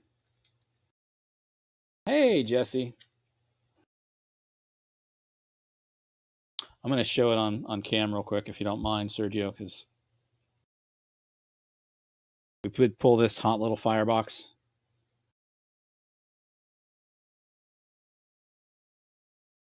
So, Funkin', if you're looking for just 89 in general, 89 Upper Deck high number is less expensive because the chance of pulling a Griffey is not as great. If you can find those for less than 100, probably about 75, 80, that's a good deal. Yep, making sure. So it is Sergio, right? What the PayPal said. So I just want to make sure I got the right person, right name. It's a gorgeous card, by the way. Gorgeous, gorgeous card. 89 Upper Deck, low number. Anything less than 150 is a great deal. If you can find a case for less than $2,000, that is a phenomenal deal. Yeah, so Primate's picks, right? So if we're going through talking about this, 88 Score, you should be able to find for about $5. If you can find it for $5 a box, if you can find a case for $100, shipping's going to kill you. Okay. Any of these old cases like this, yep, I got it. Any old cases, so 88 Donruss. If you can find it for less than $10 a box, if you can find 88 Score, 88 Fleer, 89. 89 is the big one now. If you can find 89 Fleer, Donruss, or Topps doesn't have the Ken Griffey Jr., so be aware of that. Topps does not have Ken Griffey Jr. $89 Donruss is the hot box right now. 89 Fleer is still going up in price. Okay. So these were Dan, and Dan wanted them shared between the community. So we're going to open these up. In fact, I'm probably just going to open them all up real quick at once and just run through them just for, oh, nice Reggie Jackson. They leaned. I'll split them up between everybody. 88 stuff. If you can find 88 for $5 a box, buy it, save it, because these boxes are just all going to go up in the next couple of years. If you can find 89 Upper Deck, a low number for less than 150 a box, buy it, buy it, buy it, buy it, and save it. Do not open it, because what you realize is happening is with all these people breaking, myself included, jabs, everything, the cost, even though these were mass produced, they're still, we're depleting the pool. Like, we are literally depleting the pool. I know plenty of people that are storing stuff away, which is what I'm starting to do from older stuff like this. I'm not sure what I'm gonna do with these other two 89 Upper Deck boxes. I'm probably gonna set them aside for later.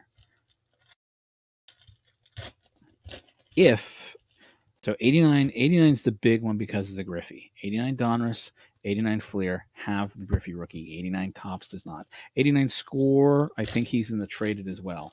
I don't think 89 Score has a Ken Griffey Jr. You guys can correct me if I'm wrong. Hopefully we pull a nice little Glavin out of this. I'm going to mute myself for just 1 second while I grab a drink. Bear with me just one moment, ladies and gentlemen.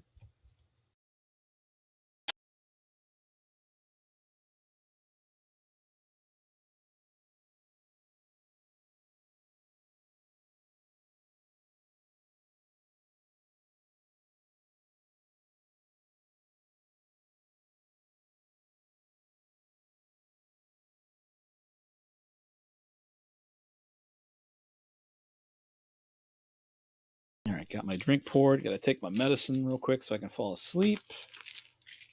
And then I'll get to finish ripping. So back to investments, Primate's picks. 89 Donruss and Fleer. Buy, store it, save it.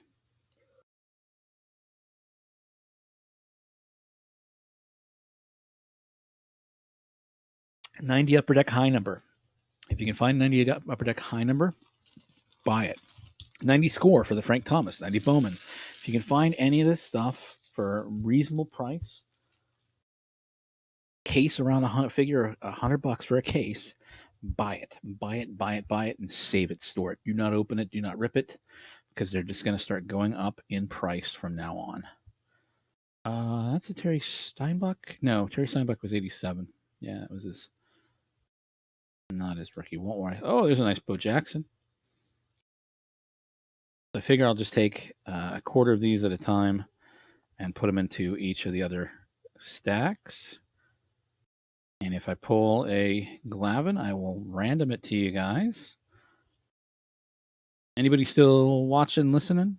Am I talking to myself? Because nobody's talking in chat, so I think you guys are just watching and not communicating. Oh, Ken Caminiti rookie. All right. Boom. Sid Bream, his rookie year was 85, technically. 85. I didn't realize he played with... Oh, I do remember he played with the Dodgers. Okay. People are here. Good. Thank you. Welcome back, Lloyd. Welcome back. I did manage to get your package finally sent. I'm so sorry for it, the major delay on that. I know you've been waiting for a while. Oh, it's nice. 2 Reggie Jacksons in the same. Hey, my God. Oh, my God.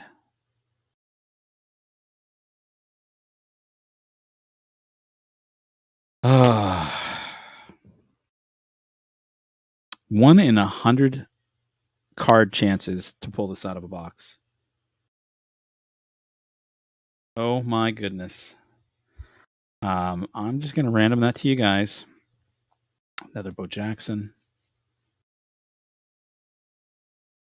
Don Mattingly, Phil Necro. All right,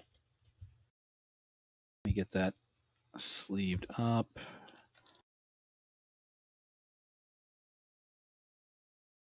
I appreciate it, man. Appreciate it.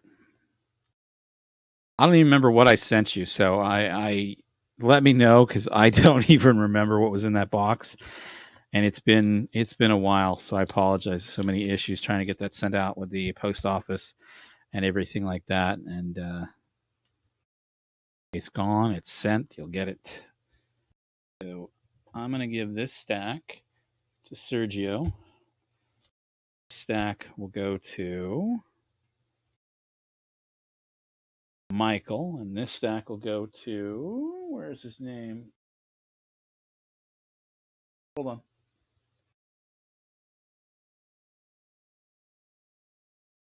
I have it here somewhere. They're here somewhere. I'll find them. Don't worry.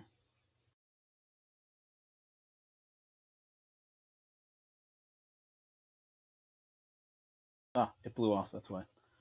Ryan. Put that on Ryan's stack. Dude, it happens all the time. It's okay, man. Don't worry about it. I get primate. Primate. All oh god, are we gonna pull another Glavin here? Are you seeing what I'm seeing?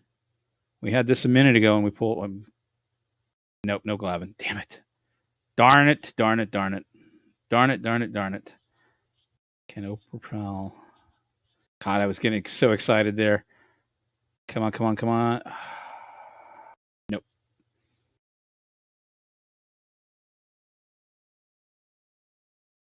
All right, last chance here.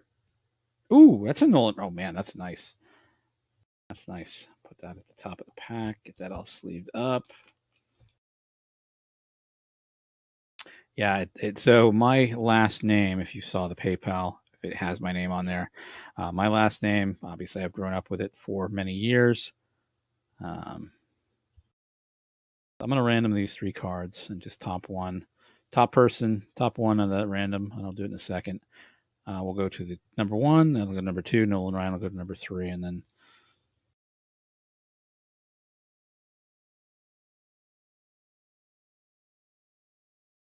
and you guys will probably be getting quite a bit of stuff because I'm just going to give some of this stuff away just to get it out of my inventory because it's sitting here today from opening stuff, and you're going to get some 92 upper deck. You're going to get some 88 score. You guys are going to be like set. Let's see. I'll get that second. And let me know if you guys want any of the Primate stickers because I do have some of those left. I'm waiting for the next order to come in. I need to reorder them like that as well. All right. Do you want Bowman first or do you want the upper deck? Your choice.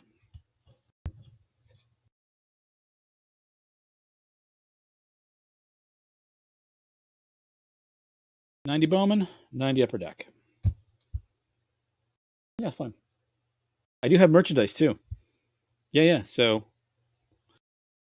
I'm not sure what your name is, RTS. If you want to tell us what your name is, that's cool. If not, that's okay too. I have this is going to be given away to Patreons when at a high tier. I think it's at the All Star or World Series tier.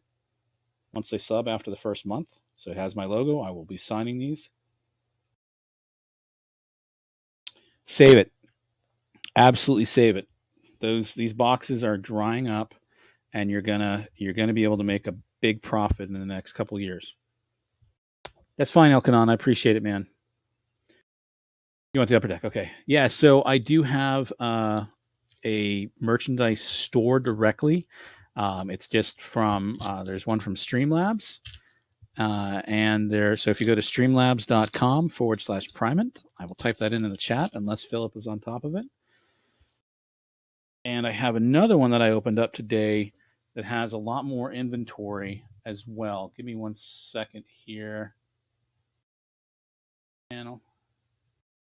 Yes. One moment here. Let me get this up for you guys.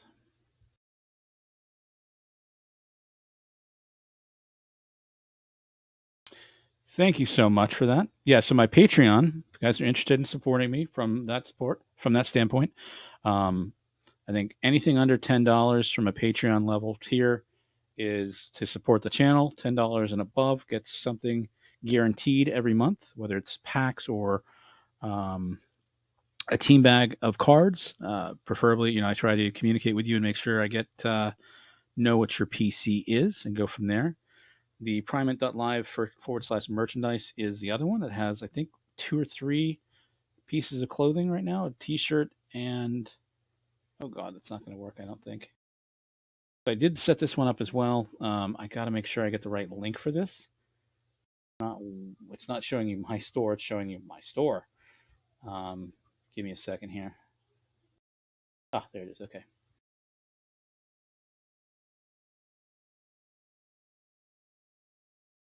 There you go. I love cookie dough. Uh, Cookie dough all day long. So when I was a kid, I used to take the was it Toll House? Either I don't eat chocolate anymore, but I used to. I would take like and I'm sure other people did this. I would take a slab, a brick. I would make it into like that thick, and I would cut it, and I would put it into a bowl, put it in the microwave, and heat it up for like 15, 20, 30 seconds. So it was mostly cooked, but still gooey. And that was a dessert for me. Like, oh my God, that was the best. Sugar cookies, I eat sugar cookies nowadays still. Oh, I need to go and break these. Hold on one second. Let me get some asthma here. I don't mind ice cream. I actually had ice cream today. If you were in the channel earlier, Truth, you heard me talking about my daughter saying about the happy ice cream, which I'll post a video about of what she wanted. She was losing her mind because she wanted a certain ice cream. And my wife and I have never heard her say this before. It's not happy ice cream. She wanted a clown cone from Baskin Robbins. Yeah. She called it. She literally was describing it as happy ice cream. It's a freaking ice cream cone with icing on it that they make into clown cones. Right? Look, it's a clown cone. If you've been to Baskin Robbins anytime in the past 40 years, hold on one second. No. Oh, my wife wants to hear this. No, this is for the stream. Okay. She's had it once before. Once. 6 months ago. This is my daughter's memory. She remembers that Baskin Robbins makes clown cones, and that's what she wanted, and she threw a frickin' fit. 6 months ago. 6 months ago, she had one. She hasn't had one since. We don't give her ice cream a lot, but that's what she wanted, and she was losing her mind. That's a great Barry Bonds. Mostly, some of you have heard her on the chat where she was saying that she wants her red ice cream. Red is her favorite color, and she will let you know that there's nothing else besides that in her life. She hadn't done it in a while. Normally she'll come on the stream and she'll say, like and subscribe, have a good night. She doesn't do it. She hadn't been doing that in a couple weeks. So, second, I'm trying to get these in a nice order for you. Go on stream. All right. Did I get them right? Nope. I got them all upside down. Mostly. Yeah. Okay. I'm sure we all know that feeling. It's childish exuberance, right? Nice berry bombs. These are in nice condition too. Archimedes Pozo? Interesting name. Great name. Great name. Great name. Paul Molitor, Jack Morris, Barry Larkin, Electric Diamond of Otis Nixon with the. He was with the Braves, yeah. He came back to the Braves, I believe, during the 95 season when they were in the World Series. But yeah, so I literally we went and she passed out. My wife asked me to go pick her up. So I picked her up. I'm on my way home. And, she's like, I want ice cream. I'm like, okay, you haven't had ice cream in a while. Sure, no problem. And I get there and she's passed out in the car. So I did a couple of phone interviews and everything like that, talking to recruiters because I'm looking for a new job. And my job, I think I've mentioned it a couple times. My job is boom, you pull the mantle. Oh, God, that's glorious. All right, hold on. Advice on 4 boxes. I got 3 boxes, 93 Bowman. 2 of them sealed. 1 is open, but all packs are there. And 1 of. Save them all, dude. Save them all. If you're using them, if you're wanting to invest them, invest them. Invest. That is a glorious card, man. I love this series. These were beautiful cards. And I don't remember if you could get it, if you had these, if you could get those in an autograph as well. I think 93 Bowman has the Jeter rookie. I would absolutely save all of those, dude. Sealed or not, I would save them all, put them to the side, and get a nice Craig Biggio Electric Diamond card. So picking her up, I want ice cream. Okay, no problem. You haven't had any in a while. Take her. And she didn't say anything about it at that time, but she did a little bit later, that she wanted the happy ice cream. And she passed out. Okay, get her out of the car because I can't leave her in the car, obviously. Nefi Perez, Peter Gavilia. He was one of my favorite players because he was born on the same day I was. Well, many years apart, but he was born on April 2nd, which is my birthday. Let me see, 4/2/1964.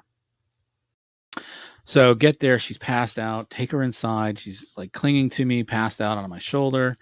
And I'm trying to jostle her and not waking up. So I get her bubblegum ice cream. And that's all I get is a cone of bubblegum ice cream, which is what my favorite is. And get her back out to the car. There's been McDonald. Put her in her seat. She wakes up. Hand her the ice cream. It's sealed. They put it into a special thing for ice cream cones. And she starts eating it, no problem. I get to the traffic light, and if you saw, I did the live stream for like 2 minutes driving. If you saw me doing that, and I quickly turned that off, I was live streaming, hoping that I had a long time at the light, but I didn't. Quickly shut that down, and then like 2 seconds later, she starts losing her mind. This isn't happy ice cream. I didn't want bubble gum. Darren Kirkreet? Kirkreet. It doesn't fly. Indians prospect, Spartan, Michigan State Spartan, Pokey Reese, and that's the Electric Diamond. So losing her freaking mind, screaming at me. She doesn't want this ice cream. She's trying to hand it to me while I'm driving. And I'm like, oh my God. And I pull off to the side of the road and pull down, down this side street. And I'm like, okay, I take the ice cream from her. And I'm like, what kind of ice cream do you want? She's like, it's the red ice cream. I'm like, oh God, okay. I take the ice cream from her. No, I don't want you to have the ice cream. Kenny Rogers Electric Diamond. So I'm like, okay, I hand the ice cream back. She starts devouring it. I go back. She's awake. She's walking in and she runs up and shows me this is the happy ice cream. This is the, and it's literally the clown cone. And I'm like, okay, God. And she finished the other ice cream. So I know she was full, but she still ate the whole thing, which is amazing. And yeah, so that was my afternoon with her. And then I took a video. I didn't do a live stream of it. I did a recording on YouTube. Brad Fulmer is a top prospect card. Kenny Rogers is obviously that Electric Diamond. And I haven't posted it yet. I will post it. It doesn't show her face or anything like that, which I generally do not post them on. I won't post their faces or do my best. My wife and I do our best not to say their names because I prefer privacy for them. So, yeah, it does. And got a Jeter. Yeah, that's awesome, dude. He is so hot right now. I would save those. I do. I haven't done the podcast yet. RTS. I'm probably going to be doing that here soon. Doing it with a group of other people to do like a talk track, kind of like my private picks that I've been starting up. So, like, if you're investing, if you're wanting to do this from an investment standpoint, what are the hot cards, hot rookies to collect, that type of thing.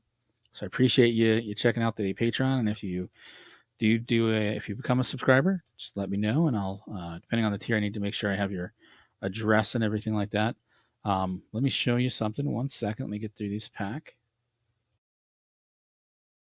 Yeah, I think it would be good. I did put it on there. I just need to figure out what I need to do from that standpoint.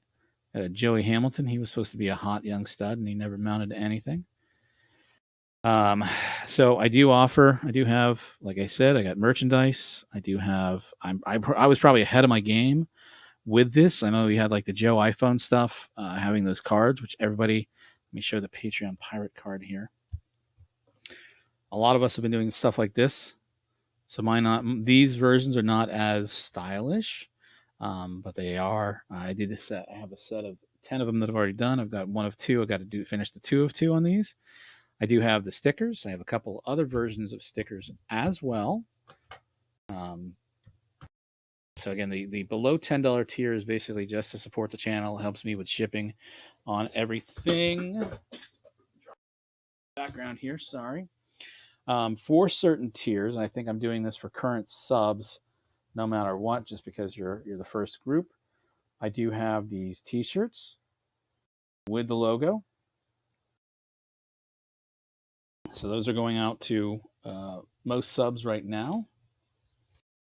And I also have hoodies that are going to be made, a little bit more custom and everything like that.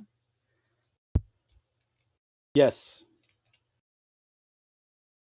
I'll include one. I'll include one for you.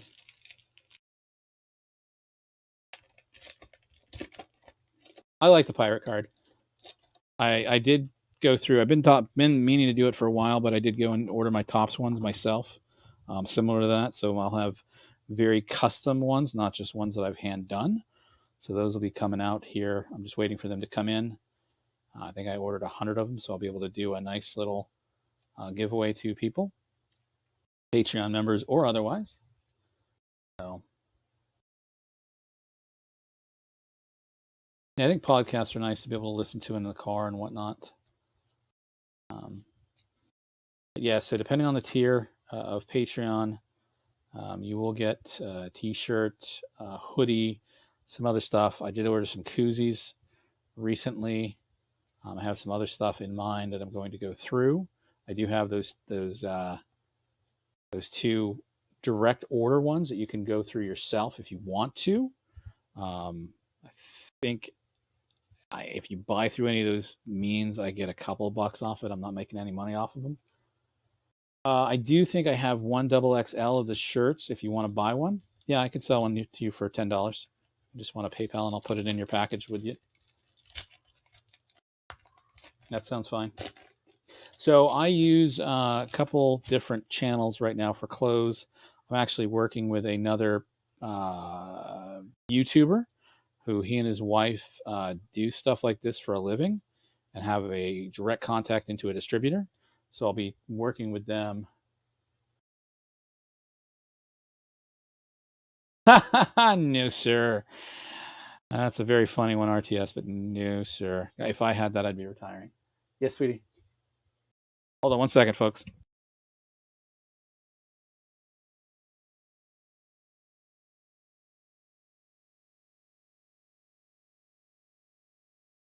Really cute. She saw it. She Daughter is so funny. The other one, our youngest, our near 1 year old, is gonna be just as much of a holy terror as the current one. They're adorable. They're absolutely adorable. And the youngest one is trying to figure out how to climb up and pull on things. Oh, look at that, Charles Johnson. Oh God, he was such a huge prospect for the Marlins, and I think he made it through a couple of years through their first with the 2006 and 96 World Series, but I think he fizzled out after that. Mike Kelly was supposed to be an up and coming prospect as well. All right, second to last pack, and then we got the Bowman, and I think I got one more stack of Bowman to do, and we're done for the night. We're coaching on 4 hours at this point. And if I start slurring my words here soon, it's because my sleeping pills are starting to work, and I will be fading off to La La Land soon. So, not Emma Stone La La Land, but I would take that if I was given the opportunity and I was a single dude. Ooh, God, look at that. Mike Devereaux on his head. That's dangerous.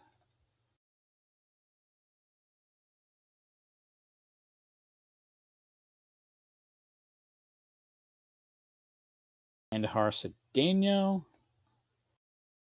Lewis. Matt Brunson. We're running out of runway here to pull a Jeter or a Alex Rodriguez, which we did already pull one out of the box. Thank you, sir. I'll check in a second. You want to? I don't have any triple X right now, but I should have another double X. I think I have one more. Oh God, I've had friends' kids that have done that.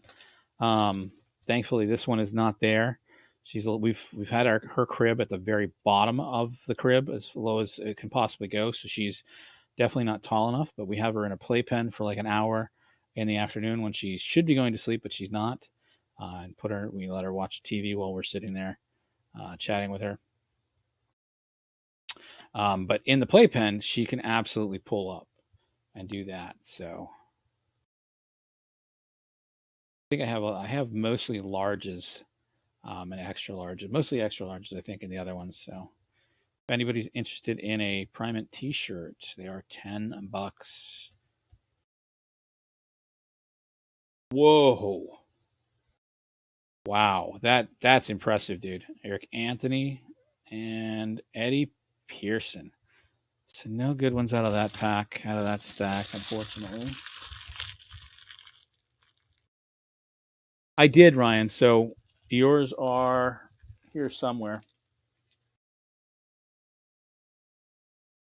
I did not pull a Griffey for you, unfortunately. So Ryan was one of the ones that bought into the stack. So I opened them. They're at the beginning of the video. If you are halfway through the video, if you want to watch it, I've got some extra stuff for you as well. I've got some. One of the other persons just said to give everybody um, what he didn't, or break some packs what that he paid for or that was given to him. So he gave you some score. So you've got some 88 score. I'm going to be randoming off a 88 Tom Glavine that I pulled out of his stuff. So you will be having a chance to get a Tom Glavine out of that in just a minute. Just going through Sergio's stack of 80, 90 Bowman real quick. And there's another stack of Bowman for Dan that you'll have a chance at a Frank Thomas as well. Why can't you go live? Is it bandwidth or something like that? Oh, my daughter's okay. So here's the funny thing: this gum looks pristine to me, and I've eaten it. I've eaten some of this gum from the 90 Bowman that I've already opened. My daughter loves it. I made sure to test it first myself. My 4-year-old loves this stuff, and it's in pristine shape.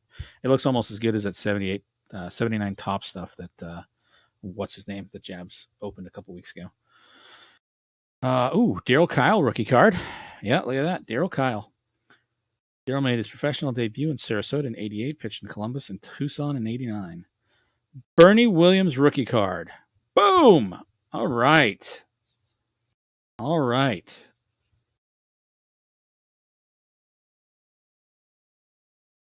Robin Ventura second year card. Oh no, dude, she loves it. She goes gaga. I had some sitting on my desk still, which I had hidden from her in a little container, and she keeps coming up every night like, "Do you have any more bubble gum, Dad? Can I have some bubble gum? Can I have some of that good bubble gum?" I'm like, "Oh my god, kid, where am I going to put this? This goes to. I'll put it right there because that's your stack as well. What was the other one? Hold on. We did hit a Griffey. Sergio hit a Griffey in the top right stack. Top right stack was a Griffey, and this was yours, right? I think this was yours. Yeah, this was yours. So this is yours. Sorry.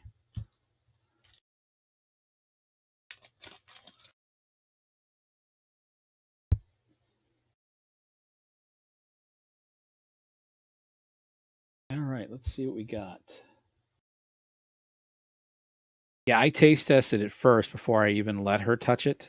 So I'm not one of those sick dads that like, hey, try this, and you'll kill yourself type of thing. No, no, no. I made sure that it was safe for her before giving it to her.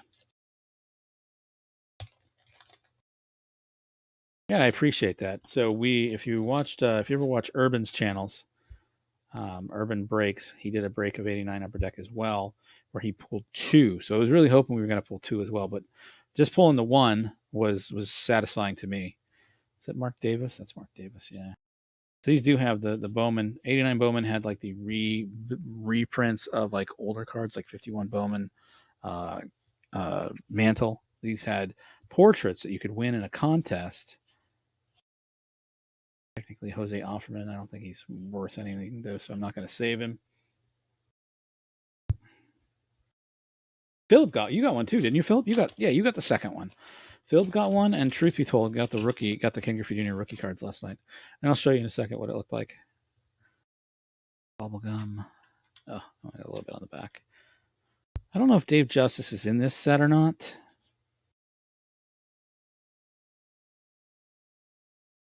Steve Bushell, another checklist. Pull something nice out of the stack.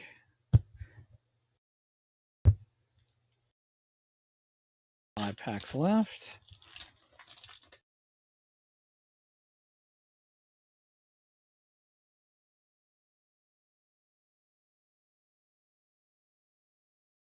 Bobby Bowe. Jerome Walton. Sandy Alomar. Technically his second year card. Ramon Martinez. 4 packs left. It's been a good night tonight. Been some nice stuff on fire. Good solid hits.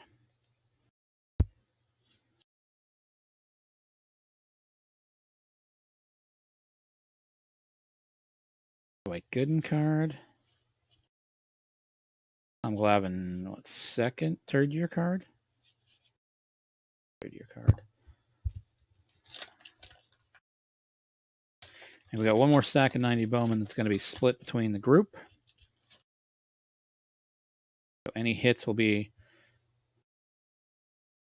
split evenly. I assume that's what he meant. Probably should ask him if he meant that for the hits. Steve Avery, second year card. 2 more packs left. Hopefully we pull a Frank Thomas out of these packs. Really hoping. It'd be nice. All right. Ed Sprague rookie card. To get Sammy Sosa out of here would be nice. Last pack magic, guys. Come on, let's see some fire pulled here for you. Praying for it. Ryan card.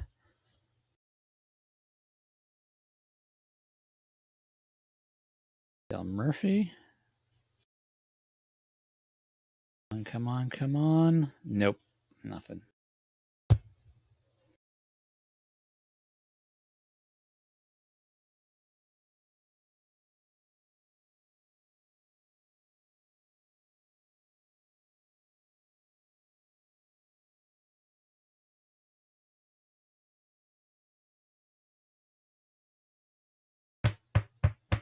That was a Kirby, yeah. Kirby Puckett.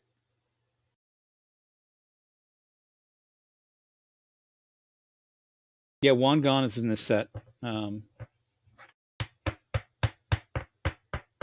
was in that. I think you pulled it, didn't you? Ooh, 20 a box on 87 tops.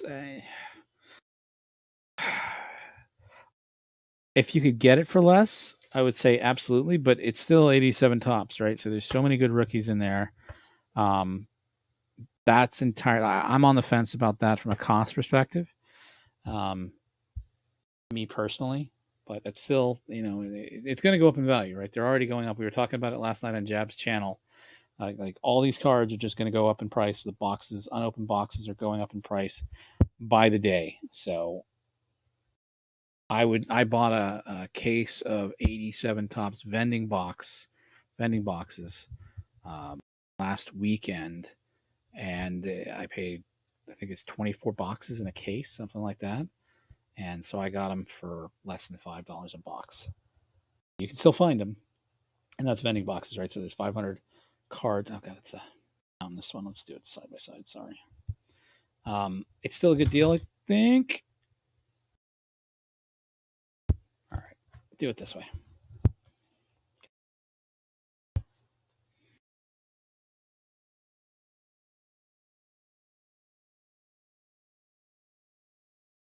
It's not a bad deal. It's not a great deal, Lloyd. All right. This is the packs that are going to be split between the three of you.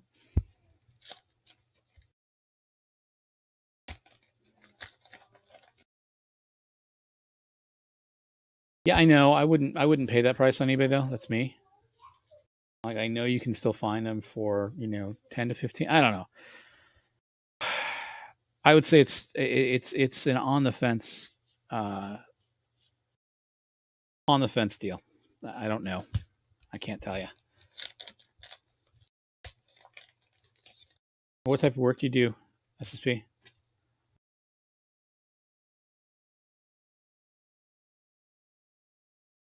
Yeah. So based on what Philip just said, hey, there's a Sabo. I'm gonna.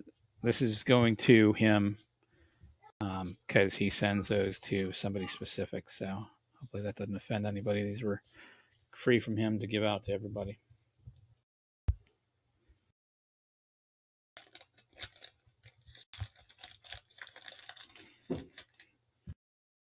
Hey, child, come here. Come here. I got something for you. I can get her. Ah, Tina Martinez. All right. Cool. Very cool.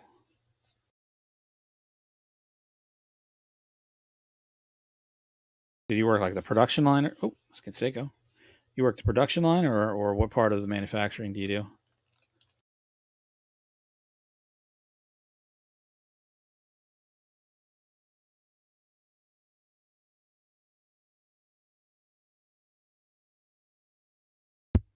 Random soft too. Oh, I need to put that Sabo in something as well. Okay, that's cool.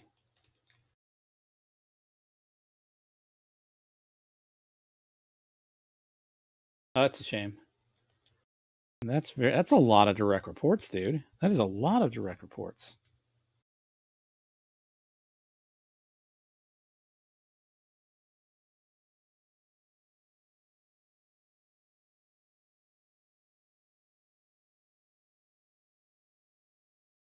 And organizations that I've worked at have not allowed that many direct reports.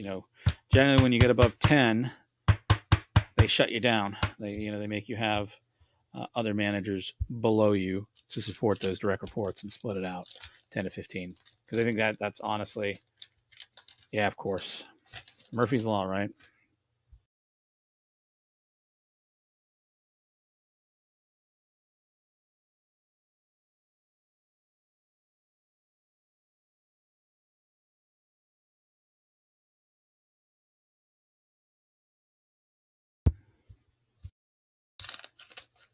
Yeah. Did you pay $20 for the previous box as well, Lloyd, or was that less expensive than that one? It's not a bad deal. It's not as bad. It's not as good as I would hope for. Um, but yeah, Moises Alou, rookie card.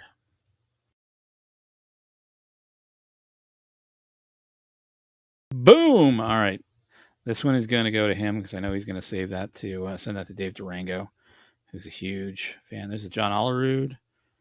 Man, now we're pulling the rookies. Now we're pulling the rookies. This is hot. Oh, dude, wow. Must have gone severely bad then. There we go. Get that move on. Congratulations, Dave Durango, on pulling a Mo Vaughn rookie card. All right, this will be random off with the other four.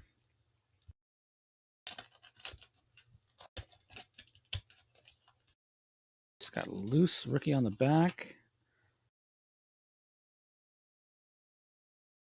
I can imagine, dude. Like, that his rookie is 89 is his rookie year.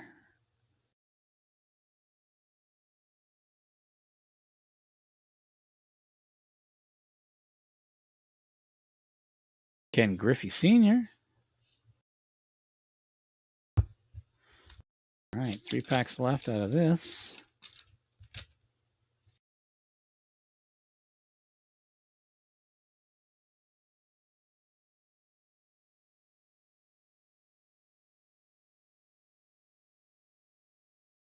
You know what he has overall?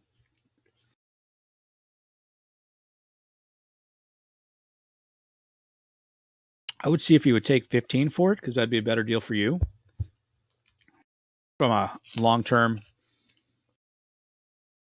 prospecting perspective.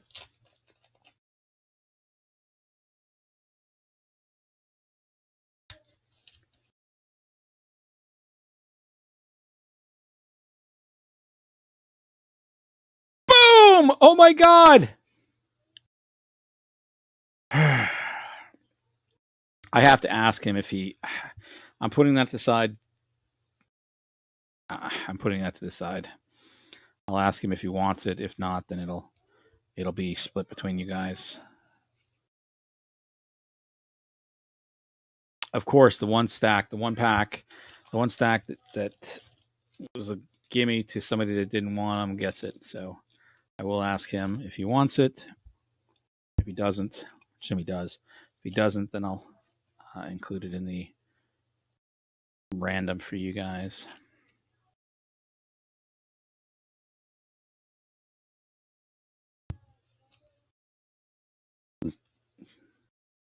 I told you there was going to be a Thomas in here. Next to the last pack. Next to the last pack. Man, that's fire. Oh man.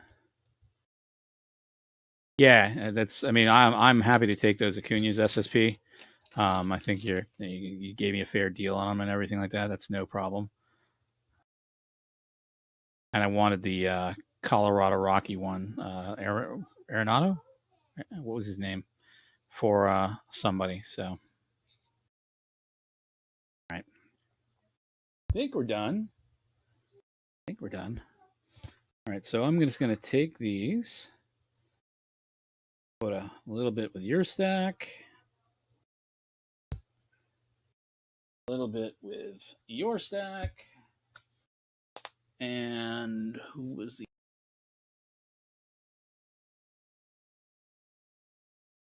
Oh, here it is. Michael's going to get a stack of these. All right. So let me use cards. Bowman packs off.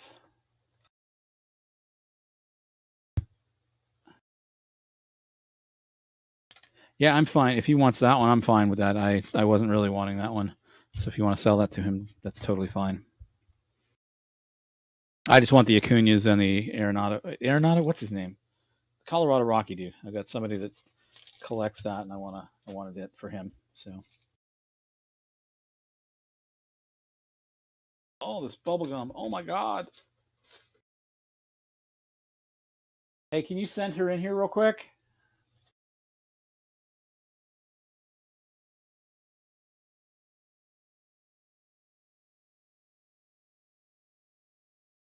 Okay, so the Arenado did have Vlad Jr. on it, yeah. All right, so we've got 5 cards to random to you 3. Ryan, Michael, and Sergio. So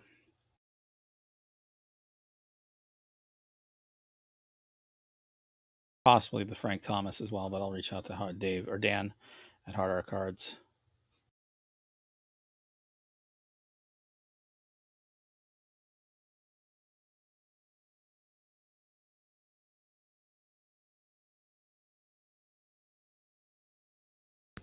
All right, 1 second. Let me pull up randomizer.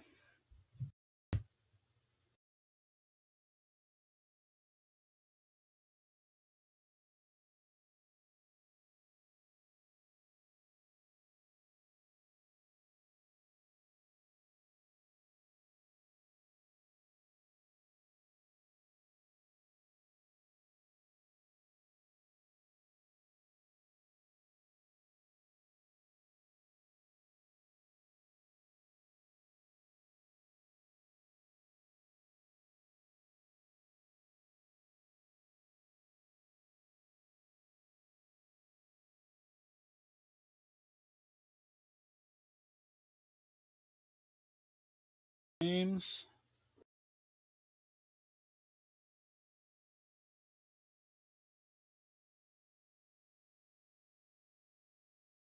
and Ken Cameron.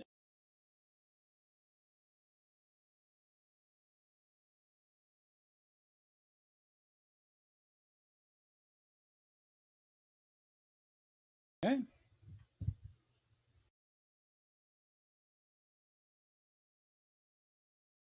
that okay or not?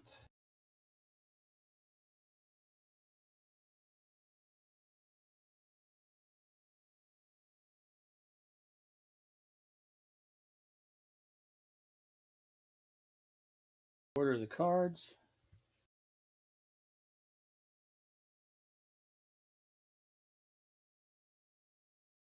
I'm not sure how to do this fairly for 3 spots. Good night, Alex. Thanks for sticking around.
Primary first order, and I'll do it one more time. Different list.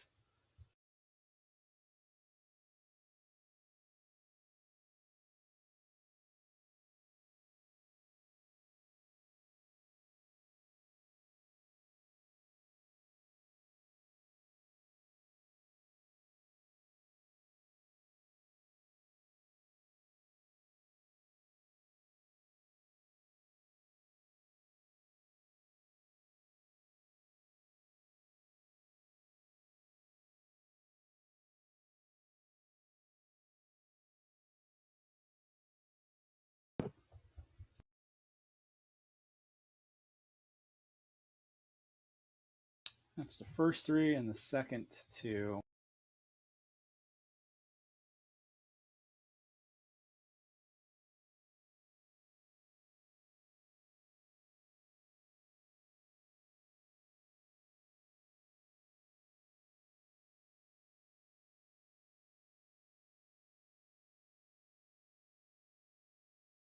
Hey, travel around. How you doing? Order of them.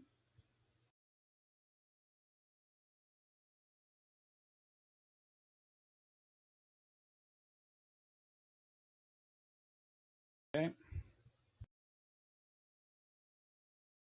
So we have hats, Michael, and then Ryan. So hats is going to get the Ken Caminiti. Michael, it's the John Olerud.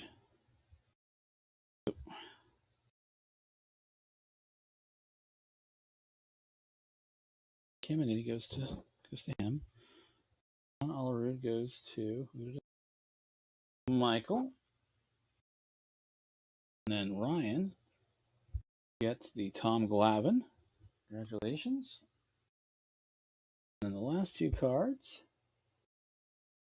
Nolan Ryan is going to go to Michael, and then Hats gets the Marquise Grissom. Congratulations, guys. And then I'll figure out about the Frank Thomas if he wants that.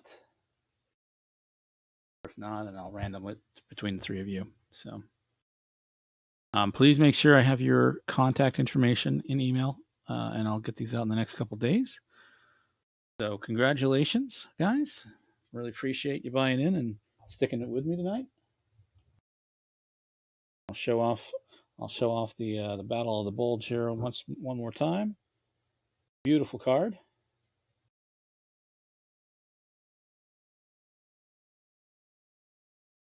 Absolutely beautiful card.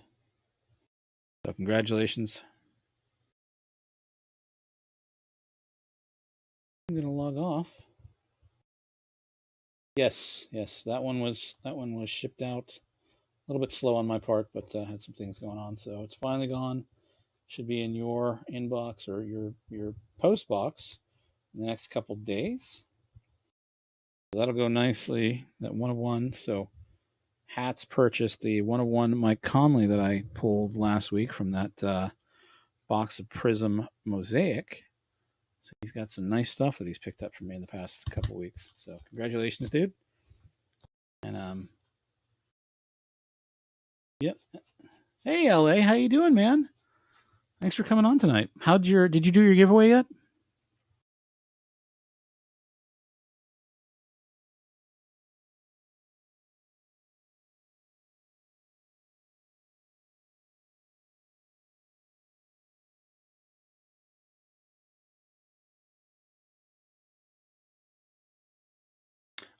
Second Griffey pulled from a second box. We didn't get anything out of that last stack, so definitely seeing one per box.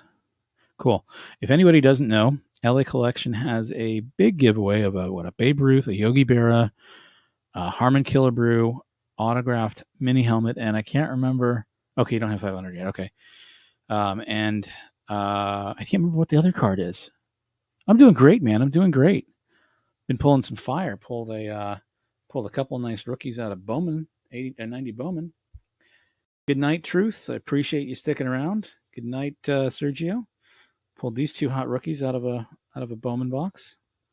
That's super nice.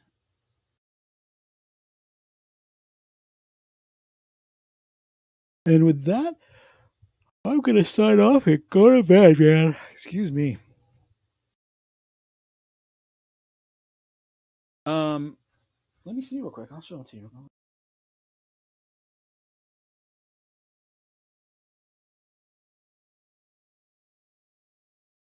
I don't think you got. I don't think there was a lot in here in this stack. I remember. Do them real quick. Got a Mike Harvey rookie. Air corner just had some key rookies, star rookies, but nothing major.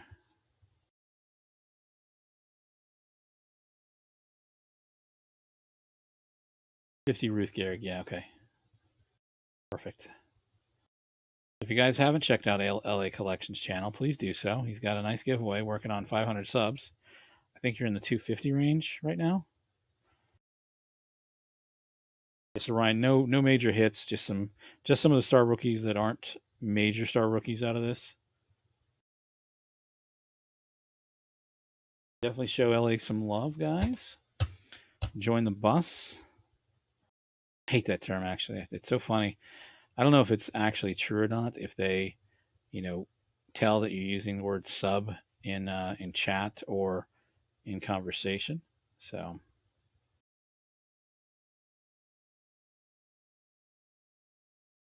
oops, sorry, I'm trying to get this on camera.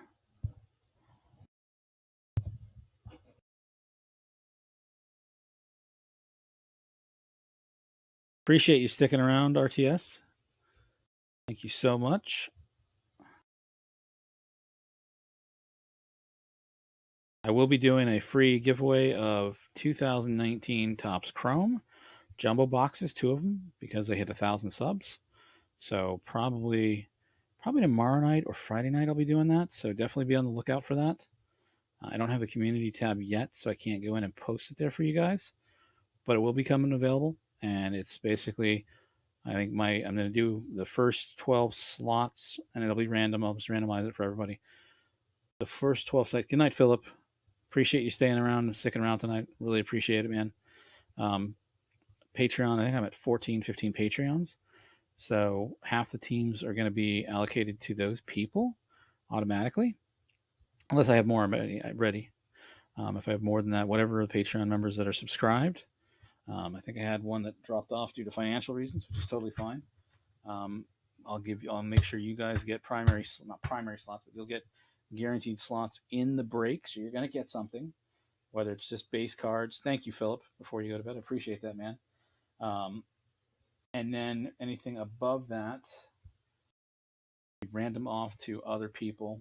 Uh, Sub to the channel, and whatever you get, you get. So definitely some nice things coming out. So I appreciate y'all. I'm gonna head out for the night. So be sure to look out, and I'll probably be live a couple times tomorrow during the day and at night.